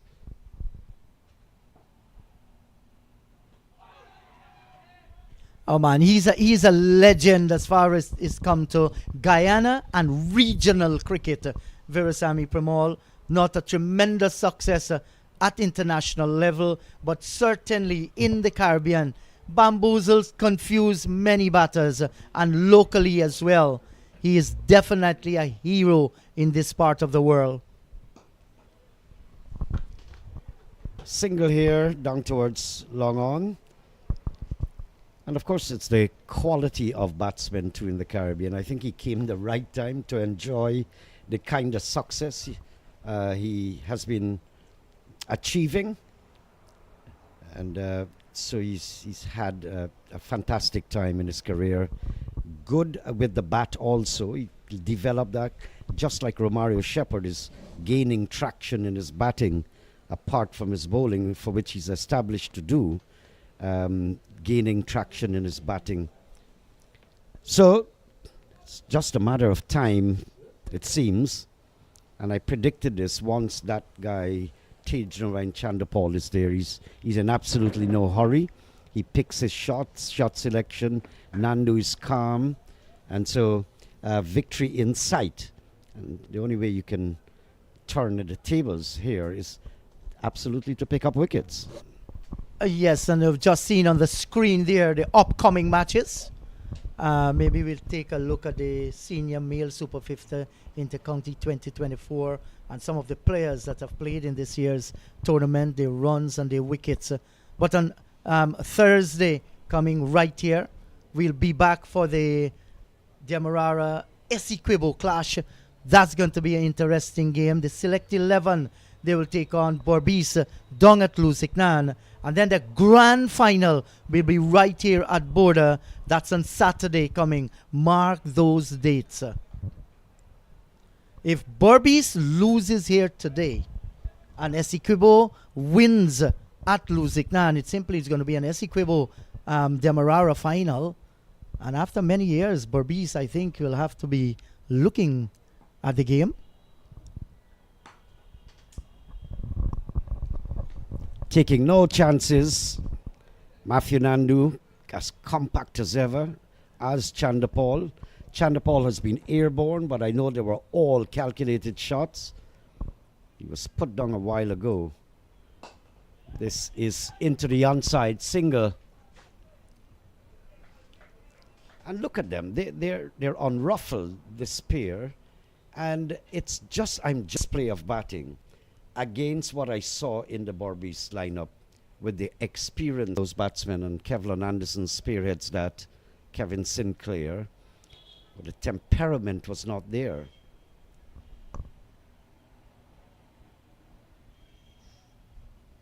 Well, the field was set for that kind of shot. Spent a little bit time in the air, but died a long way before it gets to the field there. And while these two are cantering at the moment, you know, deep inside of me, I think there are still some things that must be sorted out with Matthew Nandu here. 17 from 43. If you're using this as preparation for the regional Super 50 tournament, you want to see a few things differently. You want to see more singles. Too many dot balls. It's plaguing West Indian batters to the detriment of the team.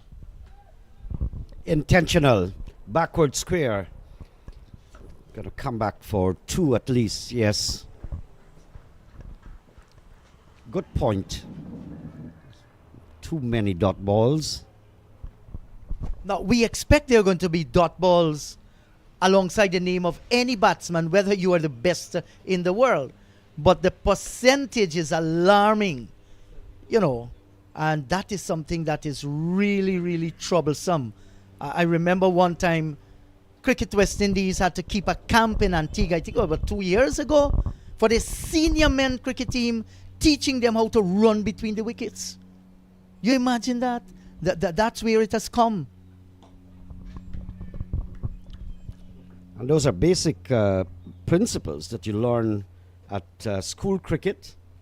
How to exchange the bat, to save time, turn around, how to advance quickly for the first so a possibility can exist for the second. And 76 for 2, 17 overs gone. And you know, some guys who played cricket and were very successful, they'll tell you they attribute their good run in between the wicket to some childhood story. You do some mischief, mom and dad just pick up a piece of wood and run. You had to run for your dear life, and they learn to run. Today we have a pampered generation, Naim. You just can't even talk hard to them. I know, I think they've been spoilt to the max. Andrew Prasad, I think, is one of those delinquents. Is that right? No, he's a good boy. I think Indrajit suspected that he was in trouble after he made the statement. After he made the statement, because his son is our chief scorer here. Fantastic little Hute. Come on, Pamal, it's 6 or sticks. And look, this is what I admired. I predicted this actually earlier on. These two guys know that their victory is in sight, and still they're not rushing down the wicket, playing injudicious shots. Selecting which one, single, casual, because they have 197 balls to get 54. Yes, and we were making the point earlier, not too much 50 overs cricket they have played of recent. So this presents an opportunity for them to get into form. You know, everybody wants to be selected on that national team, at least for the camp, and then you take it there.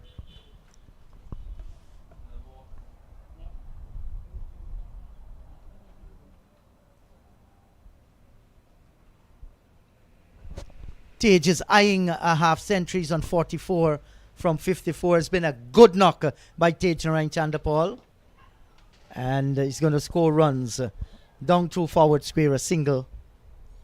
Beating the forward short leg and to the left of the mid wicket and scoring another run.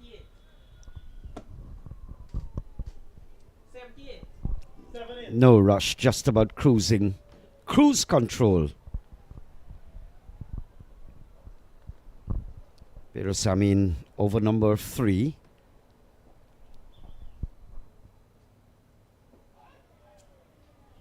But he has retained that close forward short leg and the slip right up. So at all times, Matthew Nandu knows he's got to be circumspect. He's got to be sure what he's doing, because someone is up there to take a catch.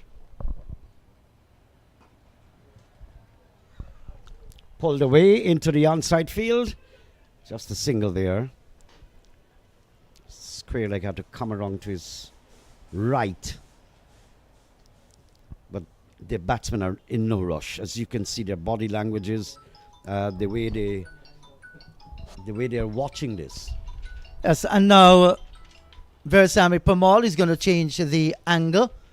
And that's the reason why he has taken out the forward short leg. And now he has employed 2 slips. So, let's see the strategy that he's going to use here, the left arm spinner. Maybe looking to get it away from the left-hander. Wants him to play the cut shot or look for the drive and looking for the edge. Not bad thinking whatsoever. And this time it's high in the air, but that's going to go a long way. It's going to clear the field. That's a maximum great shot. Picked it up nicely, and that's a half century for Tage Narayan Chanderpaul. He's in awesome form. He's gone on to 51 from 56. Well played, Tage. I hope when I look at this sense that he batted with, how he tailored his innings, I hope he goes on, score more runs, score at the CWI 50 over tournament, and go big time and demand his space back in the West Indies team. 4 fours and 2 sixes of 56 deliveries. Well played. Well, he has a very good platform here, Naeem. Started off with a fine 103, batted through the innings. Not against bad bowling. Good bowling from the Select 11 team. Coming back against a strong Berbice bowling lineup and to be 51 not out. It tells the form that he is in. A few years ago, myself and John, we were in Trinidad. We covered the regional 4-day tournament. Man, he was in awesome form. Made the West Indies team. Looked good. But then he just tailed away. 81 is the partnership of 102 balls. Not bad at all. Not bad at all. And I'm looking back at some of the partnerships when the Berbicians were batting. Paltry, 9 for 1, 7 for 2, 16 for 3, 51 for 4, 63 for 5. And that's how the story went. There was never a bright moment except when Junior Sinclair stayed there for a while. 37. Big appeal. Not that says the umpire. Yes, that was going down the leg side. Touch, I think, somewhere around the top of the pad or his pants as it went through the keeper. That's the only reason why it's not going to be called a wide. There was no bat on it. Single. Down to long on. And that's how you separate greatness from mediocrity. I mentioned this before, that you have to be a slice above your peers. If you're playing under 19 cricket, you must dominate that. Even senior cricket, you dominate. You may not be able to do it every time you appear at the wicket. No extravagance. Short, turned away. They've gone for one. But all calculated, all respectful to the bowler when they ought to show it. This is pure, sensible batting. I agree with you. And even that last single that was scored by Demerara and Chanderpaul, you could see the class of the man.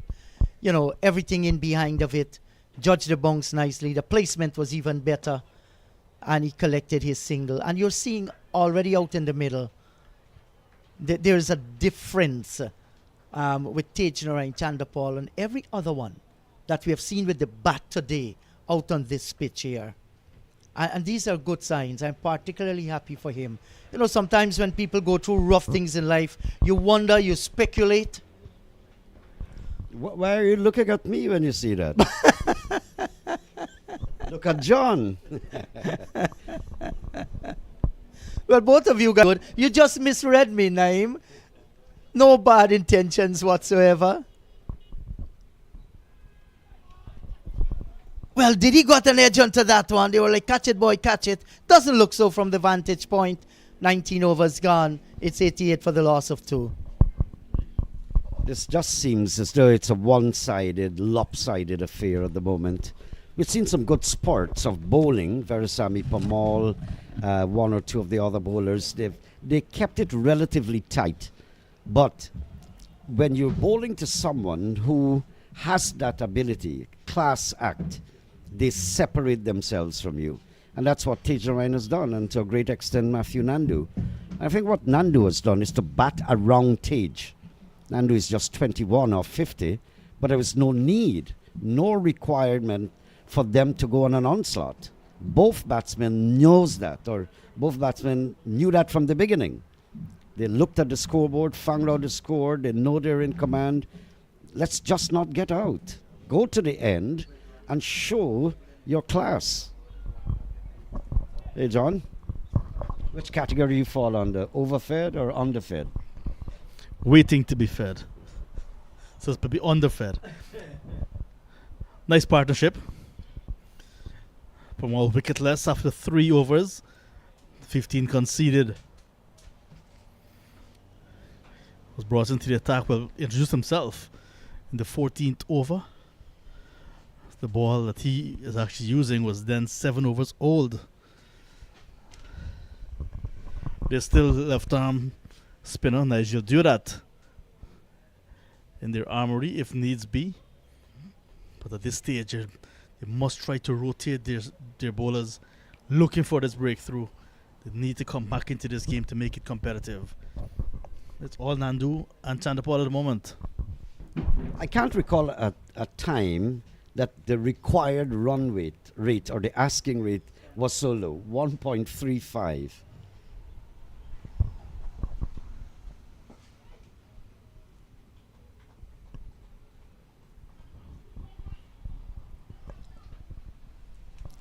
And it seems as though, I can't say it sufficiently, that these batsmen know that they're almost sure of victory. And look how they're batting. Sensibly, not giving away anything, squeezing it into gaps.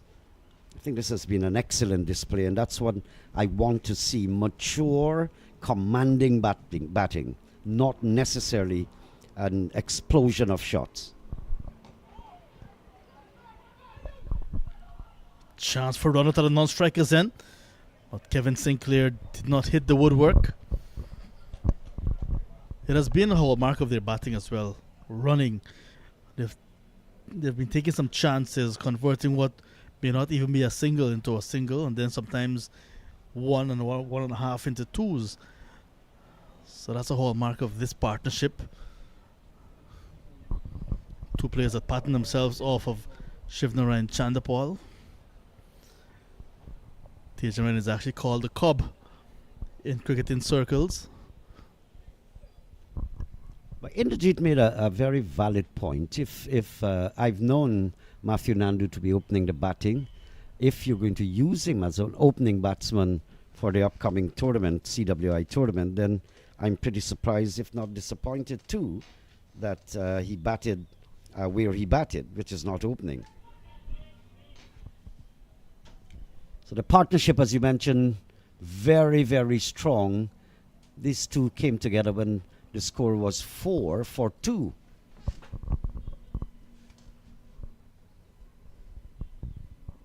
Just 4-1 required.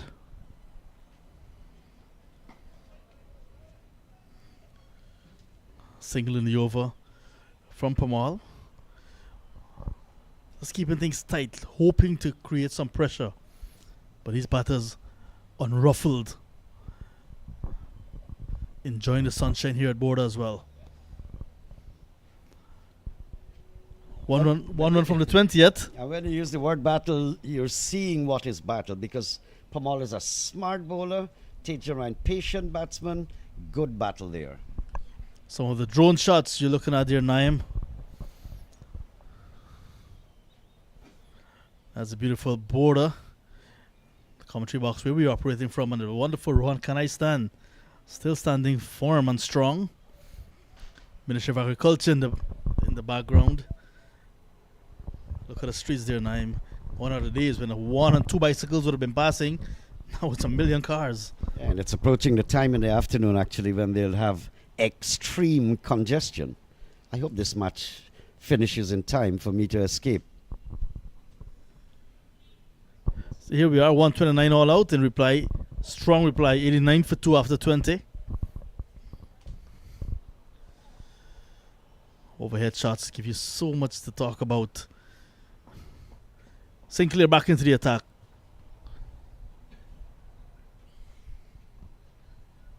Wicket less from his 2 overs. 12 runs conceded early. But he's a very intelligent bowler. I'm not sure that I want to say the same when I watched his batting earlier.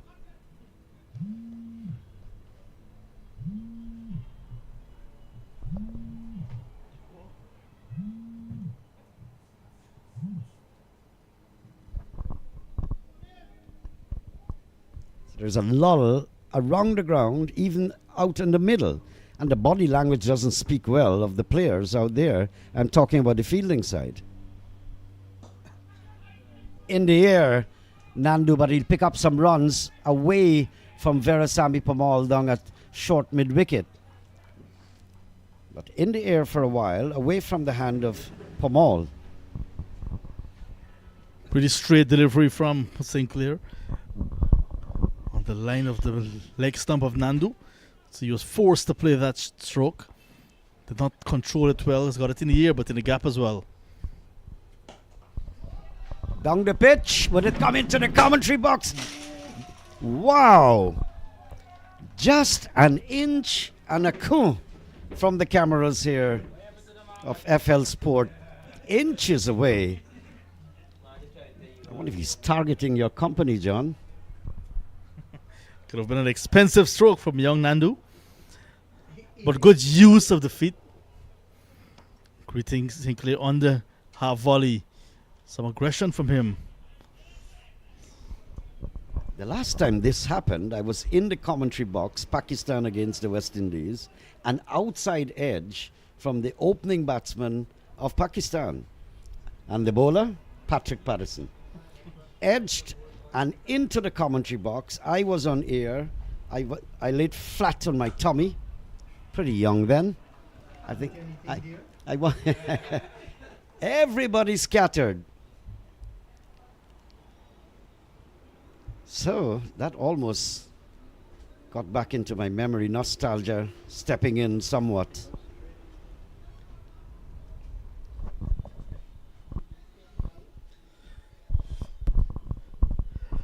Sinclair conceded 9 in this third over, but I think some more drone shots for us as Chanderpaul gets a little bit to drink maybe.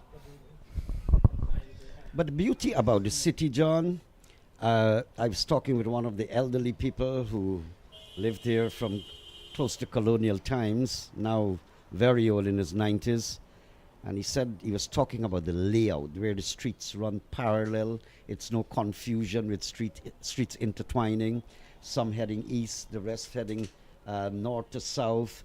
The layout was done many, many donkey years ago, but with lots of expertise. Yeah, it's a grid system, easy to follow.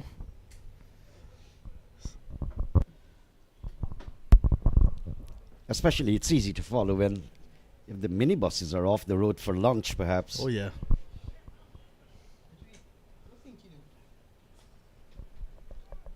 Just having a little break out there. Tage catching up there with Nandu. Just doing a little post-mortem of the fight back and getting to the score of 140. So just 32 runs needed. And they're on their way. It's partnership now worth 94 between Chanderpaul and Nandu. Nandu probably heard that you looking at his strike rate, decided to step on the accelerator for that massive 6 into the com box. Alright, players are back into positions and the ball is back with Kevin Sinclair. 100 approaching now for Demerara. Next game for Demerara will be right here against Essequibo. It means that Demerara are playing all 3 of their preliminary games at Bourda. And chances are we'll be playing the final as well, which is slated for Saturday here at Bourda. 4 4s and 2 6s for Tejan and Chanderpaul. That is the end of the 21st. 9 runs from the over, 98 for 2. Well, I've not seen a required run rate so late in a limited overs match in a long time. Now that's our beautiful GCC ground Bourda, the pavilion. And for those people who don't know this ground, it would have been here, I think, over 100 years. 1929, right? Would have been the first test match here. And following that was a production of classy players that dominated the world for many, many decades. When I say decades, at least 15 to 20 years, dominated world cricket. They came out, most of their cricket out of this ground. And this, everything came to an end with the construction of the National Stadium in 2007 for the World Cup. But everything was Bourda. We grew up here watching cricket way back 1977 with Imran Khan and Zahir Abbas. Massive turnout, over spilling on the pavilions and the stands.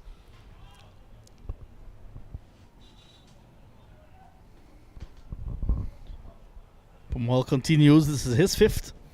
You mentioned 1929. So what was the atmosphere like in 1929, Naim? You're the only one I can tell. I'm looking back behind me for the answer. Aggression again from Nandu. This time over mid-wicket. That's his second 6 of the innings. 100 now on the board for Demerara, coming up in grand style. Good shot. You can see it was calculated. Intentional, got it in, just used his feet, chipped down, 2 steps down the pitch, and got it right into the pads there. Brilliant. That's what I was saying. Batting is simple on the pitch. The pitch is not devilish.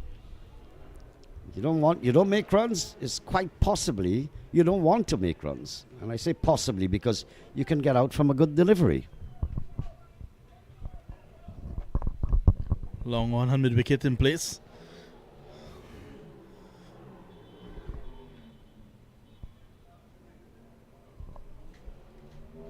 Getting closer to the rush hour here in Georgetown.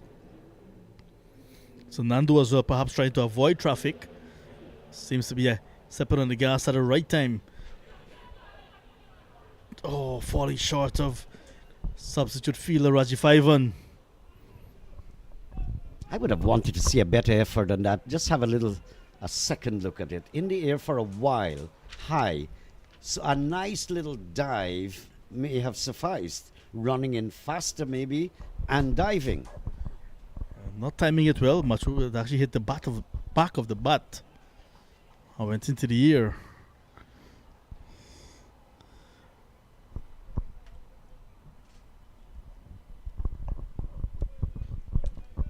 Come on, Tej. You're from my village. Uncle Naim wants to get home. Past my bedtime, actually. The 100th partnership as well is on the board. 101 now for the third wicket. Turning out to be a match-winning partnership for Demerara.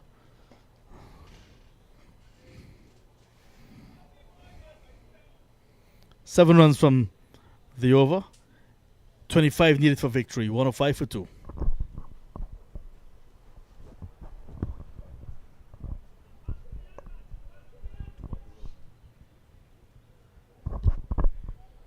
Perez and Chanderpaul, nothing.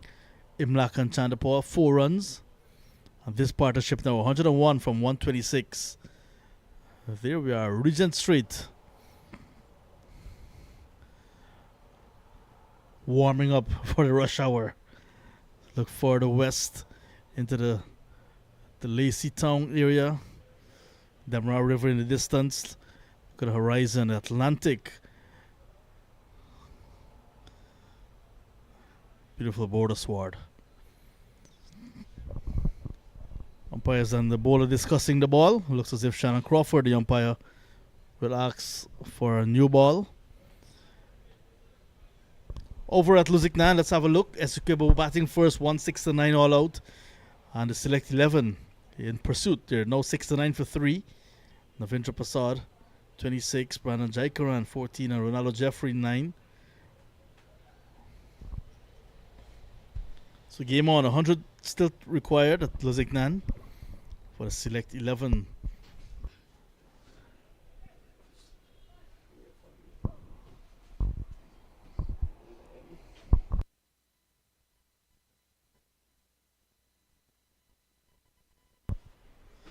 Still 25 needed as the umpires look to change the ball, that perhaps because of the blows recently has lost its shape a little bit.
Right, so we're back with the action now. New ball is with, a change of ball is with Kevin Sinclair. Who's going to continue? His usual talk about matchups of a right time off spinner bowling to a left-handed batter. Kevin Sinclair, Junior Sinclair, they were all tried. No success so far. Here is Sinclair to continue. Let's welcome back Dexter. Dexter's a formality now with 25, just 25 needed. Yeah, I think the fat lady has already started to sing. Berbice not enough runs on the board to challenge this formidable Demerara side. With just 2 wickets down and 25 more needed, it's just about over. This is Nandu's first game. He's making it count. Nice partnership with Chanderpaul coming back for the second now. But with victory in sight, Demerara will no doubt qualify for that final on Saturday. Sometimes you may want to stick with a winning side. You want to form a side going into a final. But also there's that temptation because of cricket development to bring in some of the players that are on the bench, test their bench strength, or even twinkle with the batting order and bowling order. Someone like Shamaria would love to see him get an opportunity. And I agree with you, but it's a bit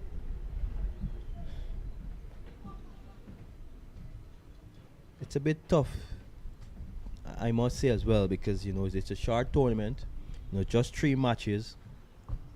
So to rotate players in such a short tournament, one would think that a team would not have figured out what's their best combination leading up to the tournament. As Sinclair will come to an end, I think the Berbice players now, they're feeling a bit frustrated. I mean, they too know that this match is pretty much over. It's going through the motion, as we would say. Let's have a look into Queenstown now. This is to the north of Bourda ground. Some high-rise buildings in the background. Sneak peek of Charlotte Street, piece of Regent Street. Some of the government offices in the background there as well.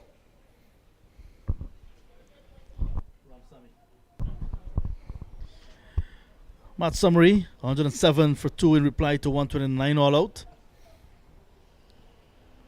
Sinclair and Pestano, the 2 bowlers with wickets for Berbice, 5 and 3 overs respectively. So it'll be more spin. We're not getting the left arm spin of Nigel Durat. It's going to be the right arm leg break of Zainul Ramsamy. Earlier discussion about leg break bowlers, but Ramsamy is more of an all-rounder, not necessarily an all-out leg break bowler. Captain of Berbice a number of years ago on a 15 level. Has roots in Wakenham, where his mom hails from. His brother as well plays cricket. So John, you mentioned, you want to be giving players the opportunity to develop as well as much you want to win. I think for Sami Parmal would have heard you. Zainul Ramsamy, as we see Chanderpaul stroke that one down the rung nicely for a single. So Ramsamy is one of the younger player breaking into this Berbice side, and he's been given a ball for the first time in this tournament. He has played at the under 15 and under 19 level for Guyana with some success, I must add. So he's one of those players who Berbice would have entrusted to develop and take Berbice cricket forward.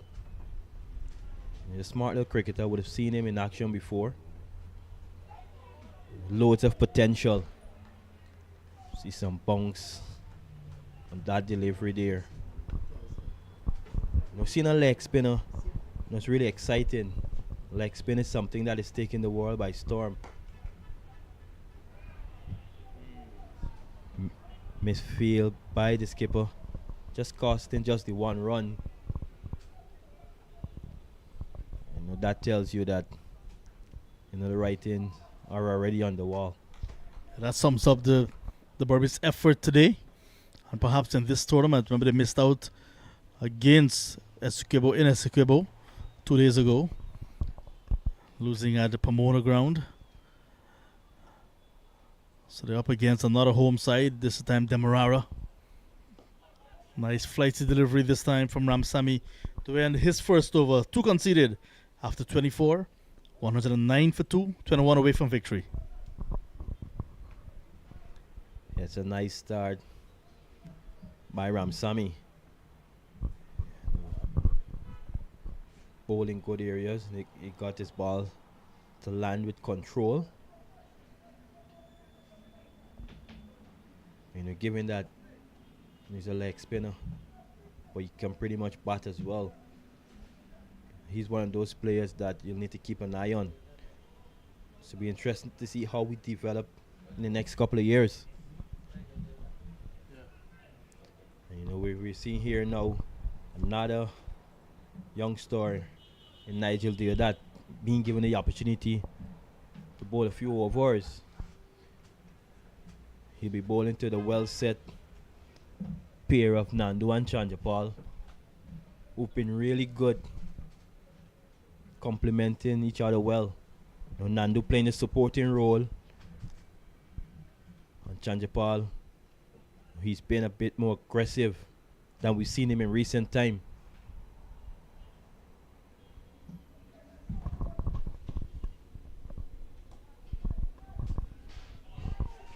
Chance for a run out of the strikers end.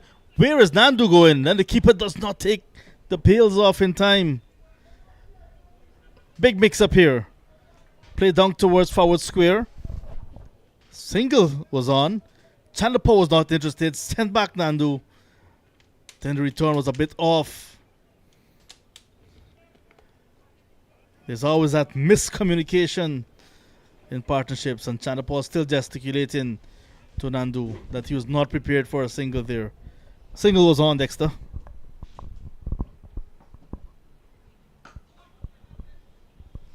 Yeah, clearly a single. Chanderpaul sitting on his bat, as we would say, not backing up.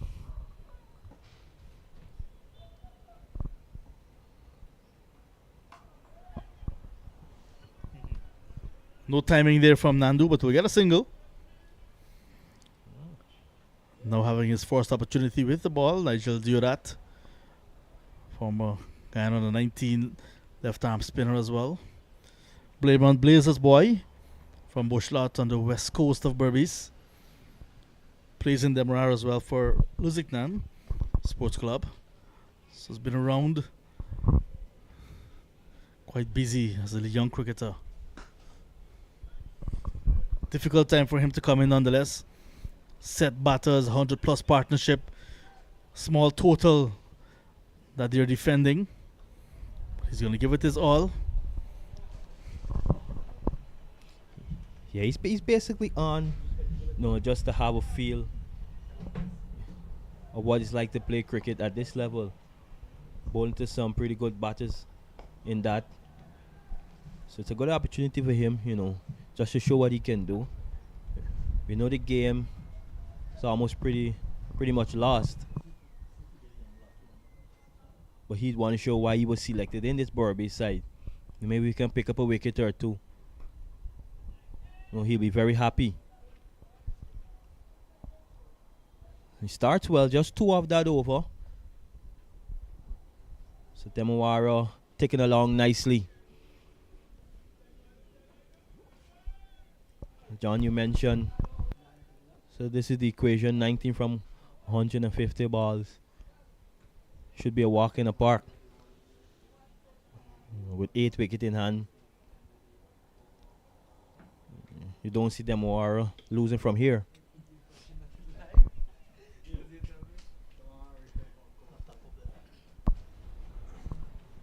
Nelson scores on the board, 111 for 2. Ramsamy to continue.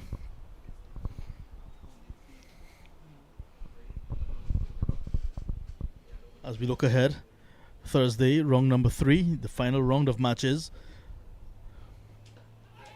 Almost chopped on, and a hesitation again from Tej Chanderpaul, not trusting the call of his partner. And there's Nandu again gesticulating and shouting to him. 1 is 1. And you can hear it in the distance as well. Coach Garvin Ned shouting, come on, run your runs.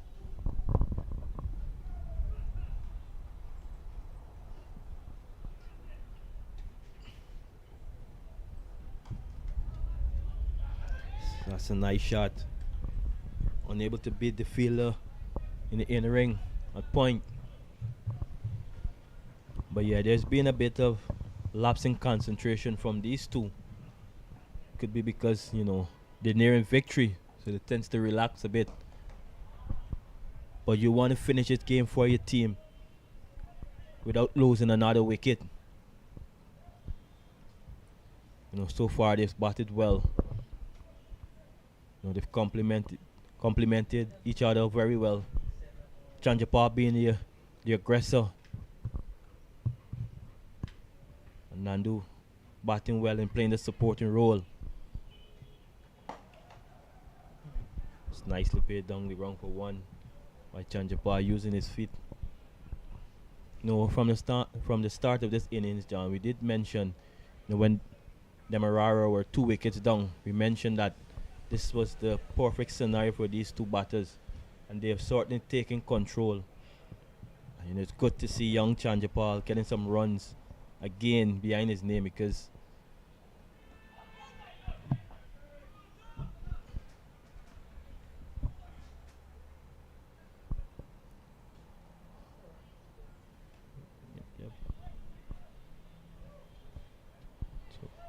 well bowled by Ramsamy. As I was saying, we all know the regional Super 50 starts on the 29th. So he would have obviously drawn a lot of confidence from his innings so far to take to the regional tournament.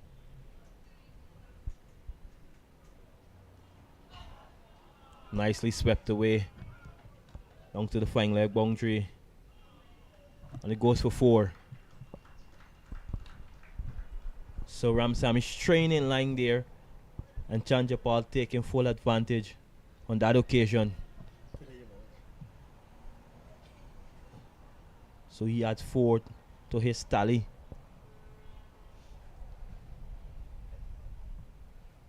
And I've been really impressed with the tempo which Chanderpaul has batted with in this innings. He seems to have found his groove back. So the batsmen are in the mid-pitch discussion, with Sami Pamal joining in. Partnership 115 from 150 deliveries. Matthew approaching a half century, 6 runs away. Demerara 11 runs away from a second consecutive victory in this year's tournament. Thursday, Demerara take on Essequibo right here. Another 9:30 a.m. start. The select 11 will stay at Lusignan, where they will take on Berbice. Also 9:30 start. Confidently stroked away, but there's a fielder at extra cover. Ramp atop Ramnot. He collects. The final round of matches will be on Thursday. Then Saturday, the grand final at Bourda. Senior Inter-County 50 overs cricket. The return.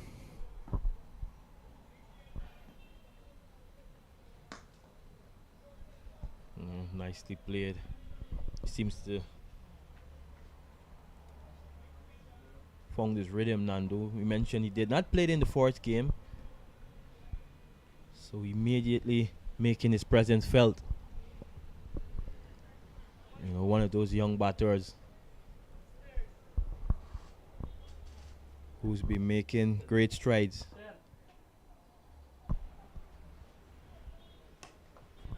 There he goes down the ground, uses his feet, and he's out. Catch taken on the mid-wicket boundary. So after playing so well, Nandu, he's fallen 6 short of an half century. Pretty good catch as well. So Nandu goes for 44.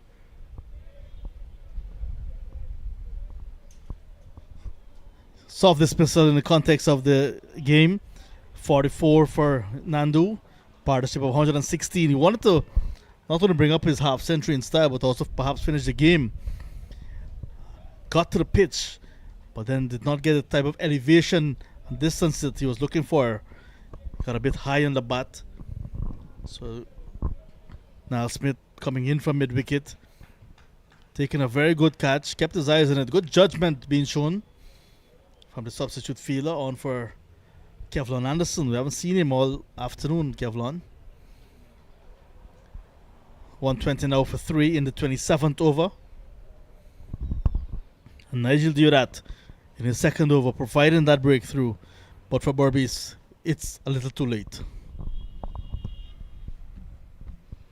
Indeed, but a young man, making the most of his opportunity. And a big scalp in Nandu, who we all know was part of the Guyana Amazon Warriors team in this year's tournament.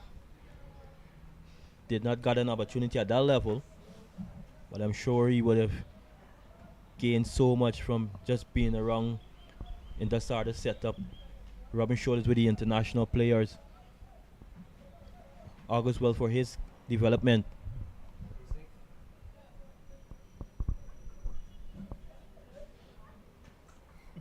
So we have Akshay Prasad comes out in the middle. Played very nicely in the first game for his 80 runs. And with not much to do, just 10 required. Let's see if we can end it in 2 balls. It'll be quite interesting. From Guyana on a 19 player as well, played in 2016.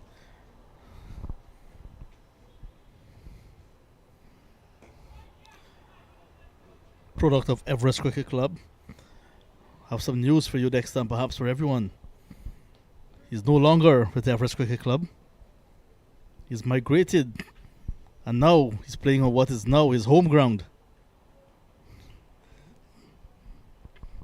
Start of the new season, he's going to be part of the Bourda family. Chance for run it again. Tates Chanderpaul guilty of ball watching and not necessarily communicating with his partner. That is another aspect of his game he's going to work. I want to work on Chanderpaul. A better return from Ramsamy. Could have seen him struggling.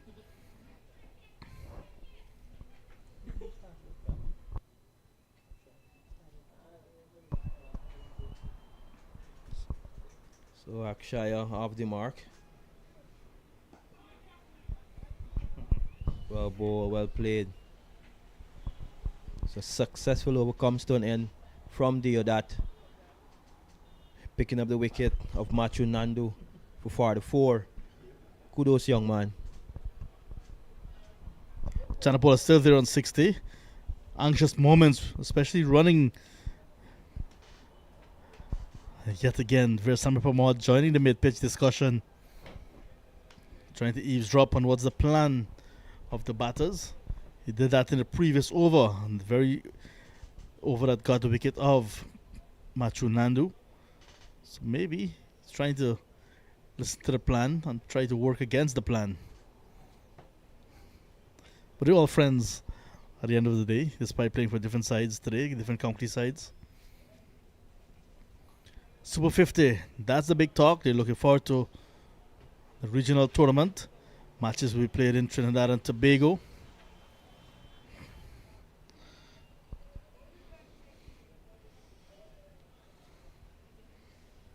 Ramsamy to continue.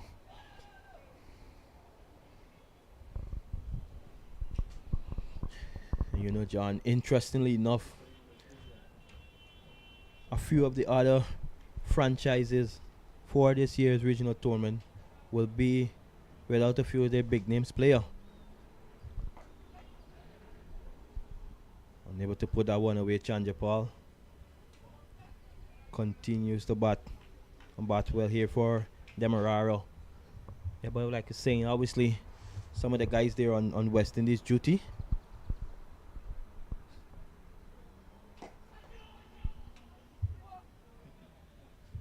Trying to end this game quickly as Chanderpaul stroking that one out to long on, picking up just a single. So with a few players, not being able to represent the different franchises because of West Indies duty presents an opportunity for some of the local players to step up to the regional level. We do know for sure that the likes of the Hetmeyer, the Rutherford, Shamar Joseph, Romario Shepard will not be taking part in this year's tournament. And that's nicely played on the back foot, hitting that one out to the cover boundaries. Passad picking up 4 runs. Passad is such a quality player, a young man that has improved tremendously over the past few years, and it's good to see him taking full use of his opportunity at this level. He came in last year as a replacement player in the Guyana RP Eagles team, but this year he wanted to pick himself from the start, and he started brilliantly. 80 odd in the first game, not much to do here, but he's showing his ability and what he's capable of. 3 runs away from victory for Demerara.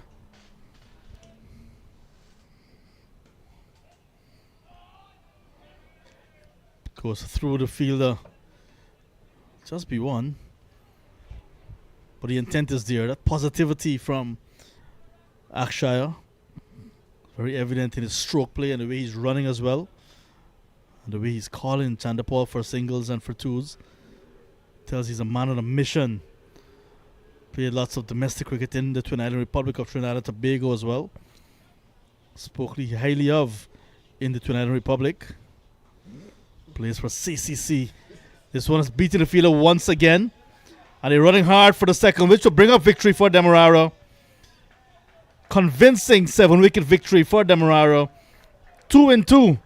And also on the flip side, Berbice, second consecutive defeat as well in this year's Senior in the County 50 overs tournament.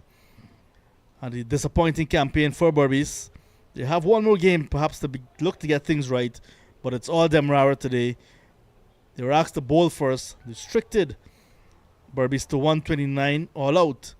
And now in the run chase, getting there in 28 overs. Magnificent innings of 63 from T.H. Chanderpaul. Second not out score in the tournament, following up his 100 in the last game. Nandu with 44 as well, and a partnership of 116 with Chanderpaul, taking Demerara home. Dexter George, convincing victory for Demerara by 7 wickets.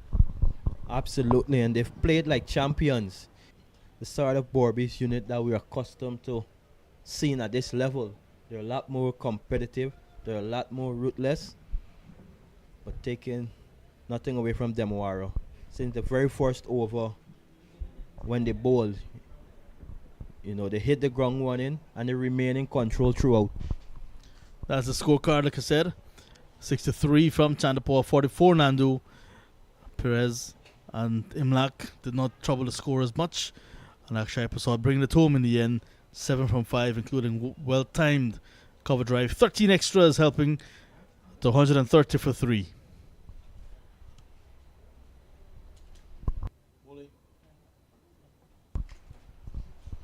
So as we take a look at the bowling card for Berbice, Junior Sinclair, who bowled pretty well for 1 wicket. 21 runs from his 5 over. Clinton Pestano, who I felt should have bowled more, picking up 1 wicket. And Nigel Deodat, a youngster, got an opportunity and picking up the big wicket of Matthew Nandu. Torn expensive, but 8 bowlers in all used. Just 3 able to get into the wickets column. Berbice batting first, 129 all out. In reply, Demerara 130 for 3. Convincing victory, and it means that they're booking themselves a place in Saturday's final, Demerara. Whereas Berbice will have to really look to the next fixture on Thursday against the Select 11 for an opportunity for them to get some points on this points table. So that is coverage of round number 2. Coming to you live from Bourda as we look to what's happening now before we wrap things up at Lusignan. Escape against the Select 11. Select 11, 101 now for 3, making a strong reply to that 169 all out made by Esiquibo. Seems as if all the excitement is now on the east coast of Demerara, where that one seems to be heading for an exciting finish. Dexter, your closing words, and then we wrap things up. So Esiquibo requiring a 69 runs from 118 deliveries. The Select 11, I beg your pardon. So that seems to be heading down to the wire. But Demerara taking control and winning this game handsomely. They've played like champions. Berbice needs to regroup. They haven't gotten themselves on the points table as yet. They'll have a chance to do so in the last round. Hopefully, we can see the Berbice team that we were accustomed to see over the years. To Demerara, well played. All right, well, thank you so very much for watching. We trust that you've enjoyed what we offered to you. On behalf of Naim Chan, Indrajit Prasad, Dexter George, and everyone behind the scenes here at FL Sport, we thank you very much for your time. Convincing victory for Demerara. Better luck to Berbice. We'll be back on Thursday with round 3 matches live from Bourda. Demerara against the Select 11. Against the SQ, I beg your pardon. Until then, my name is John Ramsing. Wishing you well. Do take care of yourself and each other. Bye-bye.